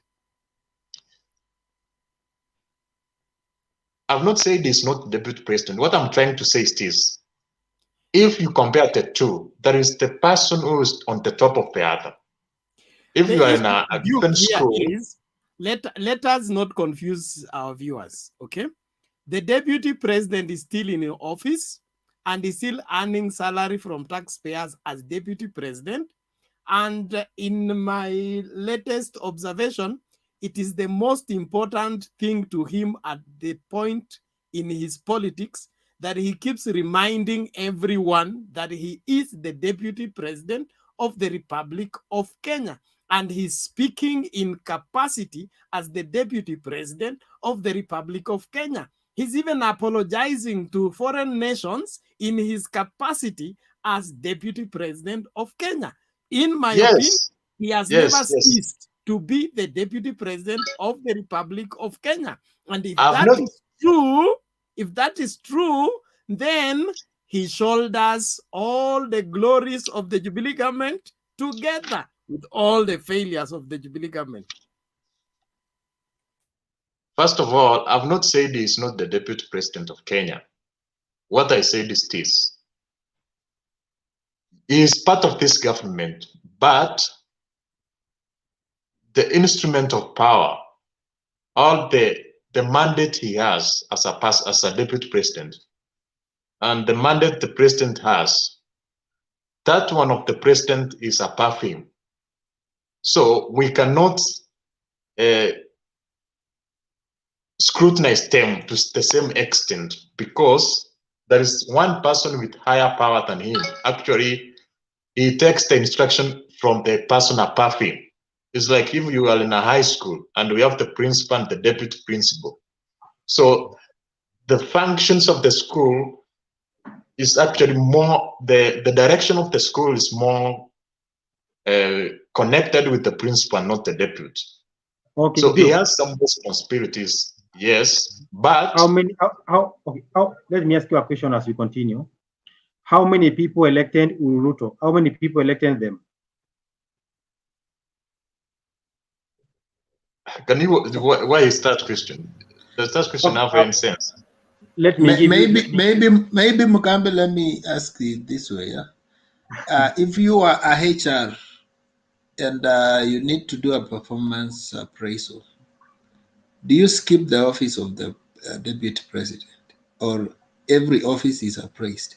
Because there's a reason why the office was created. So you cannot just tell us that office should not even have a performance appraisal. So why, as us who are taxpayers, we need to ask ourselves, do we even need that office if at all it's not functional? And if it's functional, then whoever occupied that office between 2017 and 2022, did he merit? And do we need to give him a scorecard, or just use our own political explanations and say, oh, mara hakupewa nini? Yeah, I think we need to be objective here, because Ruto is not there forever. After 2022, whether Ruto wins or loses, there will be another deputy. So if we use the same excuse, we will carry it up to 2022 and say, whoever also comes into the office as the deputy president, we will just have another excuse. And we reach a time and say, now, either we need to abolish this office because it's not functional. So we need to be objective in our argument. Thank you. Yes, to answer you on that, yes. For me, each office must be scrutinized. But what I'm trying to say is this: the failures within the deputy president's office have to be connected with the incompetence of the president. Because if you are the person who supervises or who delegates those duties, you have also the responsibility to make a follow-up and to monitor and to ensure that they are executed as per your requirement. And if there is mistakes or something which is not done as per the provisions, you have to rectify it on the spot. That's my stand. Okay, Duke, as I end engaging with you, I want to say this. I asked you how many people elected Ruto. You refused to answer, but they were 8 million. Those 8 million, they elected 2 people in the ballot paper. And at the end of the 5 years, those 8 million people, they will want explanation from 2 people. That is Uhuru and Ruto. For example, in an organization, when you are the CEO and your deputy, and then the deputy realizes that the CEO is misbehaving, the best thing for the deputy CEO to do is to resign so that the malpractices for the CEO cannot be apportioned to him. But as long as the deputy CEO is in the office and the CEO is non-performing, those 2 people will be judged the same because there's no difference between a thief and the person who just kept quiet and the thief stole. So if he want, he would have resigned so long ago. If he resigns today, he still carries the blame. What you have said is a fact, but I disagree with you when you say that they're responsible or they must be judged at the same way. It's not fact for me because the two have different instruments of power. They don't have equal power and they don't have equal responsibilities. So if you have to scrutinize 2 people equally, they must have equal power and equal responsibilities. There is one person who has more power. Mr. Duke, and allow more me to ask you a question. That's what I'm trying to say. You gave us an analogy of a high school where we have the principal and the deputy. Now, take for instance, Kenya is a high school and it has a principal called Uhuru Kenyatta, whose deputy is William Ruto. And they have presented their candidates for the final exam. And all the candidates failed the exam. They did not perform rightly. Who bears the blame for the failure of Kenya High? Is it the principal alone minus the deputy, or the deputy alone minus the principal? For me, I can say the principal because he's the one who has control. For instance, you have to provide instruments. For instance, you have to ensure we have competent teachers. You have to ensure we have running materials. You have to ensure we have desks. Also, is the one who makes decisions. For instance, if you talk about the money which is sent to schools, the principal is the one who signs the amount which comes to schools. So he has to monitor the way they are spent. What if the president, the principal just admits students who are not, for instance, some schools admit students who have scored poorly because they just want too many students to pay school fees so that they can get profits. So, No, Duke, what if the Kenya High has the scenario whereby the principal has competent teachers? In fact, he believes in the school performing very well, so that he chooses the best cabinet secretaries, class teachers and subject teachers, but the deputy is held bound to, instead of encouraging the teachers to go to class, he takes them to go to the farm and then they go to the field at the time for the class. When they are supposed to concentrate on grooming the students for the exam, preparing them for the exam, he said, no, we will not do that one. We have our own mind. We think our own way. We will not be told what to think. As the deputy, I'm taking you for a retreat in Mombasa.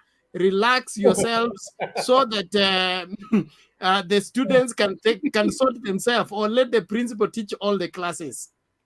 If that happens, students failed exam, who carries the most of the loss? It will be still the principal, because when you are the principal, how can you allow somebody who's below you? So, but How you know, can you Bernard, listen first? Duke is How correct. can Let him yes? How do you allow?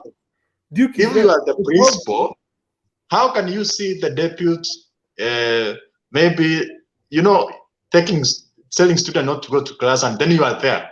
It means maybe you are incompetent, or you fear the deputy. So that circumstance cannot happen. You cannot be the principal and then you say the deputy may be telling teachers to not to go to classroom, something of that kind. You have to take control. So That's Bernard, what I mean. so Bernard, So something is wrong with the constitution. That Yes, constitution has a problem with that position of deputy. It either needs to be scrapped or the deputy needs to be appointed by the president so that he can get rid of him. Actually, you are saying we go back to where we were. You remember we were in that situation. But it's not working. You can see the way Kenyans, the way our politicians behave, because you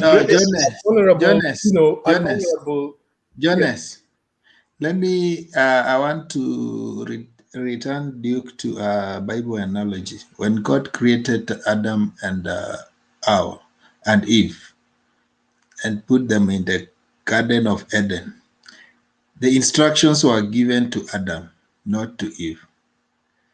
But when they ate the fruit, when he came to declare the consequences, he went straight, he talked to Adam, he said, "This is your consequences." He went to Eve and talked to her and said, "This is your consequences." And then he went to the serpent and he declared that this is the consequences. You cannot say that because it is Adam, because God spoke to Adam and gave him authority in the Garden of Eden, he abdicated Eve from the responsibility of a helpmate. She has a responsibility of a helpmate, and when she fails in her responsibility, she carries her own cross. So kila mtu, okay, the good book says this, if you are given more responsibility, more is required. We don't dispute on that. There is higher responsibility on the side of the president, but that does not dissolve or abdicate the responsibility of the deputy. The president will take his part, the deputy will take his part, the ministers who are running the ministries will take their part, the governors who are running the county governments will take their part. So don't use one person to blanketly take the responsibility of others. No, every office is accountable. Can I come in? Just a moment, I want to add. And that is why the president doesn't go to Harambee Annex to run Harambee Annex. Annex is given a budget on its own. Wekesa, give us some time also. Okay? I am only responding to him. I have not even been talking. Wekesa, please add the just 1 minute. 1 minute. You see, Adam was the one who was given the highest response. You can see Adam he had power to stop everything. For instance, when Eve brought that fruit to him, if he refused, maybe we were maybe not, maybe we were not, death was not be there, something of that age. You see, if maybe say, no, I'm not going to take this fruit. So meaning that if Eve was able to compromise Adam, it means Adam was also incompetent. If we refuse to take that fruit, that means, what I'm trying to say is this: if there are failures within the deputy president and the president is unable to spot them and rectify them all, actually it's an indication of his incompetence. That's what I'm trying to say. Okay, Duke. Assume today you are Uhuru. Assume today you are Uhuru, and Ruto is your deputy, and Ruto has become rogue as Uhuru. What can you do to Ruto? The first thing is actually to convene a meeting so that we can discuss in detail the issues, so that we can. Discuss. Yes. Then if he is unable to change, then I can even remove him from power. How now? And your hands are tied by the constitution. Oh no, there are several ways which you can remove him. For instance, you can even impeach him. You have evidence and grounds of him not performing his duties. But it's because of politics, and there is no mistake which the deputy has done. That's why there is he has no courage of doing that. You know, Duke, let us just be honest. When these people fail, they are both responsible. Okay, the president has a greater responsibility in the failure, being that he's the leader. But you cannot just take the deputy president and say that he's clean or he has not been tainted by that failure or success of a government that he was in. You know, and I think the whole confusion here is this idea that the deputy is not an equal to the president. He's an assistant. He's a subordinate. You know, if you've ever been somewhere where you're not the boss and your job is to follow the instructions that you're given, you can clearly see that our deputy seems to have gone rogue, like Mugambi is saying. The guy has broken bad. He has decided to go his own way when the president is telling him this is the way that the president wants to take the country. He has made a left, the president has gone right. And you cannot. Okay, I want Nancy to help. Duke. Can I come in that? Yeah, Nancy, come in kindly and support Duke. Well, but let me finish. What I was going to say is that when the deputy goes left and the president has gone right, you cannot then say that the president is the one who needs to go right and follow the deputy. It cannot be. The president is the leader. He's the leader. We elected him to lead. We elected the deputy to be led by the president, and he has refused to be led. Bottom line. Let's just move on. I've been listening for the last 1.5 and I think that we're being very limited in our own truth and assumption.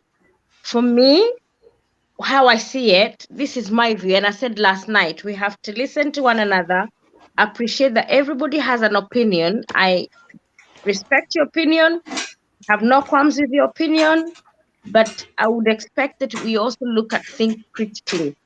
When President Kenyatta did a handshake with Matiang'i, he also did an executive order that took all the responsibility of Ruto. Handshake with Matiang'i. No, I said when he did the handshake with RAILA, he also issued an executive order I don't know whether it's a month or 2 months later, saying that he's a super CS, right? Right. Contrary to our constitution. It's not contrary. It is. You cannot, it's the same way as a CSA's office. Guys, can we stop being mean with our honesty to our 2010 constitution? In our constitution, Duke, there isn't a super. Duke, please correct Nancy on that fact. The president can assign duties as he wishes. No, you cannot take our constitution. Duke, hang on, Jonas, let me make my point and then you can ask me a question. But and I'll be able to respond. No, because you believe you. Okay, John, just let her execute the point first. Then but she's lost. Even let's help her so that she can make a correct point. Hold on. No. The same way you think we will interrogate what she's saying. Thank you. Yeah, I think that's how a discussion works. Nancy, you're okay, just finish. Let her finish, then you respond, Jonas. So our constitution says the president has a deputy who is a principal assistant, and he assigns roles to a deputy president as he sees fit for the deputy president to execute those roles. But what the president did created a different, and I want you to quote the constitution. Don't tell me he can assign roles as he wishes. Tell me where our constitution creates a super CS's office. Okay? Please tell us. Hang on. Then he gave all the mandate to Matiang'i. Whatever the deputy president used to do was assigned to Matiang'i. You're saying the president have a right to do so? Fair Absolutely. enough. Fair enough. But to me, the president has failed, because I said to I posed the same question last night. What type of a country do we want to leave to our grandchildren and our great-grandchildren in the future? Because Uhuru, Matiang'i, and the others, they are older than us. They will not be there come 20, 15 years to go. So for me, I want whoever is a deputy president, I do not want to know their name. I do not want to know the name of the president, but the office and the respect awarded by that office, by the constitution, has to be respected. You guys have been arguing that the deputy president has gone rogue. Perhaps is a debate that everybody can debate and decide which side you belong to. But also, the deputy president has not been given any duties by the president to execute, and the president has come out and told us, you know what, my deputy, I told him to do A, B, C, D. My deputy has not fulfilled those duties, and this is the reason why I've appointed a super CS. They are both liable for the failure of their own personal relationship, but constitutionally, and as I said to you guys, it's about creating firm institutions so that our country continues to prosper regardless who is in office. I don't care whether the president tomorrow is Raila, Odinga, or it's Wetangula or whoever. It's about the institution that we intend to build.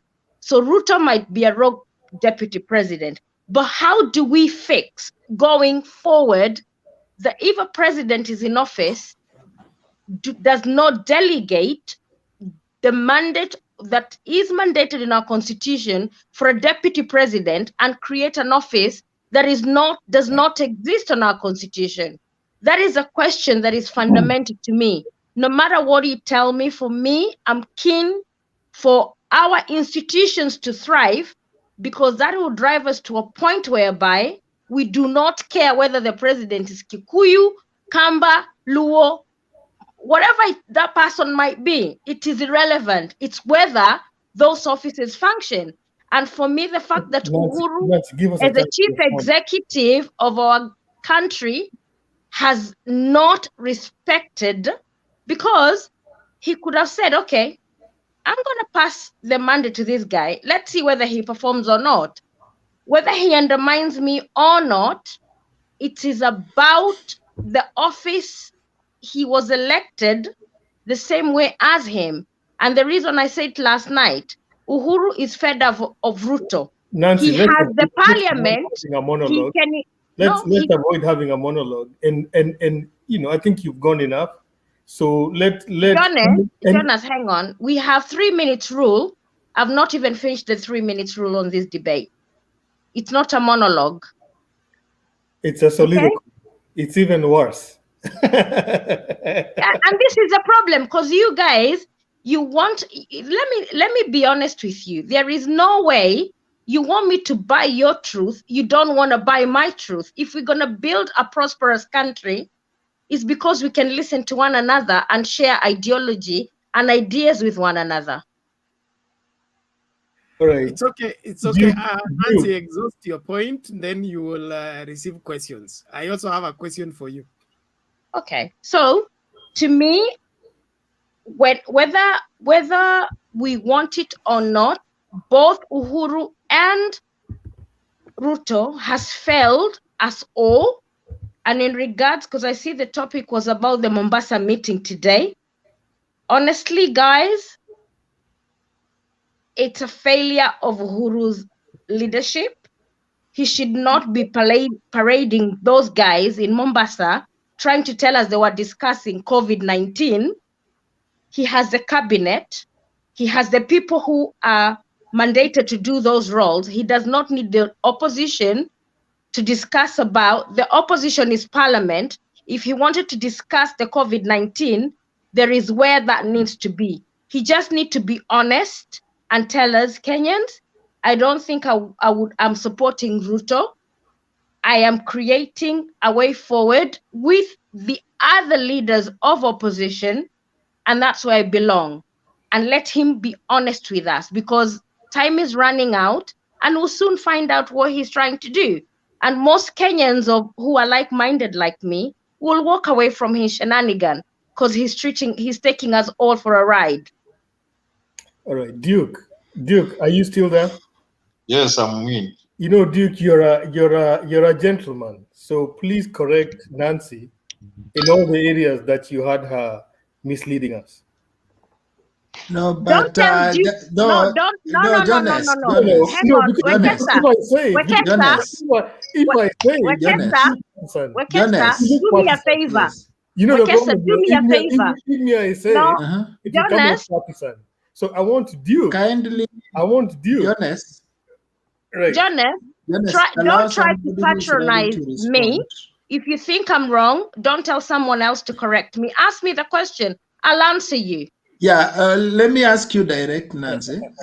You see, the Constitution allows the president to assign roles, but it does not limit him to who he assigns. No, tell me the statute and the number that you're going for, because we cannot talk about the Constitution without knowing, because the deputy president is a principal assistant, and I'm telling you. Yes, and that's why I'm saying the deputy president, shall be assigned roles by his own principle, but it has not said the roles that he's supposed to be assigned. One. Then secondly, now, if you are supposed to be assigned roles and you are behaving indifferent, you know, you have carefully not discussed the something that brought to that stalemate. First, you know that in the first term, deputy was even working more than the president, because he had almost all the roles that Uhuru gave him. So the spat began between 2017, where other interests came in, where I want to focus on my 2022 and not performing. And the president insisted. And then another thing that the president pointed out, the guy is going and launching projects, and most of them are ghost projects, and is launching them in the name of government. Now, give me And an that's example. why, I finished. Give me an because you example have of a said, ghost project. No, the you reason haven't why given us any example. I'm You giving were it to just you right making now. allegations. Right. You are just No. making empty allegations, Nancy. Kindly wait. The DP claimed to have finished. It passes right near my farm in the village, and he said it has all been tarmacked and completed. We can go to Kakamega within the 5 minutes. I went to the village, and the road is a banana plantation. There is no even maram. So, and if he's saying that in a public rally in Shianda, and the road is talking about, he can point at it, I think the DP is something else altogether. Yeah, so let me finish my point, Nancy. Kindly let me finish my point, Nancy. Let me finish and you respond. Nancy, I want your response on this. Nancy, is it possible for you to help Nancy by saying which road is it? Just name the name of the road. Because you cannot just say that there is a road he was supposed to, and you're not giving the name. You see what I'm saying? The clip is on the WhatsApp group. I will revert it for you to see it. But Nancy, my question to you is, if you were president, okay, would you want to have the William Ruto as your DP in his performance and the way he has handled the deputy president's office in this regime? Would Let you me want tell him you. to be your deputy? Do you want an honest, and this is my honest opinion, and I had not two way about it. Yes, yes. What Uhuru has done is, because remember, they all have their own point. Is it, you call them point men? I don't know what you call them in the political world. There is a person who represents the views of the president, but the president will not come out to say what he thinks. But they're called proxies, right? Remember after the 2017 general election when Uhuru became president, and forgive me, I don't like talking about this person because I think he's the most empty-headed human being Kenya politics have ever had. This is Murathe.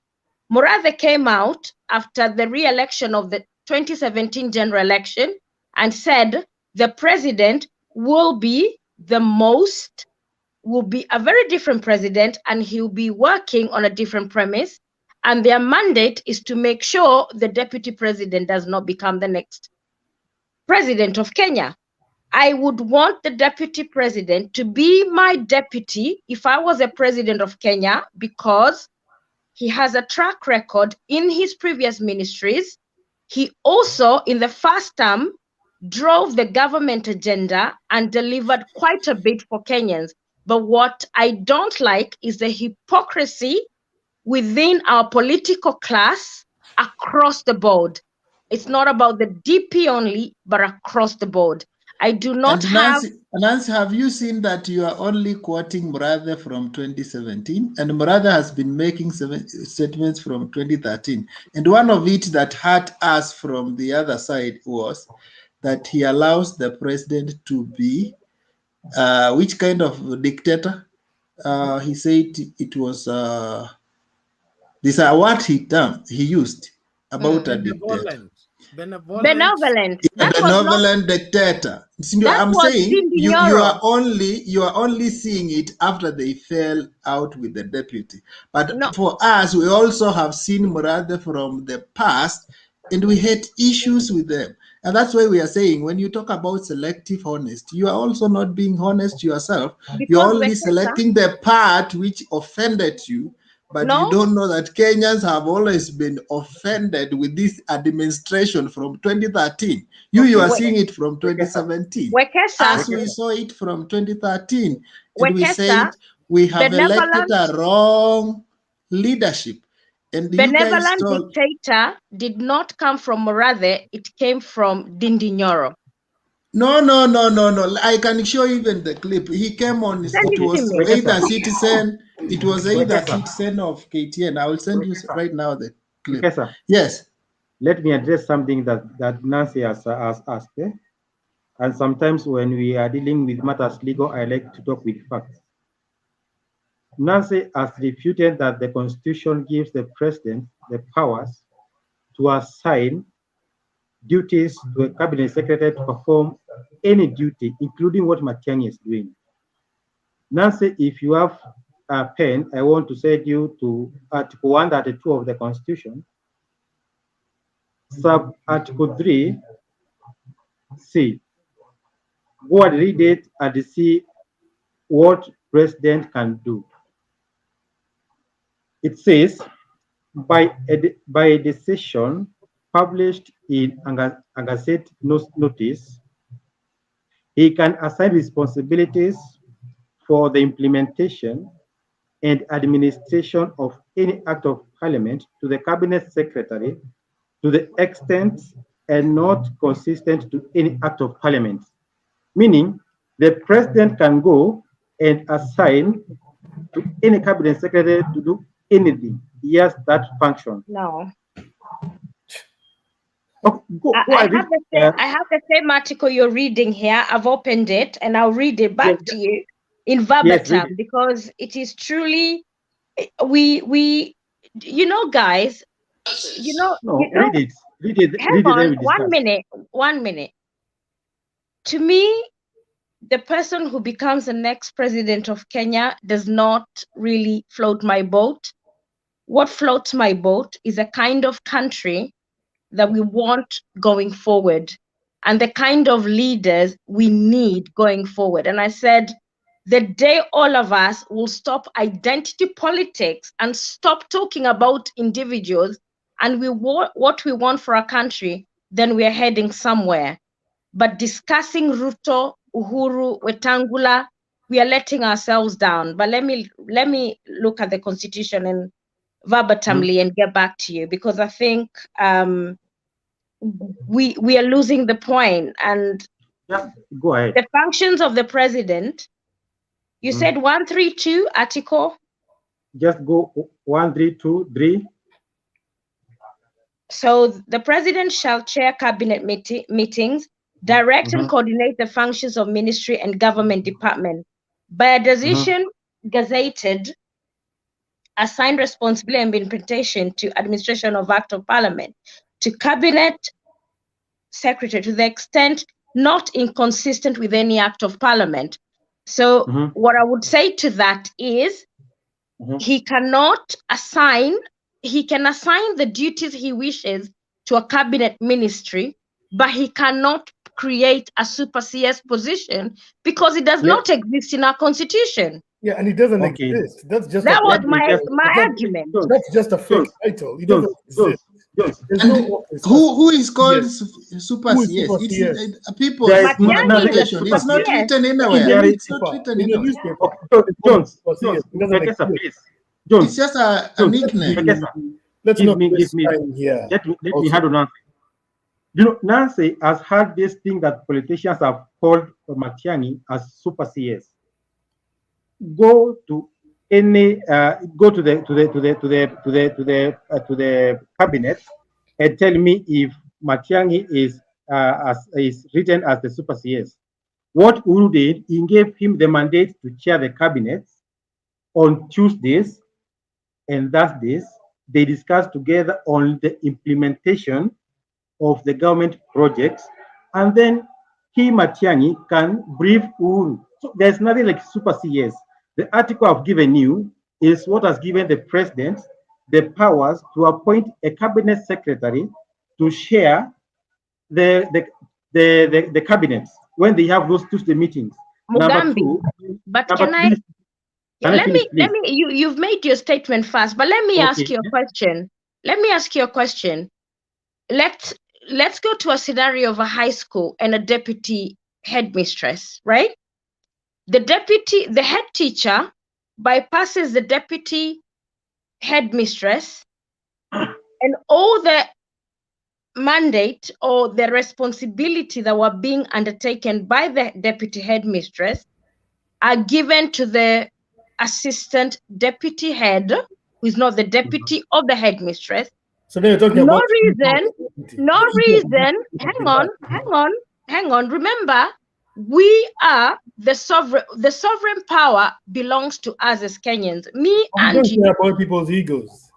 No, hang on. And this is the problem. And this is why I want us to get to a certain delivery. So, yeah. So the sovereign power of our country belongs to me, Bernard, Wekesa, Jonas, whoever, right? The president decides, you know what? The constitution gives me someone who works under me, but I think he is sabotaging me. He is not working with me. I do not agree with him, and I'm going to take this mandate away. If there is honesty, the president of Kenya should have made a statement through his government spokesman what happens in other countries. Remember, Kenya does not operate in its own world. We've got other countries. Look at is it Canada, Australia? The prime minister fundamentally disagreed with the person below them. What they did, he went to parliament and said, look, from now on, this person will remain in office. I respect he's been elected the same when given the mandate as me, but I'm going to be working with my first senior cabinet to implement government agenda. But what Uhuru has done has treated us all for a ride. And even today, we do not know what's wrong with the deputy president. Okay, Nancy, I like arguing with the facts, Nancy. And if we argue with facts, we will come to an agreement. Yeah. We had the elections on 2017. Yeah. After the election, the president told the deputy, let them work on the legacy for the government. Before they went to work, this country was in fire. In March, they had handshake with Raila to cool the fire in the country or the chaos, which was right to any Kenyan can attest that was right. Then an year later, on 23rd of January 2019, Uhuru gave executive order number 1 of 2019 to elevate Matiang'i to chair the cabinet. Why did he do that? Upon Uhuru having handshake with Raila, Ruto in one or the other, he felt as if he has been kindly of maybe undermined, of which the president told us that he had consulted him, and the Ruto himself and said, even Uhuru and told me this thing was to act. But between March and January 2019, Ruto became so rogue, he could not go to attend to the Security Council meetings because he felt the president has undermined him. So tell me, Nancy, today, where did the president go wrong? The Constitution gives the president powers to appoint a cabinet secretary to chair the cabinet when the deputy president becomes rogue as he has. So sometimes the Constitution has hit the hands of our president, and to bring peace, he needs to follow the Constitution. Mugabe, the president hurt Ruto's feelings. No, can I say, first of all, that was just the a problem. moment. First of all, what made Ruto to be against the handshake is that when the handshake happened, it started another new or additional ambition. That's to change the constitution, where that's what made Ruto to be against the handshake. If the handshake was normal, he was not to have an issue with it. But when it started to change the constitution, and there were some sections which were very bad within it, it's normal for you as a citizen or a patriot to oppose that. Number two, there are some functions which the president cannot take away from the deputy president. For instance, we have 2 permanent members of the Security Council. That's the president and the deputy. So the president has no power to remove the deputy from the Security Council. Number two, also the protocol when a public officer or any person in an official position is incapacitated or is unable to perform his functions, the protocol is to remove that person from power. So the insubordination you are trying to say that the deputy is insubordinating the president, actually the reverse is true. It is the president who is insubordinating the president because he is doing his duties and giving them they went about. Yeah, can we finish so that Kish also talks? Kish also talks. Can we finish that so that? Or can I come in? Yes. All right. Thank you very much. For me, you know, I'm used to talking English every now and then, so that's why I don't like talking English at all. So to my brothers and sisters who like using English, I'm sorry about that one. I just like talking Swahili most of the time. Sasa nitasema hivi, our president, na ndio maana unapata watu wengi wanahisi uchungu sana kwa our president, ni kwa sababu ya kitu moja. President mwenyewe hajawahi tokea kwa TV wala kupatiana inaitwaje, ni kama ridhaa, kupatiana kwamba deputy amenifanyia 1, 2, 3. Hajawahi. The guy has all the powers ya kufanya vile. Hakuna mtu atamweka jela akisema. Lakini jamaa yuko quiet. Vile vitu tunaona tu vitu zikifanyiwa Bwana Ruto. Na wale watu ambao wanashika constitution, katiba kama Nancy, ndio maana watu kama Nancy wanasikia vibaya. Kwa sababu wanaona vitu ikifanywa, jamaa hakuji atueleze. Ni kama leo hii unakumbuka ile time alichukua Badi. Alright? Akachukua Badi, akakuja akamweka kwa NMS. Now, katiba iko very abundantly very clear that mtu wa military ambao anafanya kwa military haezi chukua civilian positions, hawezi. Na hapo ndio sasa watu kama Nancy wanakujia, kwa sababu wanasema huwezi break katiba tukiona alafu unatupatia answers, majibu ambayo hayaridhishi kabisa. Waona? Na watu wakaongea sana, wakasema wewe kumpatia mtu wa military, na constitution iko clear sana. Kama Badi angetaka, kama Uhuru angetaka kumweka pale, angemtoa kwa military and then sasa aje amlete pale, ampeleke bunge, akishampeleka bunge akuwe aulizwe maswali pale, alafu sasa akuje awekwe pale akuwe mtu wa NMS. Waona? Sasa hii ndio maneno ambayo inafanya watu wengi wahisi vibaya, kwa sababu anaenda pale ana break constitution tukiona, lakini hasemi chochote. Sasa sisi kama tuko hapa, sisi tunafanya allegations tu. Tunasema Ruto amemfanyia, Ruto amefanya hivi, Ruto ameenda kando, lakini mwenye kufanywa haya maneno yote haji akasema. Ni kama vile wewe unasikia kwa law, polisi hawezi fungulia mtu mashtaka kama complainant hajakuja kusema. Sijui kama ushaona hizo makesi, huwa wanakuja wanasema kama yule mama alipigwa hajakuja kufanya kusema kwa polisi, ndio yale mashtaka yashikanishwe vizuri yapelekwe kotini. Ndio huo unasikia wale wanasema kuja uriport kwetu. Waona? Ndio useme yule amenifanyia. Na yule mwenye kufanyiana naye anakuwa anaitwa na polisi, anaambiwa kuja upatiane your side of story. Ndio tukipeleka kotini tunawaeka hapa na pale, alafu judge anaamua. Sasa mtu wa kufanywa haya maneno yote ambao tuna allege Ruto amefanya, hajawahi sema chochote.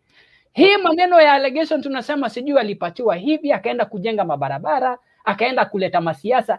Jamaa wa kufanywa haya maneno yote hajasema chochote. Na ile kitu huwa inafanya watu wahisi vibaya, again nitarepeat hapo, ni hiyo. Na jamaa yuko hata anaweza basi mwambie hata Raila basi aende mwambie, enda useme kwa TV niliambia Ruto aende Uganda, aende akafanye 1 2 3, akasema haendi.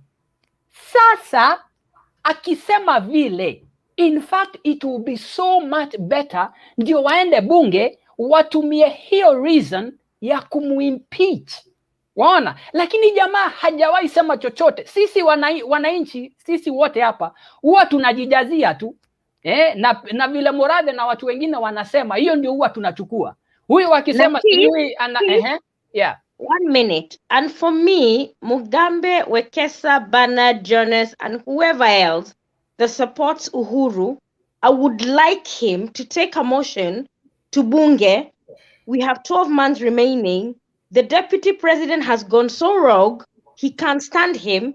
He has the instruments available to him now that he's joined with the ODM parties to impeach the deputy president if what the deputy president has done, it's such a violation of the same constitution that he swore to protect and control. That's my only argument. Exactly. Na ndio mimi nasema watu wanahisi vibaya kwa sababu let me answer him. To mention, let me just answer in one statement. Let me just answer in one statement. Ruto has taken a political path, and the political path is answered by political response. So that is it. He hasn't taken it. A political problem is solved by a political solution.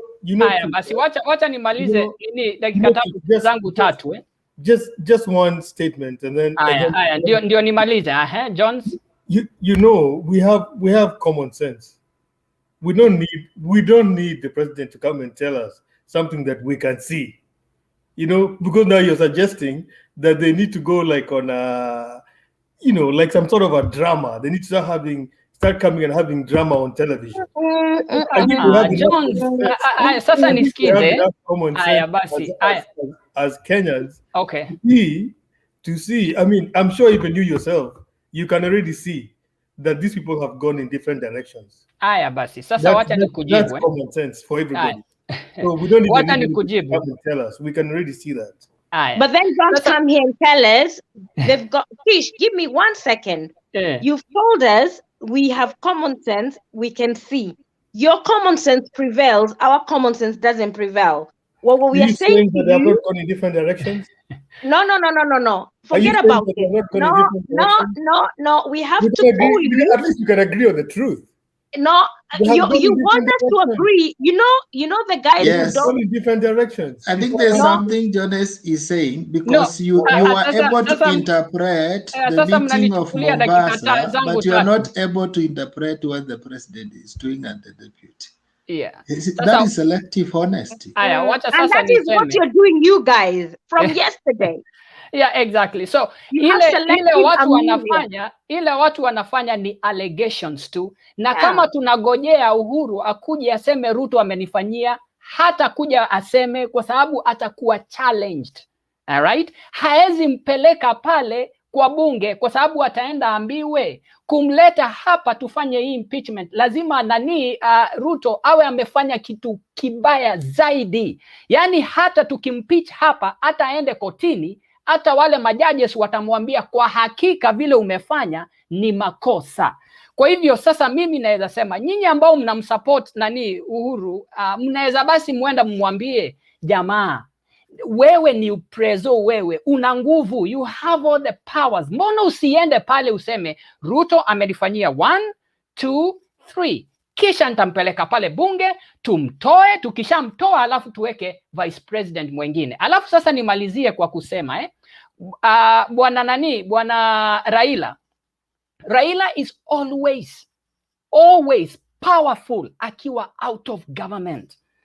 Na sijui ni nani advisors wake ambao wanaweza enda muambie toka kwa hii kitu, na asipotoka mimi nakwambia atakuwa kwa pahali pabaya sana, kwa sababu kuna wale wa Kenya ambao wanajua. Si unajua sisi wa Kenya tuna kitu moja Sijui ushaenda pale town ukaona pameandikwa kibao don't urinate here. Sasa hapo ambao umesema watu wasi-urinate, sasa hapo ndio wata-urinate kabisa, kwa sababu hivyo ndivyo tuko. Kwa hivyo sasa Uhuru akija aseme Raila ndio nimemsimamisha, I'm telling you kuna wale watu watakuja waone Uhuru wamwambie sasa sisi tutamuoppose kwa sababu wewe ndio umemleta hapa. Na hivyo ndivyo Wakenya wako. Kumbuka Moi alipokuja akaleta Uhuru, Central Kenya walienda wakasema nini? Wakamwambia, na ilikuwa tu the fact that Moi amemleta. Si ati Uhuru alikuwa mbaya, kwa sababu hata hakuwa na scandal hata moja. The fact that Moi alimleta, Central Kenya wakamwambia sasa sikiza, umemleta huyu, sasa hata hatumtaki, awe yuko white kama pamba, hatumtaki. Kwa hivyo Raila akiletwa na Uhuru, I'm telling you atakuwa na a very hard time. Na mimi nitasema kama Ngunyi, wacha nimalize dakika 3 alafu ninyamaze. Sasa wacha nimalize tu Mr. Bernard alafu ninyamaze. Sasa ile kitu nitasema kama Ngunyi hivi. Nitasema kama kuna mtu ambaye atawai rule Kenya kwa familia ya Raila, si Raila. And I can assure you here and now, yule mtu ambaye atakuwa president kwa Raila's family ni dota yake. That will be the first female president, that I can tell you. Lakini si Raila, si mabrothers wake, si wengine. Nakomea pale. Asante. Wewe ndio unabii, lakini unabii wako tunashukuru kwa kutupatia advice. Advice yako tumekubali, lakini naomba hivi. Uhuru hana haja ya kusukuma Ruto wakati Ruto ameamua kujiangusha mwenyewe kwa cliff. Okay, Ben. Ben. If somebody takes off by himself, you don't have to chase him. Ben. Yes. Leo nimesema, I know we are in the same side, but today I want to be as truthful and as factful as possible. I want to send a Kench and Nancy in Constitution at 150 that talks about the removal of the president, of the deputy president from office. Waniambie ni wapi rais ameambiwa apeleke motion ya kuimpeach deputy president. In the constitution, the president has not given mandate to impeach the deputy president. Number one. Number Mogambi, please. I think no, you're hang on. reading your own things. Kish, can I correct this guy? Yes, we have not said the president needs to take the motion. No. The president has his own foot soldiers who are the fellow MPs who can take that to bunge. Please, usijaribu kutufundisha constitution because tunasoma. Now, order everybody. Now, Mugambi, just before you go, wale watu mko nyuma ya curtain, tunaomba mtoke huko kwa sababu giza limezidi. We want to see you people, except you cannot be seen, except you are invisible. The viewers demand to see the brighter screen. Mugambi, endelea. Okay, I don't know why people are shifting codes. I think a while ago, one of us has said that if the president felt that the deputy has become rogue, he can influence his impeachment. And influence, I mean using the MP. Remember, if the president comes outrightly to influence the impeachment of the deputy president, it will be unconstitutional, and the people shall bring the outcry. Absent today, let us argue with the facts. The president of Kenya has seen his deputy has become rogue, but the constitution does not give the president the powers to influence or impeach the deputy president. Kindly, let us understand that thing, because we want to put the core in the hand of Uhuru when his hands are tightly by the constitution. Which article is that? Mugambi, not even that, Duke. Mugambi, the deputy president, right, has his own foot soldiers who have told us, released a statement the other day. It was not the deputy president, it was read by his foot soldiers, who are the MPs, that they will not pass anything in government that they think is oppressive or does not work. The president, Savula, came out and told us they're going to draft a motion to impeach the deputy president. The president today, he has opposition and his Jubilee Kieleweke side. So truly, if those guys have numbers and they feel their boss has been disrespected so much and he's so aggrieved, we should impeach the deputy president. It's not about the president. It is a political question. Yeah, Nancy, I don't think you can impeach somebody for having an ideological difference from you. And again, listen, please. No, but but you guys, I'm talking about your arguments. Yeah, let me when you're saying what these people have, they have an ideological difference. And I don't think having an ideological difference is an impeachable thing. But then beyond the ideological difference, because now you have an ideological difference and you're the deputy, I think you should just sit down quietly in a corner and let this president finish his term. Instead of going out and just sabotaging him politically. I think you should. Mr. Jones, let me ask one. Everybody. Can I ask a question to Mr. Jones? Everybody mute your mics. Nancy and the rest of UDA guys. The notions you people are carrying that the president Bernard, can I correct you? No, let me correct you. Anywhere. Hang on, Bernard. Bernard, wanted to impeach the deputy. He has enough numbers. He has Let enough him do it. influence. And let me correct He's you. only letting him hang himself because he has chosen to hang himself. In Bernard, politics, can you not you call don't me? help somebody destroy themselves. Can you not call me an UDA guy? Because I haven't told you I've got an UDA registration. Respect my opinions and don't classify me. Sorry. I am not classifying you, Nancy. I am No, saying you the said president you, is not Nancy, afraid of Kish, his and deputy. UDA guys. No. He has, For me, Bernard, Nancy, what is? let's what talk is the- about the recent history facts, okay? Bernard, The just DP one question. supported Waititu. Just The one question, president Bernard. and the other members of the Senate impeached Waititu. The DP supported Sonko. The president and his team impeached tell us about Sonko Waigoro. Tell us helplessly. about Waigoro. What happened? No, Don't be hypocritical. don't shift goalpost, Nancy. If you Bernard. want to Don't be be factual, hypocritical. you remain No. factual. No, Bernard, it is Bernard. a fact. Bernard, When what he is was to change impeachable offense Murkomen, the as a DP professional supported commission? Murkomen's retainment with his numbers, which are imaginary. Did he retain it? No. Bernard. So it is not that the president is Let weak me- or he doesn't let me have ask the her. numbers to impeach Bernard, his what deputy. impeachable, Only letting him hang himself. what And that's a good impeachable offense? political What approach. impeachable offense has the No. vice president done? Let me answer Nancy. She has I mean, asked what about impeachable Uiguru. offense? He has not done any impeachable offenses. She has asked a question about Uiguru. Listen, Ruto, guy, before you go where you're going, we know that we had Waititu, we had Waigoro, we had, is it Sabonja? Somebody, another governor. They went the way the plenary or the house, guys, we tend not to support what is right. I want you guys to support what is right. I will not support deputy president if he is wrong, or Uhuru or Raila. The Waigoro should have been impeached because they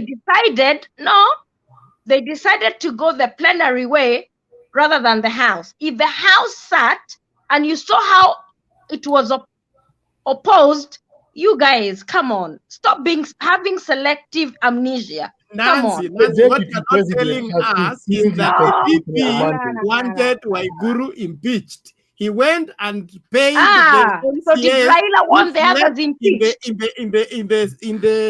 in the wherever in Okay, their Ben. voting place for a whole night to impeach a woman. Some fully grown men with beards went to camp in one place to impeach a woman. That is embarrassing. Okay, First Ben. and foremost. Secondly, if you bring an impeachment out of a personal vendetta program, the Senate is able to read through. So It you is cannot just amazing. wake up It and is say so and so amazing. should be impeached You Bernard, because I don't today, like them. ODM supporters wanted Waigoro out of office when he was the NYS scandal. Today, you're telling us Waigoro is as cleanest as ever. Come Who on, and this is retained the him? problem. When we said he must go, who retained No, him? Who no, retained him? no, What did no, the no, DP no, no, say no. about it? And this is why me and you guys will never agree.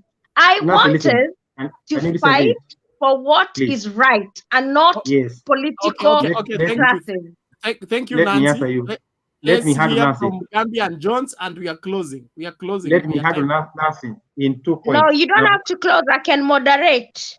Let me handle Nancy. Let me handle No, Nancy. we are in the middle of the week. We finish early. One thing. No, Bernard, Motembe has always given the permission to do so. You can't say that. Okay. One thing. It's not a moderation problem. It is an agreement. Because there's no agreement. Motembe told us that 8 hours is the maximum we can go on the debate as long as he has viewers and people who want to debate. So come on, you and Wekesa are trying to drive this show to a different hole. I'm sorry. Nancy, there are two things here. One is that we can leave you people to moderate and finish, but the system has to be switched Nancy, off. yesterday I left this Somebody show who is ikaenda an mpaka admin asubuhi. to do Why are that. you I complaining? think I need to sleep also. I need to sleep.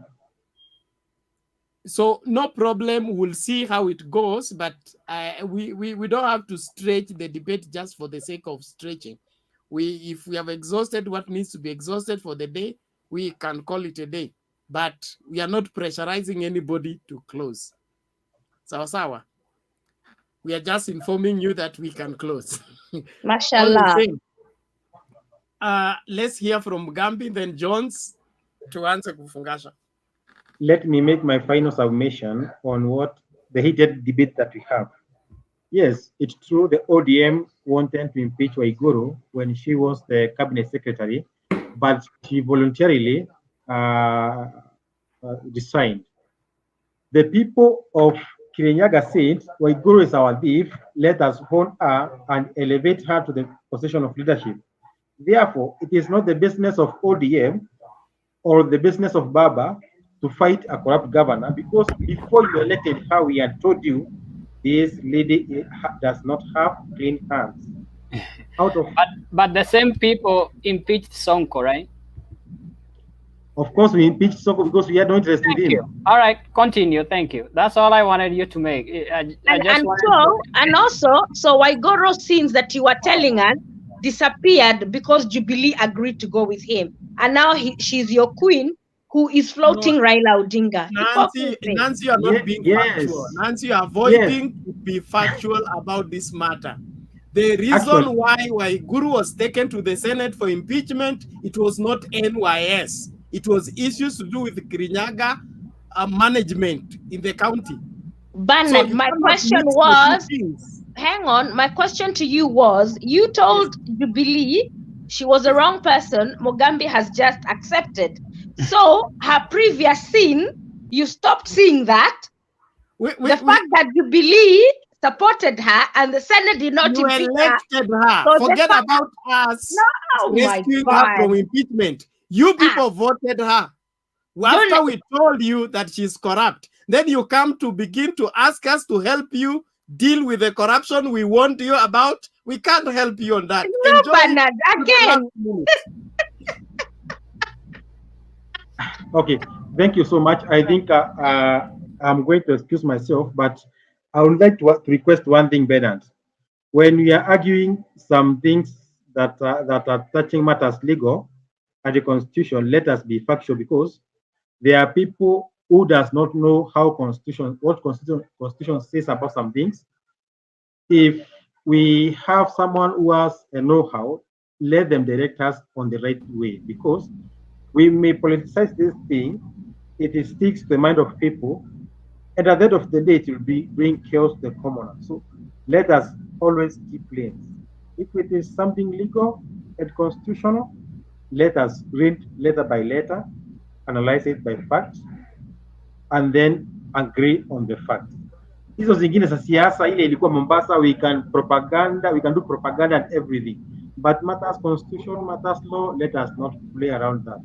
Especially this thing of impeachment of the deputy president. I know many people here thought that the president can impeach the deputy president, which is impossible. Remember, these guys. Why are you repeating the same thing? Can you wait? You have been told that the president cannot impeach. Kitch, we are coming to you. Kitch, we are coming to you. Let him, he's doing his closing remarks. Let him finish, then we move to you. I'm finalizing, and I must quote examples.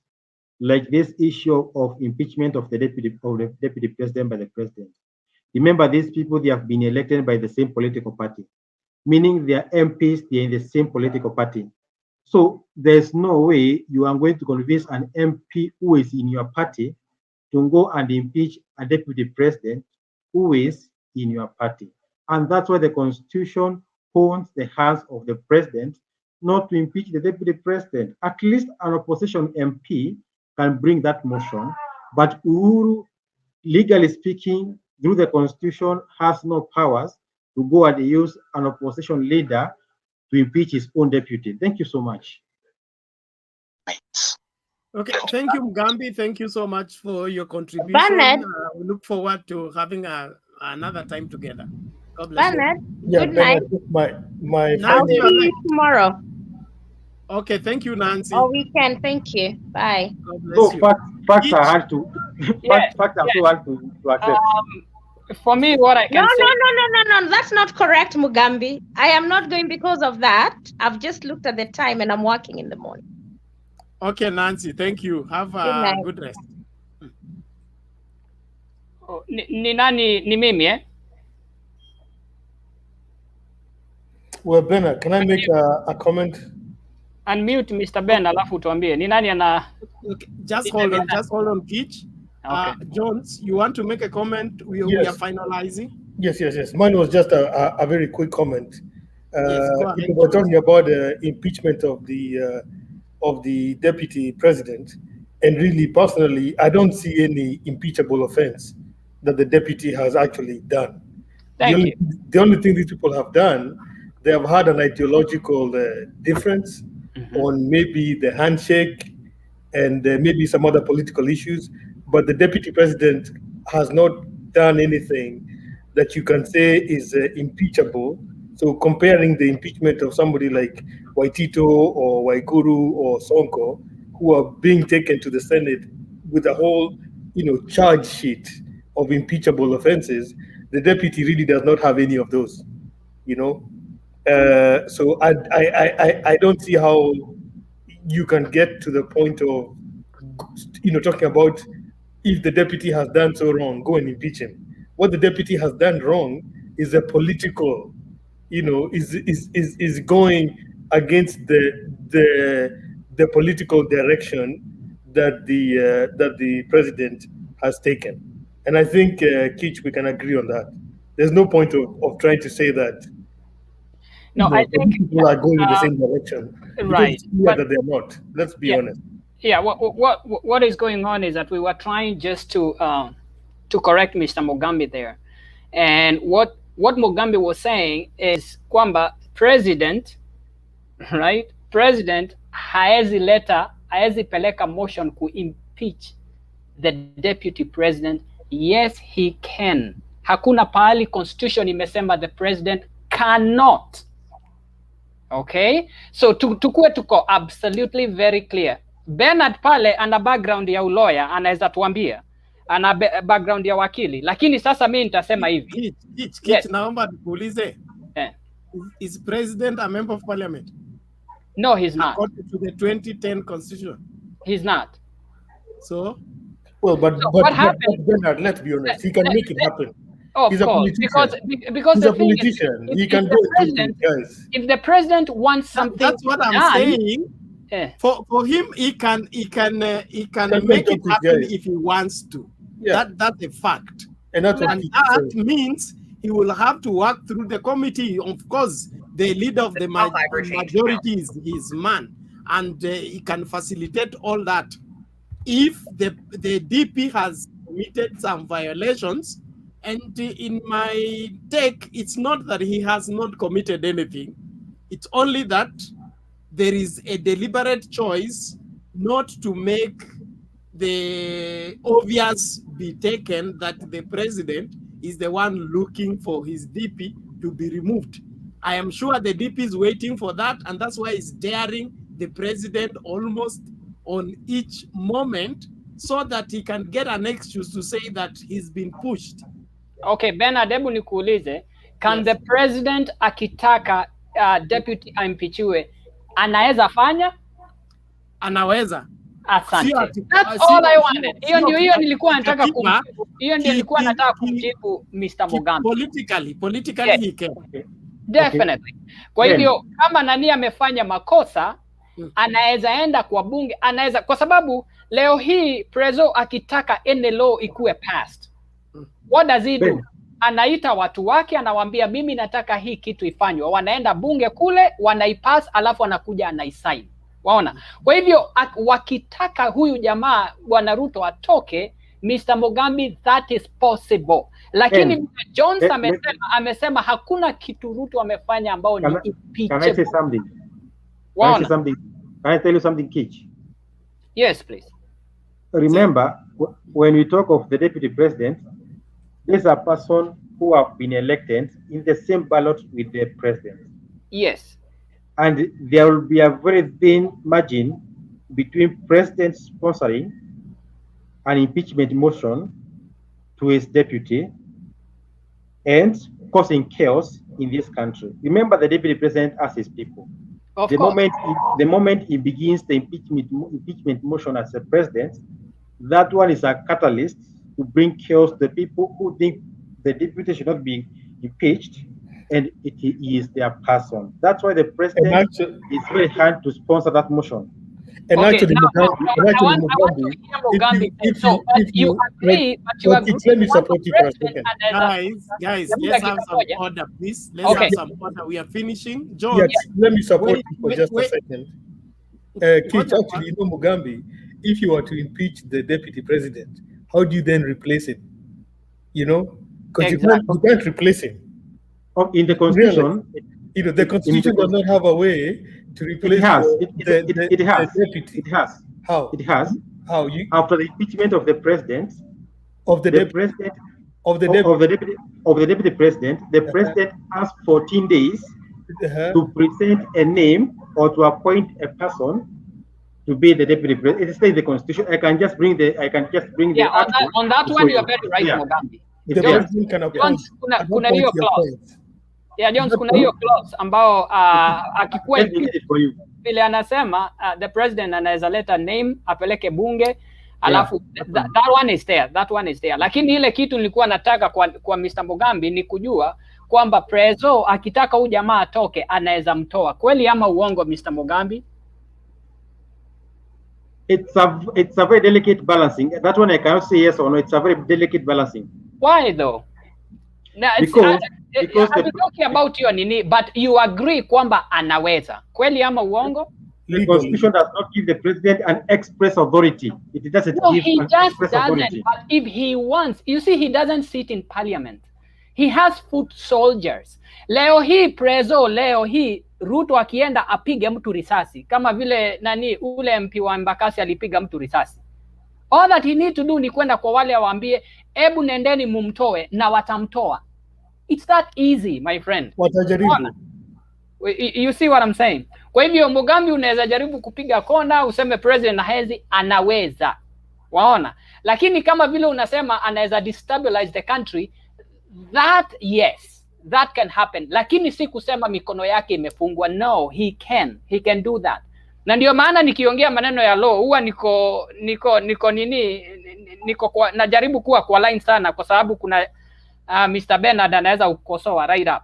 Unaona, ndio maana huwa najaribu ndio maana nilimuuliza ndio akujibu wewe.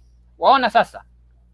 Kwa hivyo president hajafungwa mkono, akitaka kumtoa atamtoa. Lakini ile yangu ni I wonder kwa nini preso haezi toka akuja aseme ni nini Ruto alimfanyia. Hiyo tu. Hata wazee wa nini wa Rift Valley walimuuliza akamwambia si uje basi. Njoo huku tuambie Ruto alikufanyia nini? Hiyo tu.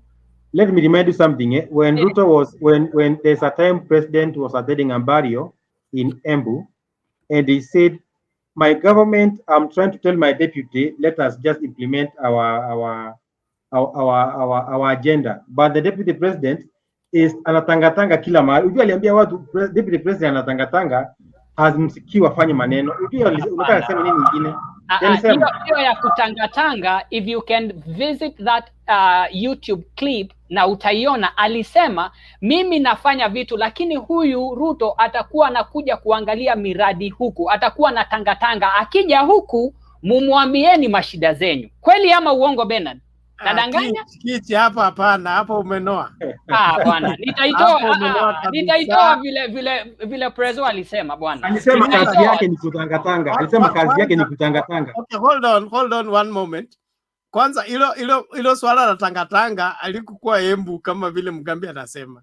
Ilikuwa hapa Nairobi wakati ambapo Uhuru alikuwa amesema mambo ya 2022 iwekwe kando, tuangalie the big four agenda. But Ruto started having his own rallies. Ndio akasema huyu kijana Ruto ameanza kutangatanga na mimi nimesema tufanye kazi kwanza. Kwa hivyo mjihadhari na yeye. Hapo ndio jina tangatanga lilitoka. Kwanza ilikuwa Bama, I think so. If I'm not wrong. What other declaration did you want, Kinch? Si alituambia already. Unataka nini nyingine bwana? We malizia yako alafu nitatafuta hiyo clip. Nitaicheza hapa. Yako ni fitina. Wacha fitina bwana. Kubali Uhuru ana makosa mingi yenye unamwekea. Asante. Good night all. Lakini at least today Bernard, Bernard, you are mute. Sorry. Kit, please finish. We are closing the station. Okay. So mimi ile kitu nitasema ni kwamba mimi kama naweza advise Raila na watu wake, naweza waambia tokeni kwa hiyo government, kwa sababu Raila is always very very very active na powerful akiwa nje ya serikali. Akiwekwa pale alafu wanyamaze, my friend, hapo sasa ndio huwa anawezwa kabisa, kwa sababu maovu yatafanywa, lakini Raila hawezi sema, hawezi ongea kabisa, kwa sababu amefungwa tu. Unaona, akisema hivi ataonekana ni kama anafuata yule. Kwa hiyo mimi naweza sema kwa bwana Raila, toka kwa hii kitu, alafu wewe wataka Raila akuwe powerful ili aingie serikalini, ama akuwe tu powerful kukaa hapo kama ile watchdog yenu? Sasa si unajua kikaa kwa watchdog hapo kitu maovu yote yakifanyika haezi sema. Na unajua Raila ni mtu wa kuongea. Mavitu unaona kama ile COVID ile time NYS ilitokea, Raila alisema na akaenda na akasema na akasema tena. Ile maneno ya Eurobond aliongea na akaongea sana. COVID ilipotokea, kwa sababu alikuwa kwa government, muangalie hakunena hata neno hata moja hivi. Na ndio nakwambia akiwa kwa government huwa ametulizwa sana. Waona? Lakini akiwa huko nje anakuwa huko ndio anakuwa powerful, au sio? Naona watu ni kama wametutoroka wote. Sio kutulizwa, ni kuchagua. Alisema 2018 to 2022 ataacha Wakenya wajione yale ambayo alikuwa akisema. Sasa hivi ninyi mnataka aongee, wakati ninyi mlichagua serikali ingine, wakati alihitaji kuwa yeye kiongozi wa serikali ambayo atanyoosha mambo, ufisadi utaisha na inji itajengwa. Sasa nyinyi mnataka akuwe opposition forever. Hiyo haiwezekani.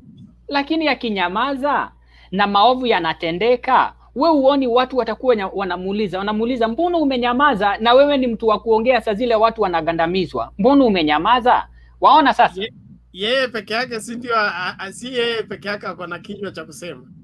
Lakini hata kama kuna wengine sisi tumemzoea, wako wengi, kuna Mudavadi, kuna Kalonzo, kuna Uhuru. Lakini kumbuka kwamba yule ambaye tumemzoea wa kupiga domo vizuri ni Raila. Waona? Lakini tuseme, mimi najua 2022 itakuwa moto sana, tutaiangalia. Najua kuna wale jamaa wa Oka na Raila, najua in the long run atakuwa peke yake na watu wengine pale, alafu naye Ruto na hasla yake, alafu tutaona vile hii game itachezwa. Lakini najua 2022 itakuwa moto zaidi, na kuna vile mimi naangalia naona wote hawa hakuna mtu ambao atafika 50+1, na hapo sasa ndio kizungumkuti kitapatana vizuri, kwa sababu sasa hapo ndio maneno. Waona?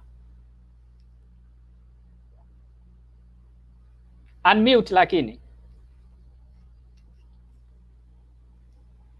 Okay, thank you Kitch. Na kuna la ziada kwa sababu tunafunga kabisa. Sasa mimi ile naweza sema ile naweza kuhusu story ya Kingi kutolewa kuongoza ODM Kilifi. Unaonaje? Bwana Kingi, hapa kuna game ambayo inachezwa. Kwa sababu mimi nitasema kwamba si unaona vile Kingi alitoka na akatoka kama mjamaa, ni kama mjamaa amejishikilia kama mwanaume, akasema mimi nimeshukuru, nimetoka nikaenda vizuri, sina vita na mtu yoyote. Ukiona politician ametoka akiwa humble hivyo, basi hapo kuna game ambayo inachezwa. Sasa mimi nasema siwezi comment sana, mimi nagojea in the coming weeks, alafu tuone. Kama Kingi ataremain akiwa quiet, basi hapo nitajua hapa kuna maneno ambayo inachezwa. Akianza sasa, hapo ndio utajua kuna story. Kama vile Aisha Juma walipomtoa ODM, the next day alikuwa shaanza. Hapo ukajua hakukuwa na game yoyote, lakini huyu ambaye anatolewa amenyamaza, akatoka kama mwanaume akiwa mtu wa hekima vile, na amenyama. Hapo sasa kuna story hapo kuna story, kwa sababu ukiona wale ambao watu ni vocal sana, wametolewa hivi na wamenyamaza na wamesema mimi nimekubali na nimetosheka, basi ujue kuna story hapo. Asante. Okay, thank you Mr. Kitch. Let's keep watching Mtembei TV and continue sharing with everybody. We thank you all our viewers around the world for keeping us on air. Thank you so much. And by the way, kabla utoke Bwana Bernard, one line uambie Mr. Mutembei asikuage ana boot watu kutoka kwa nini kwa sababu niliangalia kuna time alikuwa na boot watu, kama mtu hakubaliani na ODM basi anamtoa mpaka watu wanaanza kuchekwa bwana. Awe mtu wa subira, awe mtu wa kuangalia pande zote. Huyu akisema hivi anasema, anamkubalisha aseme, ule akisema vile anamkubalisha, lakini asije saa zile unasema kitu ambayo haimkalii vizuri, anakuboot right away mpaka watu wanasema ala, kwani kuna network kama namna gani? Kumbe ni nani, Mutembei ashaboot watu. Sasa hiyo tu ndio anaweza sema. Kitu umekuwa hapa, unajua sheria za hapa. Kuna watu wanakuja hapa wanasema mambo yasiyo na msingi, alafu hawataki kuambiwa. So wakati wewe utaki kuambiwa ama utaki kukaa kwa zamu yako, ungoje mpaka zamu yako ndio uongee, you keep interfering. Sisi tunataka wakati tunashiriki hapa, kila mtu anafanya nini? Anasikiliza, kwa sababu kuna wale ambao wana view na wanafuatilia mazungumzo yetu. Sasa wewe ukitaka kuja hapa na unataka kuinterfere na mazungumzo mpaka viewers hawawezi kufuata kile kinaendelea, basi hatuna la ziada bila kuweka kando kwanza. Lakini tujifunze. Niliona lakini niliona kama kuna na Jubilee ni masuala ya kutoka kwa zamu yako ipasavyo kulingana na sheria za hapa. Lakini mimi nilikuwa naangalia kwa sababu the reason why nimesema vile ni kwa sababu kuna mjamaa mmoja alikuwaga hapa anaitwa Sam na Sam alikuwa anaingilia tu, jamaa akiongea ashaingia, jamaa akiongea ashaingia, jamaa akiongea si huyu Sam, kuna Sam wengine na mandevu mwenye ana manywele hivi, si huyu. Huyo jamaa alikuwa anaingia mpaka sasa nashindwa kama basi ni kubutu watu, kwa sababu watu wanaingiliana, basi mbona huyu yuasema na atolewi? Waona, sasa mimi ndio nilikuwa nasema lakini nilikuwa najua tu kwa sababu Sam naye unajua akiingia labda akupiga kitu ikuchome kwa roho hivyo, na huwa anaingiliaga yeye, anaachwa pale, na akiachwa pale we mwenyewe ambao unasema ambao iko opposite na vile Mutembei anasema, basi unabutiwa. Unaona, kwa hivyo si kunini, kama ungesema ni hiyo ya kugojea watu basi Sam na kuna msichana mwingine sijui alikuwa anaitwa nani, kuna mwingine pale walikuwa wanaingilia tu, wanaingilia wale watolewi, lakini hao wengine wakisema kitu ndio huyo ushatolewa. Mpaka sasa watu wanashindwa, ala huyu jamaa anaongea alafu ameenda quiet all of a sudden na yuko kwa nini kwa mtandao. No, lazima kubalance mambo yote na ndio hivyo, kujua kwamba hii ni platform ambayo iko public, na pia tuko kwa platform ambazo zina sheria zake. Kwa mfano YouTube hairuhusi maneno fulani kutumika. Ukifanya hivyo channel inakuwa banned. So we have a greater responsibility ya kusustain hii channel kuwa hapa, ya kuhakikisha kwamba yale matamshi yetu haendi kinyume na sheria za YouTube na zile platform zingine. So we have a lot of balancing to do, and it's not for political reasons. Bwana, yani wewe Bernard, wewe unajibu ya kila swali bwana. Yani wewe ni wakili bwana. Mimi nikikuwa na kesi basi nitakuita unitetee wewe. Jamani hata Thank you. Bwana Bernard, huyu Bernard hata akuwe prezo wetu bwana huyu. Akosi jibu. Hata upite wapi jamani. Sawa, hebu tusikilize Sam kabla tuende Kitch. Tusikilize Sam. Sam vipi? Okay, yes, Bernard, I was here and I had to go because I was I'm in Melbourne and it's morning here, and we had to do some few things here and there. So there was a point actually I was meant to come back because of Themba, but it's not here, And there was something that he mentioned about me when I was giving my submissions. And I think people, we tend to misunderstand each other when we come to this show. You know, from my words, I was very clear at the beginning. I said, for us Kenyans, let us put all these politicians on the field and watch from a distance and let us not own them. Because if I own someone, I might not see the bad side of that person, and it will block me to see the good side of the other one, being might be the opponent of whoever I'm owning. And I told him, like, look, when we do that, it will drive that narrative of us versus them. But when I was making my submission, he came straight forward and he was saying, like, hi, look, these guys of UDA, you know, the way Sam was saying it, like the way these guys of UDA, they like crying, all this is. But when I came to this show, I didn't even ensure that where I support, I was just giving my submission as the way it is, you know. I didn't go that I support this or I support this. I was just saying, if we are discussing things, let us just discuss from all sides of the coin. And my biggest question to this show today, we've never allowed ourselves to see, yes, if Ruto did the wrong thing, what might be another thing that Uhuru did which was wrong that made Ruto to behave like the way he behaved? Because we are all Kenyans. If we tend to push the forces towards one side, then it means there must be something wrong. Because at the end of the day, Uhuru is not an angel so that he did everything correct. We've seen all things that he has done violating the constitution, and we have all the things. So if we are coming for a discussion, and this one I would want to, because you, Bernard, and Wekesa, most of the time are the moderators of this program, I would want us to change the narrative in a way that we discuss both sides.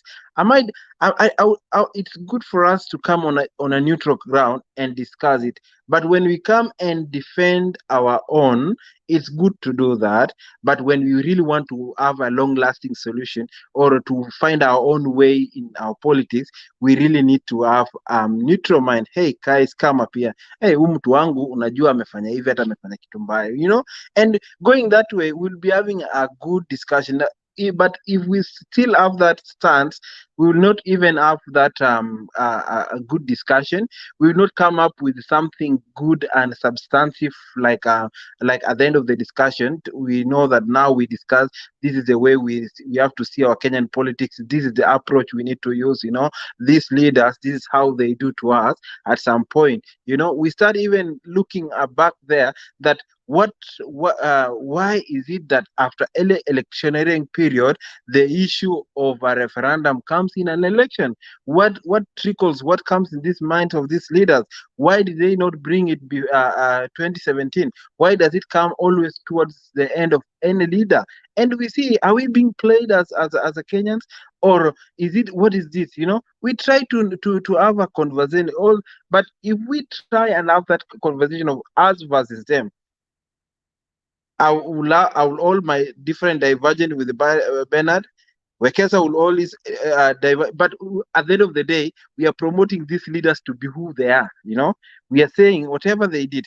I would say those guys who were saying, "Oh, Ruto this and this and this," but now I've never seen saying, "Oh, president did the wrong thing," because why is he sitting on the COVID billionaire saga? And you know, and the COVID billionaire saga has been mentioned to the immediate family of the president. Nobody on this show has come like, why is the president doing this? And him being a figure and a symbol of national unity, he does not do. He had the oath of office that is gonna be that atatumikia nchi kwa roho moja na atafanya kila kitu sawa. But kuna maswali yanakuja hapo, mbona yeye ame violate katiba? Mbona yeye wakisema afanye hivi anafanya vitu yake kulingana na vile anataka? Inaweza kuwa hiyo ndio uwezekano ilifanya you know, like let's say for example the party Jubilee as the way it is.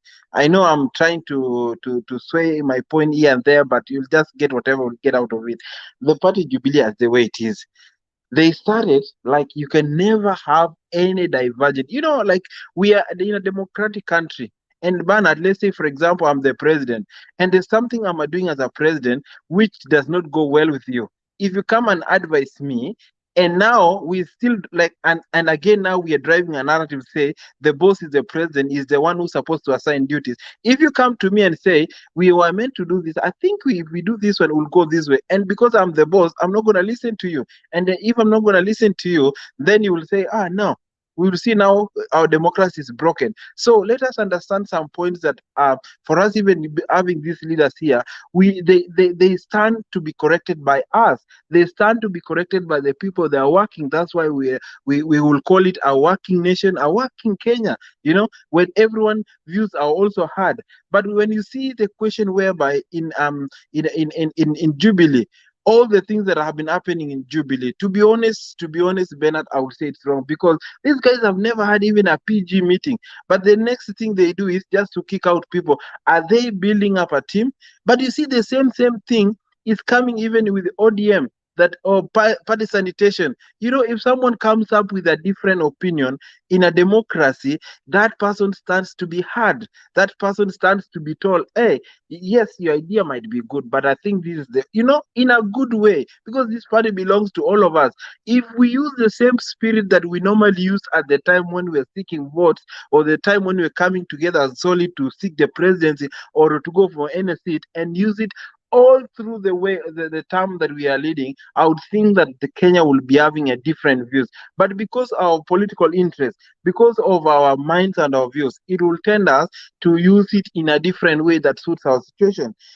These people are politics. There's a lot of political languages they speak. If a leader comes up and say this and this and this, the way now I appreciate so many people say is, like, for example, that time when Uhuru was saying yangu kumi alafu ya Ruto kumi. That thing at that time, it was meant ya kwamba nobody could have associated his politics. But guess what? After that, people started saying, politics, those are political languages. Those are political languages, And yes, it's a political language, but that's where I'm saying people twist things to get a mileage, and that's why our politics get wrong. But when we discuss things as the way it is, I think we as Kenyans, we are in a good position to know exactly, because what I'm going to be, sisi wa Kenya, wanasemanga wa Kenya wanakaa wajuaji. Hata sisi hapo, like let's say I would say Kenyans here in Melbourne, for example, they're very aggressive, innovative.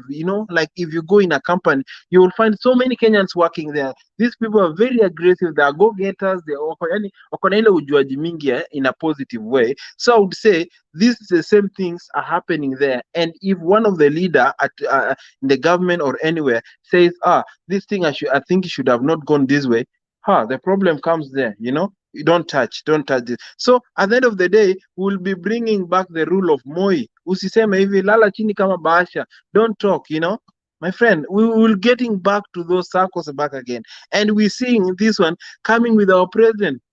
You can see even the leaders associated with the president, someone like Atwoli, toa come out, piga watu.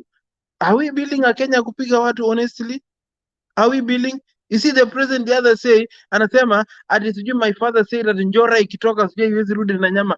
Honestly, as a public servant, as a symbol of unity in Kenya, is it worth it for president to say such a kind of words in a podium? If I know we might debate from now and then and say Ruto has done so many bad things, or Ruto did this, he disobeyed the president. But why are we not seeing those Njora's things and talk about here? To make it an healthy discussion to see where are we, in terms of these things. Because let me ask you, Bernard, a question. I might be the president and you're the deputy. And your view is unaangalia rais wako akisema njora, unaangalia rais wako akiambiwa fanya hivi, or you see the people, and I associate now the people wenye wanafanya ile kitu, unaona this thing is not going the right way. Would you at some point say the president is doing the right thing, and at that point maybe the president does not want to listen to your advice? Let's just reason. We are all adults. You have raised a lot of things, but this is what I will say. Politics is a very dynamic reality, and the president is also in a very delicate position in balancing the country and then the different interests of the people around him. And that is why we think that it would be much easier for the president to strike that balance if he was working together with his deputy. But now that he has also the deputy who is not flowing with him in the same direction, it even complicates him and his way of operation further. But I would just ask you one question. If you can remember, in 2013, when the merger between URP and TNA to give wherever the presidential ticket for Uhuru and deputy. If you remember well, do you hear there was an issue whereby the Uhuru was willing to deputize Ruto? Yes. Aha. What did Uhuru say about the Mount Kenya vote being Ruto's when his debut? I might not remember very clearly, but I heard it from Okay, I'll far. help you. He said this. He said, being your deputy is not a problem for me. The only problem I have is that when I am your deputy, the only thing I can guarantee is my vote and that of my wife. But for the rest of the people, I am not sure. But if we make it the other way around, we will be able to get all these things in the same basket. So when Uhuru was saying, kumi yangu alafu kumi yako, when did that fact change? Okay, that fact changed because politicians that are very ambitious, they're unpredictable. First thing you need to know with the politician, you cannot predict what, like the question you be talking about, the Kingis there, and Kitch come with a very good response. That let's wait because you cannot predict what he can come up with. So politicians, they're ambitious, their opportunities, they will tend to see they will want to move according to where the wave of the wind goes. So I would say when a politician makes a statement, don't trust him because tomorrow he might be coming up with something different according to the terrains of the politics at a time. Okay, now what I'm saying is, when Uhuru was saying kumi yangu alafu kumi yako, the only vote that he has control over is his and that of his wife. That means he doesn't have the 10 he can give to Ruto. It was just a political statement and hope that in the future it could work. But there was no guarantee that if Uhuru supports Ruto, they are all going to win an election. And he's going to continue with the Jubilee legacy for 20 years. It is still a matter of chance. And that means he can't even be held responsible for the same. It's just like I promise you that that your wife gives birth to a son. Bernard, and then, let me say something. Yes. Bernard. Ben, let me say something. Sam. Anyways, thanks for the platform. Get up and say one point, but to add on what you guys are saying, you know, the promise about kumi yangu na kumi ya nani, you have to look at it from the bigger, you know, ramifications ambayo iko, because there is a much bigger effect. Remember, we had come from violence. The tribes that really slaughtered each other were Gikuyus and Kalenjin. And that's why they joined. And when that one was done, even up to now, I live in Boston. Majority of the people here are Gikuyus. If you hear the Gikuyus here, the first time they were saying they're going to vote for Ruto, many kafikiria hii ile story ya kusema hivi. And then after a while, they kaanza kuona the reality on the ground. The truth is, most people feel they owe Ruto that for the sake of safety. I mean, for the in terms of peacefulness for their own people all around the country. Wanasema if they don't do that, it'll ruin in future. Another Kikuya kuja kusema ana form nini na mtu, watasema hapana, ninyi kazi yenu kudanganya every time. So that's why they feel that obligation. And also, some of them have that pride. If there's a Kikuyu on the show can say it. They have that pride to say they don't like kuna hiyo stereotype wamewekwa kwa hawa ni conman. They say no, we made a pledge in Nakuru, and that pledge was done. And when Uhuru was saying it, he might have just said it for political whatever. Lakini on the ground, the people took it serious. And that's why Rona is even having problems right now. Kujaribu, he cannot go tell the people now, hey, unajua hasa hii tumechange. Hata hii unasikia ma allegations inatupwa na kila, they left Ruto to make mistakes, which he did. They left him to make a lot of mistakes. But the truth is, it is not shaking the ground. Because the ground, the people there are looking at a much bigger. Nini. Mtakuja tu kuona hata next year. I'm telling you, if you told someone 3 years ago, you know, what was Central, watakuwa na support, Ruto. Ruto will still get, they might chip it, but it'll get at least 70%. I can guarantee you that one. Because of that, they feel, in future, kama ni mtoto ya Uhuru, ama mkikuyu mwingine, they owe that. Also, there is that fear of what they went through. And they don't want that. And they don't want to be seen that way. No. That's one thing. Mlikuwa mnaongea mambo ya ama nimalize. Some amesema many points. Some ameongea about the show. I like the show. I watch some, but some people there come to heckle others. I don't know if they are paid to do that. Ama kitu kama hicho. They just, if you disagree with them, those people, I don't know, pengine they are paid. They come, unajua Kenya, it happens.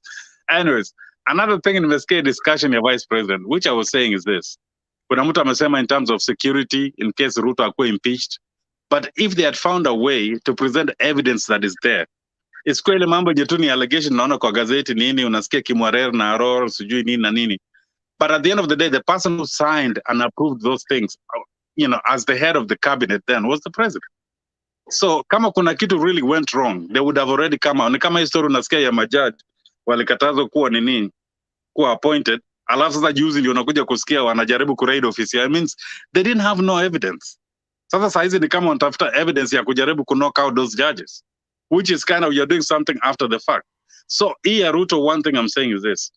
If President Uhuru Kenyatta feels that this guy is the wrong guy for the country, because of corruption or because of something else, he has to consider those two things. Either move the impeachment, which he can, you can use legislators who they move it, or another way is he cannot risk, which I think is more important. Unazangalia mambo ya security, but if you present everything to Kenyan people in an open way, watu wataandasan sema kweli, yeah, watu wa community watasema kweli hapa alifanya makosa. But if you stay there na mnanyamaza na hizi side jobs wanacheza, hata hii mambo unaona hii ya juzi ya Turkish nini, all these are minefields they're putting in his way. Tell Santos to open for you. Ati? Yeah, alikuwa anasema? Messi, No, keep on. Okay. So now, let us look at it in another way. Uhuru is not an angel. Uhuru is not a god. Saizi Mungu amchukue, who will be president? So you have to look at it that way. If really this person is really bad for the country, why risk it? We have a year to go. You know, I'm not saying the president is going to die. Anything can happen. But anything can happen. And you have this guy who you're saying, oh, Jamas is not good for the economy. I mean, for the country, and I mean, in all matters. If something happens, God forbid, the man becomes president. So, I mean, you have to look at it that way. If he's really a bad guy. So sometimes when I look at it that way, I say, man, in a way the president doesn't want him. But in a way, either it's sometimes I'm in the game, pia Uhuru anacheza watu wengi. You know, you never know. Hii politics ya Kenya ni ingine, you can't tell what's going on, but unaweza kaa hivi next year then upata Uhuru anasema, si niliwaambia huyu jamaa miaka yangu 10 na yake 10. You know, because you never know the dynamics. But what I think is, kama vile tumeona hiyo picha ilikuwa ya leo ama sijui nini yenye wamepiga hao watu 6. I think we know the coalition.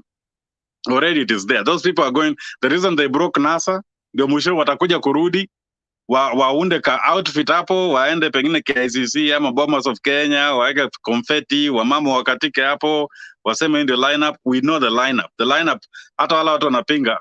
Nimeona leo, there was an analysis akina Manyora and everybody were looking at the picture, wakati wanasema kwa heri. If you realize, Raila and Kalonzo never said goodbye to each other. So there must be, we know where the problem is. Because Kalonzo maybe once, but we know, kama near alliance, I think Uhuru is trying to convince them, kama ni support Raila.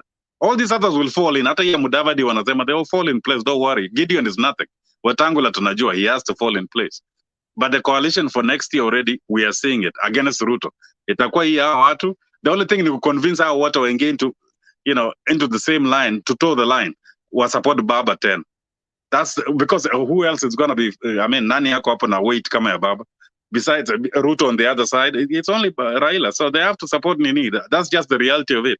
Kama najua Musyoka atajaribu but he has no choice. He has to. So that's just my submission. So I'll just keep listening. Thanks. Okay, Mercy. Before you go, there is you talked about the judges. They are looking for evidence. Yeah, like after the fact. No, hold on. I think there was an aspect of the outcry that whatever the president has against these judges should make it public. And yes. The president was about to make it public, and then the judges went to court and blocked it from being made public. So there is something in there that we are yet to be intimated about. But I don't think the president can just refuse to swear in judges just out of malice.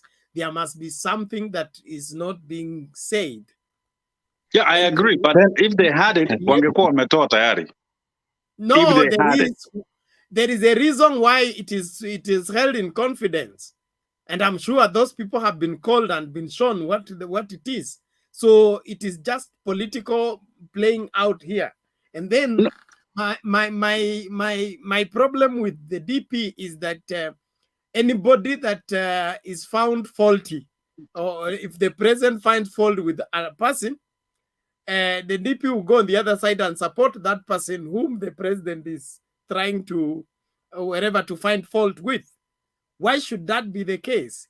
Even if the two of you are not working together, like you are not in terms with your wife, and your child has made a mistake, you want to correct the child, and the wife, is always defending the opposition. Why? Let me answer to you this way. How Raila became so powerful, so famous and everything else. Some things you do to get political mileage. That's just what it is. Political mileage by selling yourself. No, you're not selling yourself. But if you look at Ruto, he has never been quiet. Kama nimesikia kuna watu walikuwa nasema ati Ruto angenyamaza ati awache nania amalize sijui muda yake alafu akuje pengine akuwe endorsed. Which vice president of Kenya amekuwa quiet all that time na amekuja kutoka kuwa president by endorsement from the person before? And to add on that, Mr. Messi, wewe unafanywa mafitina, uwezi nyamaza. Uwezi hata wewe Ben leo hii ukiwa mdogo wangu na nakufanya mafitina unaona hata CJ alifika, the former CJ Maraga alifika pahali ikamuuma mpaka akaenda pale akapatiana statement kwa sababu akaanza kuongea. Kwa sababu wewe ni binadamu na ukifanywa vitu zenye CJ alikuwa anafanywa na yenye Ruto anafanya, utaongea na utasema itakusinya ndani. Can I ask Bernard a question? Can I ask Bernard a question? So, yes. Bernard, between the two, that's Deputy President and Raila Amolo Odinga, if the two of them, let's say Raila was the deputy of Uhuru, and then Uhuru started doing just be on that point on what Uhuru has been doing, do you think Raila will sit down and watch? We know him very well. I think the deputy president Raila will not sit down and watch. Yes, right. I think Raila will have a nerve to step aside, just like his father did. Wacha nikuulize Ben, umesema point moja, baba yake ndiye alikuwa na hiyo guts ya kuni. What happened to the father and even the son all those years? It took him, when you're outside, sometimes you're in a weaker position. That's why Ruto is staying in, because you have the government machine na kila kitu. You're using it. If you go out, you go out in the cold. Like Odinga went out in the cold, and that was that. And to put and to add on to that, ile time alikuwa prime minister, resign, right? Jana alifanywa vituko yote. Alifanywa vitu zote. Unajua ati atakuwa general ata step aside. Alipokuwa prime minister step aside at all. Akanyima mambo ya nusu, inaitwa nusu carpet, sijui nini. That was normal political, because hold on. So what is the difference? What is the difference between that political and this one? People, hold on. These are people that ended up together because of the crisis. The Jubilee are not. Question before you continue. Question before you continue. Question before you continue. Yes. Question before you continue. even this unity, they ended up because there was some there was an history between the two tribes of which they were fighting. So the handshake which came there, it was because there was something that made them. There was a compelling reason, Bernard. Well, lakini unajua there was a reason, but let's be objective here. Hold on, kila swali. That's the good thing about them. Hold on, sikilizeni tafadhali. Haya basi. Let us be objective on this matter. There is a very huge difference between the coming together of URP and TNA and the Grand Coalition government. The Grand Coalition government was first and foremost the forming of government post-election. TNA and URP came together pre-election. They may have come together because of the ICC crisis, but that ICC crisis was not a national crisis. The Grand Coalition came into effect as a result of a national crisis. They were forced by the crisis to work together. These ones, they looked for it was a convenience between the two of them. They had one common problem and they needed to solve that problem, so they ended up marrying each other for political reasons. So it is very wrong. It is not, you will not be accurate comparing the Grand Coalition conflicts and the conflict between the president and his DP. They have been voted twice on the same ticket. These are partners who have worked together for the past, let's say 5 or 7, 8 years together. So we cannot be saying that it is the same thing between RAILA and Kibaki. That will not be accurate. No, for RAILA and Kibaki was the for RAILA and Kibaki was the 2007 chaos. But as a result, one thing you're trying to eliminate, as a result also of that, there is the tribal factor of the tribes that really slaughtered each other. That came as a result, and that's what happened for the. Can you imagine if they had gone again 2013 and they are all in separate camps again? You know, it would have caused problems again. And also, so you want to tell us that for us to keep the conflicts in Rift Valley not recurring again, we have no choice but make the DP president? No, that is not the issue. We're talking about them coming together. Them coming together. We're talking about them coming together. Without the difference, and that has served its purpose. Can I ask you a question? And it's not for, listen, wacha niseme kitu moja. And it's not for the Ruto akua president, for chaos, just for the Kikuyus to pay back. That the Kikuyus are owing Jaramogi Oginga Odinga. They didn't owe him anything. Jaramogi resigned from the government. The Kikuyus are owing from, why should they pay the latest before they pay the previous? Kuna uongo inasemwa in Kenya. Hiyo mambo ya kusema ati the Kikuyus owe like Jaramogi Oginga Odinga. At the end of the day, Jaramogi became a vice president, and himself, with fellow Luo MPs, they resigned from government by themselves. It's not like Nani alikuja akawafuta kazi. They became vice president. He became, who is the first vice president of Kenya? And Ruto has not been deputy president? No, I am saying for them to pay back. The reason why the Kikuyus now, they have to pay back. Paying back was the rejection of the presidents until Kenyatta is released. I am 100% sure if that offer was given to another person who... Can I come in? Ben, you're looking at it in the wrong way.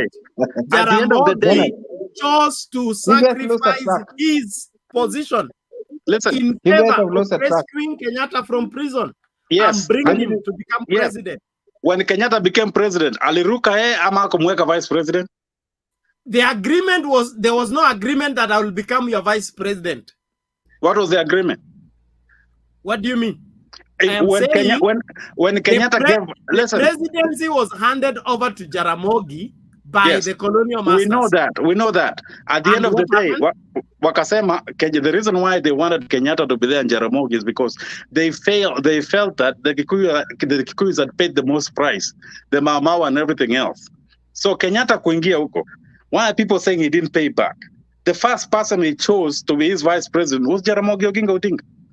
If vice president is payment, then Ruto has been fully paid. No, listen.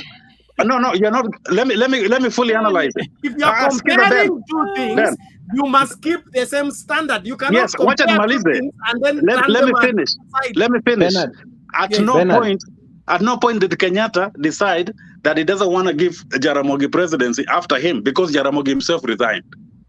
In this situation, he resigned because his office was being manhandled. He was being reduced to nothing. Remember,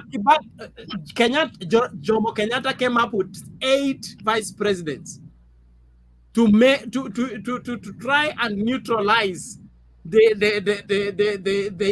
influence of Jaramogi. It was not like what you people are putting it. This was listen. high-stake politics. Yes. So he resigned, right?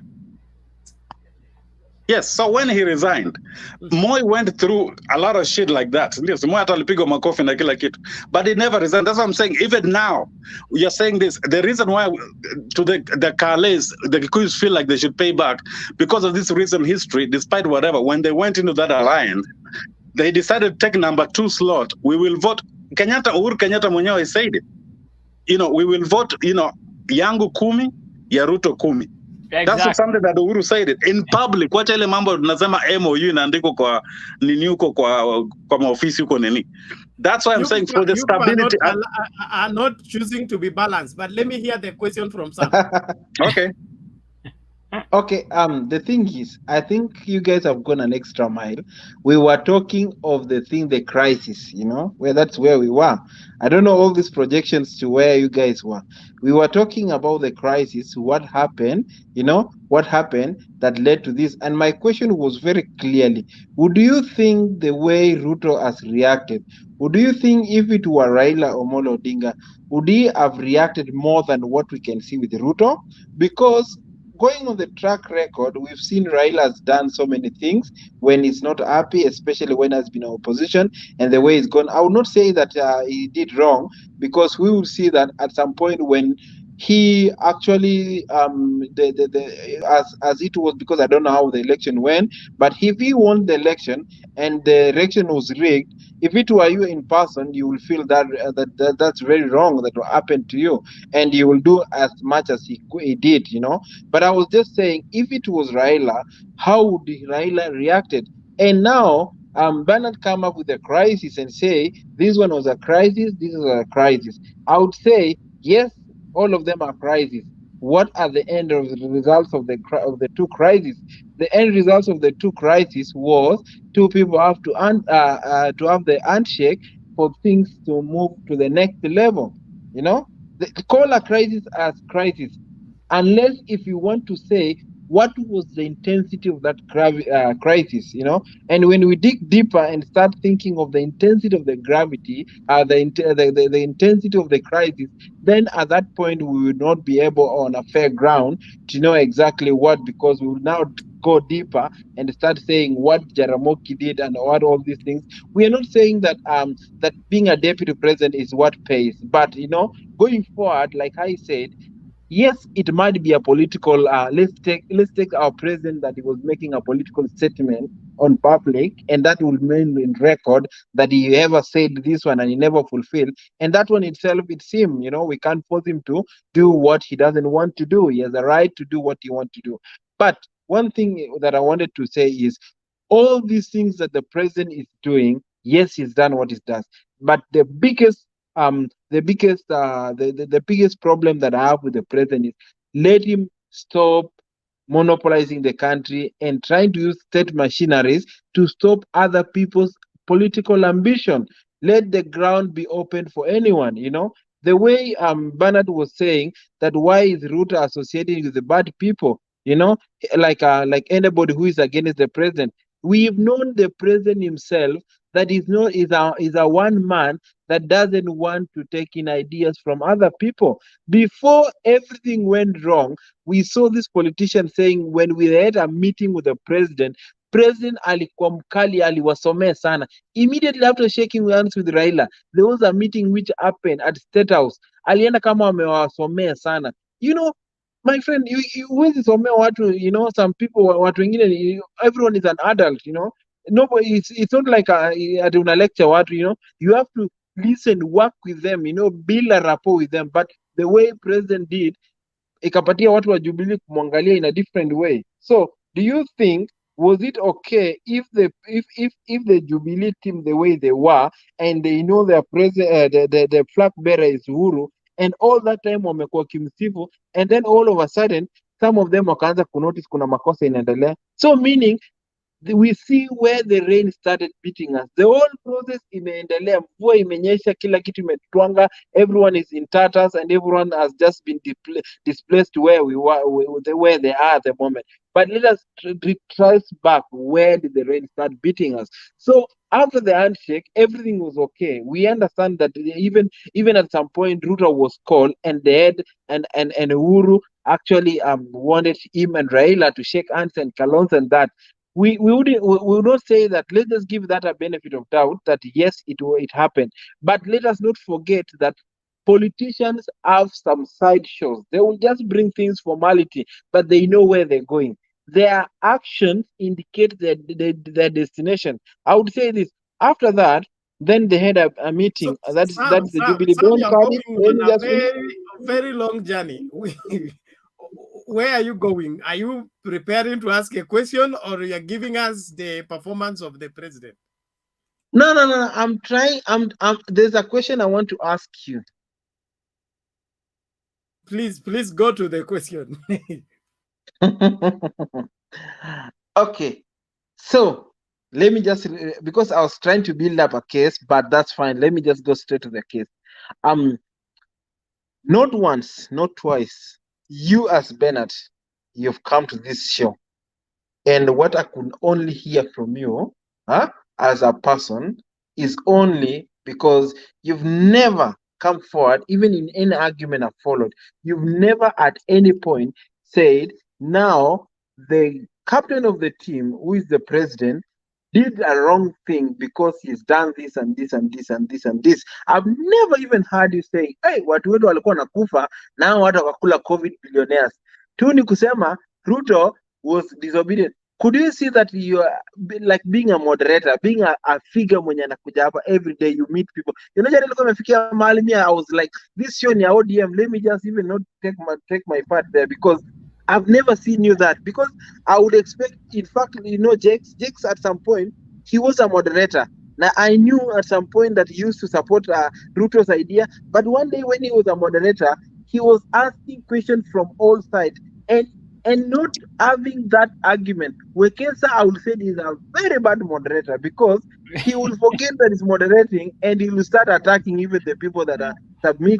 So I want us to change this thing. Utafanya Wekesa amke na blanketi bwana. Wacha alale kwa sababu amechoka ile maneno amefanya. So I want us to change this thing, Wekesa and Bernard. I just want us to have a discussion. Mkitaka tukuje kweli tukuwe na discussion mzuri, let us not even have that thing ya kukemeana na kufanya hizo vitu, because they are not helping. Mimi niko na maisha yangu. Hata huyo Uhuru akiendelea miaka 10, kama niko na shida zangu, there will still be my problem. But one thing to the other, we still have that patriotism ya Kenya. Inatukula hata mahali tuko. We see our country going bad. Lakini Sam, acha nikwambie, unajua Bernard ako na jibu ya kila swali. Unajua yeye ana background ya wakili. Najua atakusummarize na kuambia ukue kama Mandago. Unaiweka kwa wewe kichwa, acha maneno. Kichwa acha uvumi. Si uvumi. Unajua wewe nakujua swali, uwezi uliza Bernard swali na akose jibu. Yaani Bernard. Bernard. Sam, make your question, please. So, what make you, or what blinded you, that you've never articulated and say, Uhuru alifanya hivi, ama kwa sababu Uhuru is supporting your candidate or the person unaona kwa president? Is it because of that way?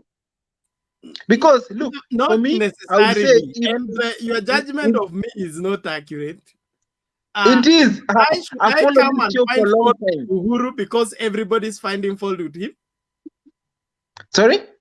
Should I find fault with Uhuru because everybody's finding fault with him? No. I'm saying in a discussion, we've had couple of discussion ya leo tunaweza sema kweli, anyway, kweli Ruto alifanya mbaya, alirudi akaenda akachukua baton huko nyuma. That one we can say. Tomorrow we have another discussion, but your consistency in your discussion is questionable.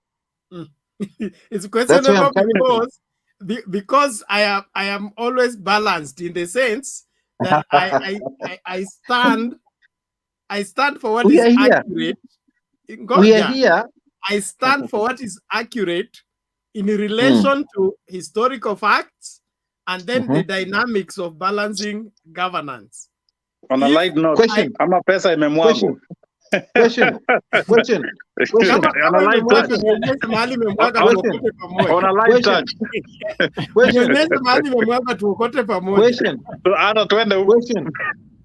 Question. Bernard, nataka tu niambie vitu kama let's now address the issue of the president. I just want you to articulate some points of where you see the president has not acted according to the weakness in president mahali amefanya, because nobody is perfect. It is true, nobody is perfect, and Uhuru has made some mistakes. And like his relationship with the judiciary is not the best. He has not given the right example in terms of upholding the law. That one he has not scored well. But what about the COVID billionaires associated with the family? Hold on, the COVID in fact, I have an issue with that, in the sense that instead of us looking for hold on, instead of us finding out who are behind the corruption and what all the corrupt people are supposed to be dealt in this particular way according to the law, what we are looking for is balancing. That somebody ran away with a goat, then we say, I also ran away with a sheep, so that we all look okay in corruption. That way, I will not be party to it. If we want to deal with corruption, we deal with corruption wholesalely. Not to say that because the president's family was mentioned in COVID, then I am justified to be mentioned in the dam money and the other arms money and the other things. If we want to have a nation called Kenya, then we must have uniform law. Question before you proceed. Yeah. It's correct. Umekuja mzuri kabisa. It is, with two wrongs cannot make a right. I accept that 100%. But remember, I'm talking of the consistency. We've talked about the Kimwerels not once, so many times. We've talked about the corruption that is associated with the deputy president, but never have I ever heard you mentioning the COVID things and that. Is it because once I don't have facts about the COVID billionaire. I just hear you people talk about it. Number one. Hey, by the way, one minute. Wacha niseme kitu moja tu, alafu ngoja kwanza. Nataka kwenda sokoni. Kimorel and Kimawat dam. That case is proceeding right now. Henry Rotich, the former CS for finance is in court on the same. So those are different cases. This one is being investigated. This one is being prosecuted. Which one has more facts than the other? Do you know why that case his investigation takes long? Is because the president has the immunity. Nobody can touch him. That is wrong information you are giving to the public. Cases are opened according to how they happened and when they were reported and how the investigation were concluded. Can I ask you one question? The other dam were talking about 2 years ago. Okay? Can I ask you a question? Just happened the other day. There is no way you can put them on the same file. Yeah, wacha tu niseme tu ka sentence kamoja kwa sababu nataka kwenda sokoni kwa mayai. Sasa niseme hivi, niseme mimi ile tu nashikilia tu ni ile moja Nitasema tu kwa Bwana Bernard, Raila, and I will always say that Raila atakuwa yuko weak akiwa na Uhuru, akiwa kwa government. Akitoka basi atakuwa ana strength ile kali sana. Kwa hivyo wale watu wanamwambia akae pale, sasa hiyo itakuwa ni yake. Lakini kwa hiyo kwa haya machache mimi nataka kuondoka niende sokoni, sijui niwaletee mayai. Messi wataka nini wewe? Mimi niko sawa sawa. Haya basi. Maembe. Haya basi. Wanataka maembe. Chochote kile utapata. Haya basi, wacha bakini salama. Alafu Bernard, yes. I'm coming to you.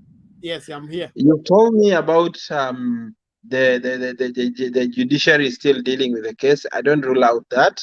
But remember, the president has had so many influence to our judicial.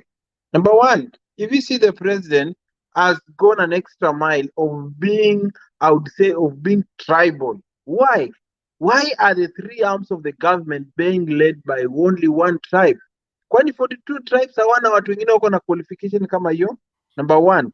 Number two, why do you think he tendered the powers to the people affiliated to him? Because he wants to control everything, and I remote here statehouse too. Watu wanafanya maneno. So do you think that case of the president can ever progress? Ile ya COVID inaweza progress kama the judiciary bado is controlled by the people whom he appointed? Do you think? Is there fairness? No, you know what I think?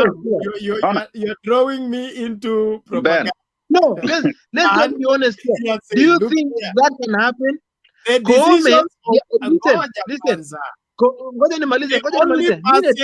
The only person I can say Uhuru made take office is the speaker, because the speaker was voted for by the majority, who are Jubilee. But as far as the judiciary is concerned, there's the Judicial Service Commission that is in charge of getting the people to be vetted to become the Chief Justice. It wasn't the president's decision. What? Is it the president's decision to choose who to be the Chief Justice? But what about the influence? We're talking of the influence here. So that influence is what you had on the street. That influence is a guess for you as it is a guess for me. We cannot tangibly say Uhuru Kenyatta picked up the call and called the service commission, the Judicial Service Commission, and ordered them to pick on so and so to become. Yeah. We don't have that evidence. Except you have it, table it. No, the issue that Sam is raising, actually, you know, let me say one thing. Me, my personal opinion. Naona hizi kesi zote zenye zinawekwa Kenya sijui ya COVID sijui nini. Sometimes don't trust what is in the newspapers. Unajua ingine kwanga saa ingine sometimes ni political. Utapata hii imekuwa released kuhit mtu fulani. Hii ya Ror inakuwa hit ya Kemsa unasikia Uhuru family, it's back and forth. If you find in Kenya, the back and forth, it's all political. And then when it comes, like the way Ben says, when it comes down now to the nitty-gritty, that's the Kotini.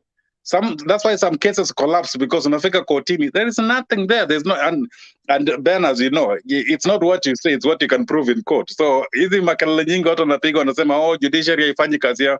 Judiciary wanaletewa kitu iko empty. What are they supposed to do? I mean, that's what I've come to understand. In Kenya, sometimes these allegations ni kugonga tu politically. Upata hii imesemwa igongo hivi. Hii ifanye hivi igongo hivi. Like someone was telling me a story saying, you know, do you know why the reason why Raila Odinga went against Nani in NYS? Like Waiguru. Someone was telling me that part of the reason was when Waiguru, politically speaking, na ilikuwa watu ya Jubilee, they were doing it. Why do you think after that Nania Waiguru amekuwa chosen? The first project that they decided to do, they went to Kibra. It was to make Raila look bad. Walikuwa wanajenga hizo barabara, wanafanya nini? That was the reason. Si ati walikuwa wanataka ati Kibra ati ni improve. That was the reason that they decided to go there, politically speaking. Maybe there was good intentions. But then sasa ili hit back, because these people are trying to make me look bad, wanaita a lot of poverty, which Raila. So even I hear that argument that Raila is a lot of poverty. What could he have done? He was an opposition leader for 20 years. It was the responsibility of the government then to do something about the people of Kibera. Me nashindo watu saa ingine. As much as sometimes I disagree with Raila, but I don't see why people call him. It's a sign that because Kibera ikuje kuwa up. I mean, it's all political. As I'm telling you sometimes, when you see something in the newspaper, sometimes look at it in another. Usichukua tu wamesema nani Raila ama sijui nani sijui nani amechukua sijui nini unaona hata kazi ni ya Uhuru kwa hii kitu. Think about the intention of that name being there. Why was that? It's not the only one, watu kadhaa unasikia kuna mtu fulani amecomment, ni mudslinging, and when it becomes mudslinging, now it leaves even the leaders. Hata kama rais anataka kufanya to clean up the act, it now looks mudslinging. Mtu unasema unajua niwacha ndawachia hapo, kama ni watu wapore wakule hao wafanye kila kitu. That's what's going on. That's pretty much what's going on in Kenya. In Kenya, it's mudslinging. When you read the newspapers, points, hata kesho kitu kingine atoke, hata kama hii ya Ruto, there must be a reason behind everything else. No, Mimi, the way I look at I agree with you to a larger extent, but where there is smoke, there is fire. Of course. That means most of what is being said, although we are living in the era of fake news, and there are people who are, especially those of us online, we are running blogs that need to be, the bloggers, they need to be visited by traffic. So to look for traffic is look for something alarming. The president's cousin has been caught with this. That's what I Then agree. we read those kind of things and assume that that is the naked truth, but it could not be. It is when you just look at the information in Akuja, that's what I'm saying. I And agree so with you. that's why we must have that balancing. You have to look at things, in like a you look at 50-50. it, go and check with credit. Yes. Why is this story not in the Standard? This story is not in these other papers. It's only in this particular Gata Press. Then Yes. it must be fiction. But the problem with us that we take that fiction story, then turn it into the truth, then we begin to spread it, and it finally begins to be believed as if it's a truth. So we have become a country whereby we don't check anything anymore. Even we just take it face value. News houses end up doing what? Reporting somebody's dead, and then the person appears, they say, oh, he wasn't dead. Like I understand the president appointed somebody who had died. I remember that story. No, in Kenya, people, we are a society, we don't like to read, first of all, and we don't like to do research. So we have what the Bible calls itching ears. Yes. Wanting to hear what we want to hear. Yes. Not what is there. So hata kama hii nini, I was looking at the whole thing ya kwenda Uganda naangalia, alafu DP anasema ati alicall bank atikapo 15 billion. Huyu ni mtu ni investor. Si kama mimi nikitoka hapa niseme niko investor na kuja Kenya, I must have my own. So the DP gave you, hiyo story nimeangalia, I've been thinking about another equal something. Walikuwa DP alikuwa ametegwa, lakini I don't know how amejinasua kutoka hiyo story. Because there must be a racket going on. Either someone can call, you get someone to get a loan, pengine huyu mtu anadisappear na huyu mtu anakupea kickback. Because I don't think ilikuwa free. I don't think the person was working that hard for a person to be given 15 billion. Then you fly to him, in Uganda of all cases, and then you don't gain nothing. The way we know the DP, I mean, come on. So let Sam tell us something about that. There's a story behind it. Someone knows the truth. I would say actually I'm following up what you're saying, but it also raises a question to me, like, why would that happen? Because because let's say these are all these people are politicians, man, and it's a matter of cards, how you place your card. You might have placed a wrong card, and then now you try and see how you can counter, you counter the next move, so that you find yourself out of it. So I would say these guys are politicians that are unpredictable, and I would say to me to address what the deputy president was doing was really wrong. To be honest, the first thing I would say, it was very wrong, because getting associated with this person, making like a trip to Uganda, and again coming and when I'm being told that for example Wekesa has been suspected of something, I will step aside. I don't because let the investigation come out. After it, the truth will come out. But if you come and start defending that person from onset, as if you're trying to protect something, or you're trying to make dilute the whole information, it didn't really sound good from the deputy president of Kenya. I would say that, and that's where I disagree, after in all these things, because he found himself, and I would say at the moment when the politics is at stake, the cards are so many. Watakutega, kuna kitu itatupwa tu hapo, ukijipata hapo unanaswa. You see, everything goes on the media.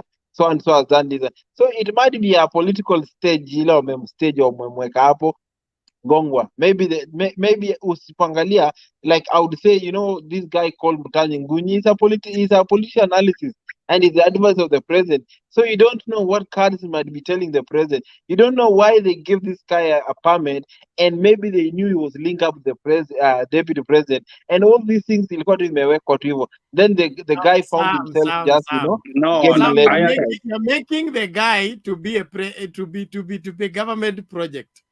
The guy is the friend of the DP. Yes. The DP, hold on. Bernard. I cannot, hold on, Sam. I cannot walk into the DP's office from nowhere and I tell him I'm a Uganda investor, call for me Equity Bank, they give me a loan or they help me transfer my 15 billion from Kenya to Uganda. The DP cannot do that. So these are business partners. And as the story is developing, there are some things that are there's more to come coming out. Can I tell you something? Tutajua mbivu na mbichi baadaye, lakini kwa sasa hivi there is something. Yes. Bernard, can I tell you something? You know, if I want to fight you, I'll use the immediate friend. Your immediate friend, the person who can get access to your loyalty, the person who can get access to everything from you. Then from that, I'll expose you. Do you know that? Yeah, I don't buy it. In this situation, no. In this situation, the DP mwenyewe alijiweka in that situation. Hold on. Sam, we are doing assumptions.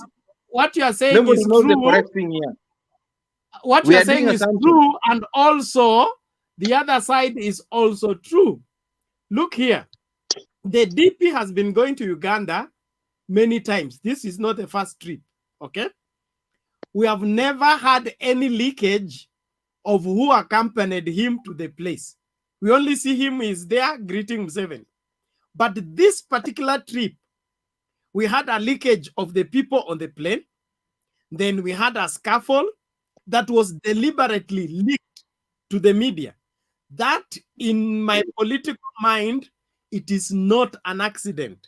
There is some particular game being played, and probably this man in the question, being an investor as he is, there is some money issues that they are trying to use, either political gimmicks to get rid of this man so that his money remains. Let time tell the end of the story. Because but from what I think, there is something fishy about money. It's not politics, and it's not what we are being fed. It's about business, yeah. Yes. Yeah, I agree with you. I think ilikuwa ni mambo ya biashara, but also because DP na mambo ya section, of course that one just comes in naturally. Because nasikia the first trip kwanza, kuna trip ilienda Zanzibar. Nasikia jamaa alikuwa huko. Alafu sasa hii ya Uganda, huyu jamaa kwa DP akaenda Uganda. Ameenda, si alikuwa this is the second time ameenda in a month. So either there was something, because to tell you the truth, I was told by someone, the guy, the DP has, hata hiyo mayai yake nasikia zingine na supply Uganda. This business is doing with Museveni with the government of, that he gets paid. So he does business in Uganda. So, and this person, one thing that surprised me at the pick phone call for this person called an investor. And if you realize, first of all, wakati kitu ilitokea, that is the fastest I've ever seen William Ruto reacting na kuitisha interview, like, was it the same day or the next day? Already kwa TV, akajua hii kitu itamchemsha. Because how can you call somebody at Equity alafu anapewa 15 billion? Huyo jamaa ati anapewa hata mpaka a Kenyan would not even succeed. I mean, so many Kenyans wanauliza, how did that happen? A person from another country apewa 15 billion, and then you want to say you didn't have a stake in it, ulikuwa tu unafanyia for charity, vile alikuwa anasema nikaa alikuwa anafanyia for charity. I don't think so. There's much more to this story that's going to come out. There's a bigger, alafu naona vile Sudi anatoa story yake, kila mtu wale walikuwa kwa ini, everybody's producing their own story. Something was out, you know, na ikakuwa foiled somehow. Na natakuwa na pengine ni funding ya 2022. Mara is COVID vaccine, Mara is fruit farmer. Yes. Mara, this guy is diverse. Na ana business hata moja. Ile research watu wamefanya hawajapata business yake hata moja hata ya kuuza for that businessman from Turkey. if you're an investor, you would have something. At least what watasema, this guy is known. Ako kwa telecom, kama watu ya huko Mataki, ama ako textile, ama nini. He's nowhere. So something is afoot. You know. Alitegewa, I saw a reaction ya Ruto the next day. Ametoa interview nikasema, this is the quickest. This guy's because he knew this thing itakuja kunuka mbaya, and it's starting to stink bad. It's coming. Hata vile uliona watu wakiwa in Mombasa wanafanya meeting yao, something will come up. Just wait. Because at the end of the day, I think that's how they're going to nail the guy is going to nail himself out. Awata watch atile ati akuje ati kumforce out. It will be all these minefields wanamwekea on the way. Moja hata yakimwarera na roll ile ilikuwa imeshika, I don't know, somehow ilimshika mguu lakini kidogo tena amepenya. So bado tu from now till August. So let's get, you know, sometimes I usually say sometimes sikiza Atoli. Unajua anasikia Atoli lakini Atoli anaongeanga watu wasema huyu mtu mjinga. Atoli anakaa huko anasikia plan alafu anakuja anaongea in a way. Alisema Ruto hatakuwa kwa ballot. Na nyinyi mnafikiri ni mchezo. I'm coming to believe that story. Because if things come to be so bad, he will not be there. And that's the truth. Na hata he will hang himself. Sasa story ka hii helicopter hata mimi nilikuwa na amenyimwa kwenda, alafu story ya investor, alafu nini, yeye mwenyewe anakuja na admit at 15 billion, unaanza $150 million. I mean, how is that possible? Wewe unapick as who? As the vice president of the country? You're not the CS treasury. Kenya is not doing business with Uganda. You're going to a private visit. Alafu jamaa anatoka amerudisha juzi ati apologies on behalf of the government of Kenya. Something will come up. Or something else will come before August. Ruto will go through so much. Itafika hata yeye mwenyewe alisema hii ati kabla gold ikuwe gold atuwe inapichwa kwa moto, lakini ya moto imeanza kuwa zaidi. Just wait. I'm telling you, there's more to come. Hii ni mwezi wa ngapi? Hii ni mwezi wa 8. Oh God. Yeah. Let's hope for the best, but things are heating up. Let's see how it develops. Hii itakuwa kutegana na kila kitu. By the time the one who will survive at the end lazima akuwe mwanaume. Yeah, that's just what it is. Sawa. Anyway, I think we should give our closing remarks. It's 4 a.m. here. Yeah, sawa. Hapa ni 9, I think, yeah. 9 or 4 sasa. So nyinyi mlale. Just tutaongea. Tunataka kulala at least 2 hours or so, 3 hours tuamke. Sawa. Sam, your last word before you go. Sam. Yes. Okay. I would say actually, with our politics, it's something that's not predictable at the moment.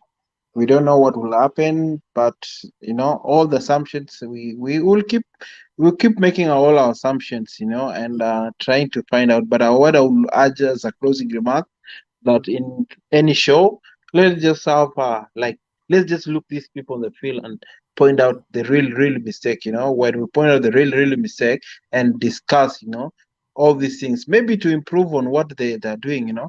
Maybe this deputy president has made a mistake. It'd be a learning curve, you know, for someone who's gonna be coming to be the next deputy president. And you know, one has to make a mistake for another one to learn, and it's just common that way. So I would say, yeah, I don't have much to say. It's 11 a.m. here, and asubuhi at least kufanya shughuli za hapa na pale. So you guys have a good night. Okay, thank you, Sam. And if you're not yet on our WhatsApp group, leave us your WhatsApp number on there is a private chat just on your screen. Yeah, sure. You can leave there your WhatsApp number so that we add you on our group where we discuss these things before we come here. And on the other hand, we really don't have control on who comes on the screen and who doesn't. We depend on the people as they come in. And so we are not even having information of who will come and say what. So tunatumia imani nyingi sana hapa. Yes. But Mr. you know, Bernard, neno lako la mwisho tufunge station. but you know, Bernard, the way you guys and wekesa articulate sometimes, hata kama mtu alitaka kuingia anasema haya hapana, acha, because you know, actually to be honest, you people mumelemea side ya Yuda. You see this guy have made hata saizi unaona ile amemalizia mwisho akisema I see Ruto not going to be ballot. I could see your body language, you know. Kuna ile maneno mtu akisema unaona vile mtu, you know, anachangamkia. But mtu akikuja hapa aseme sijui Raila, Kwanza Wekesa will turn out to be something else. And that one, we will never discuss something, with that. But as ODM people, we are used to losing. We at least we know how to handle loss. Even as for some people, we we are really praying for you guys that you will be able to manage the loss in case you lose this election. As we are used, hata kunyang'anywa tumenyang'anywa mara mingi. Hey, anyway, hiyo ndio maisha. Siasa mbaya, maisha mbaya. Sawa sawa, mzee Moi alisema. Haya, sasa. Thank you, Sam. Let's have a good hook day. up again another time. Okay. Okay, our viewers, thank you so much for keeping time with us and continuing to watch. Please, let's keep sharing this with everybody in our lives so that everybody gets the required information from this channel. I'm really grateful for everyone, and God bless you as we sign out. We'll see you again in another show. God bless you.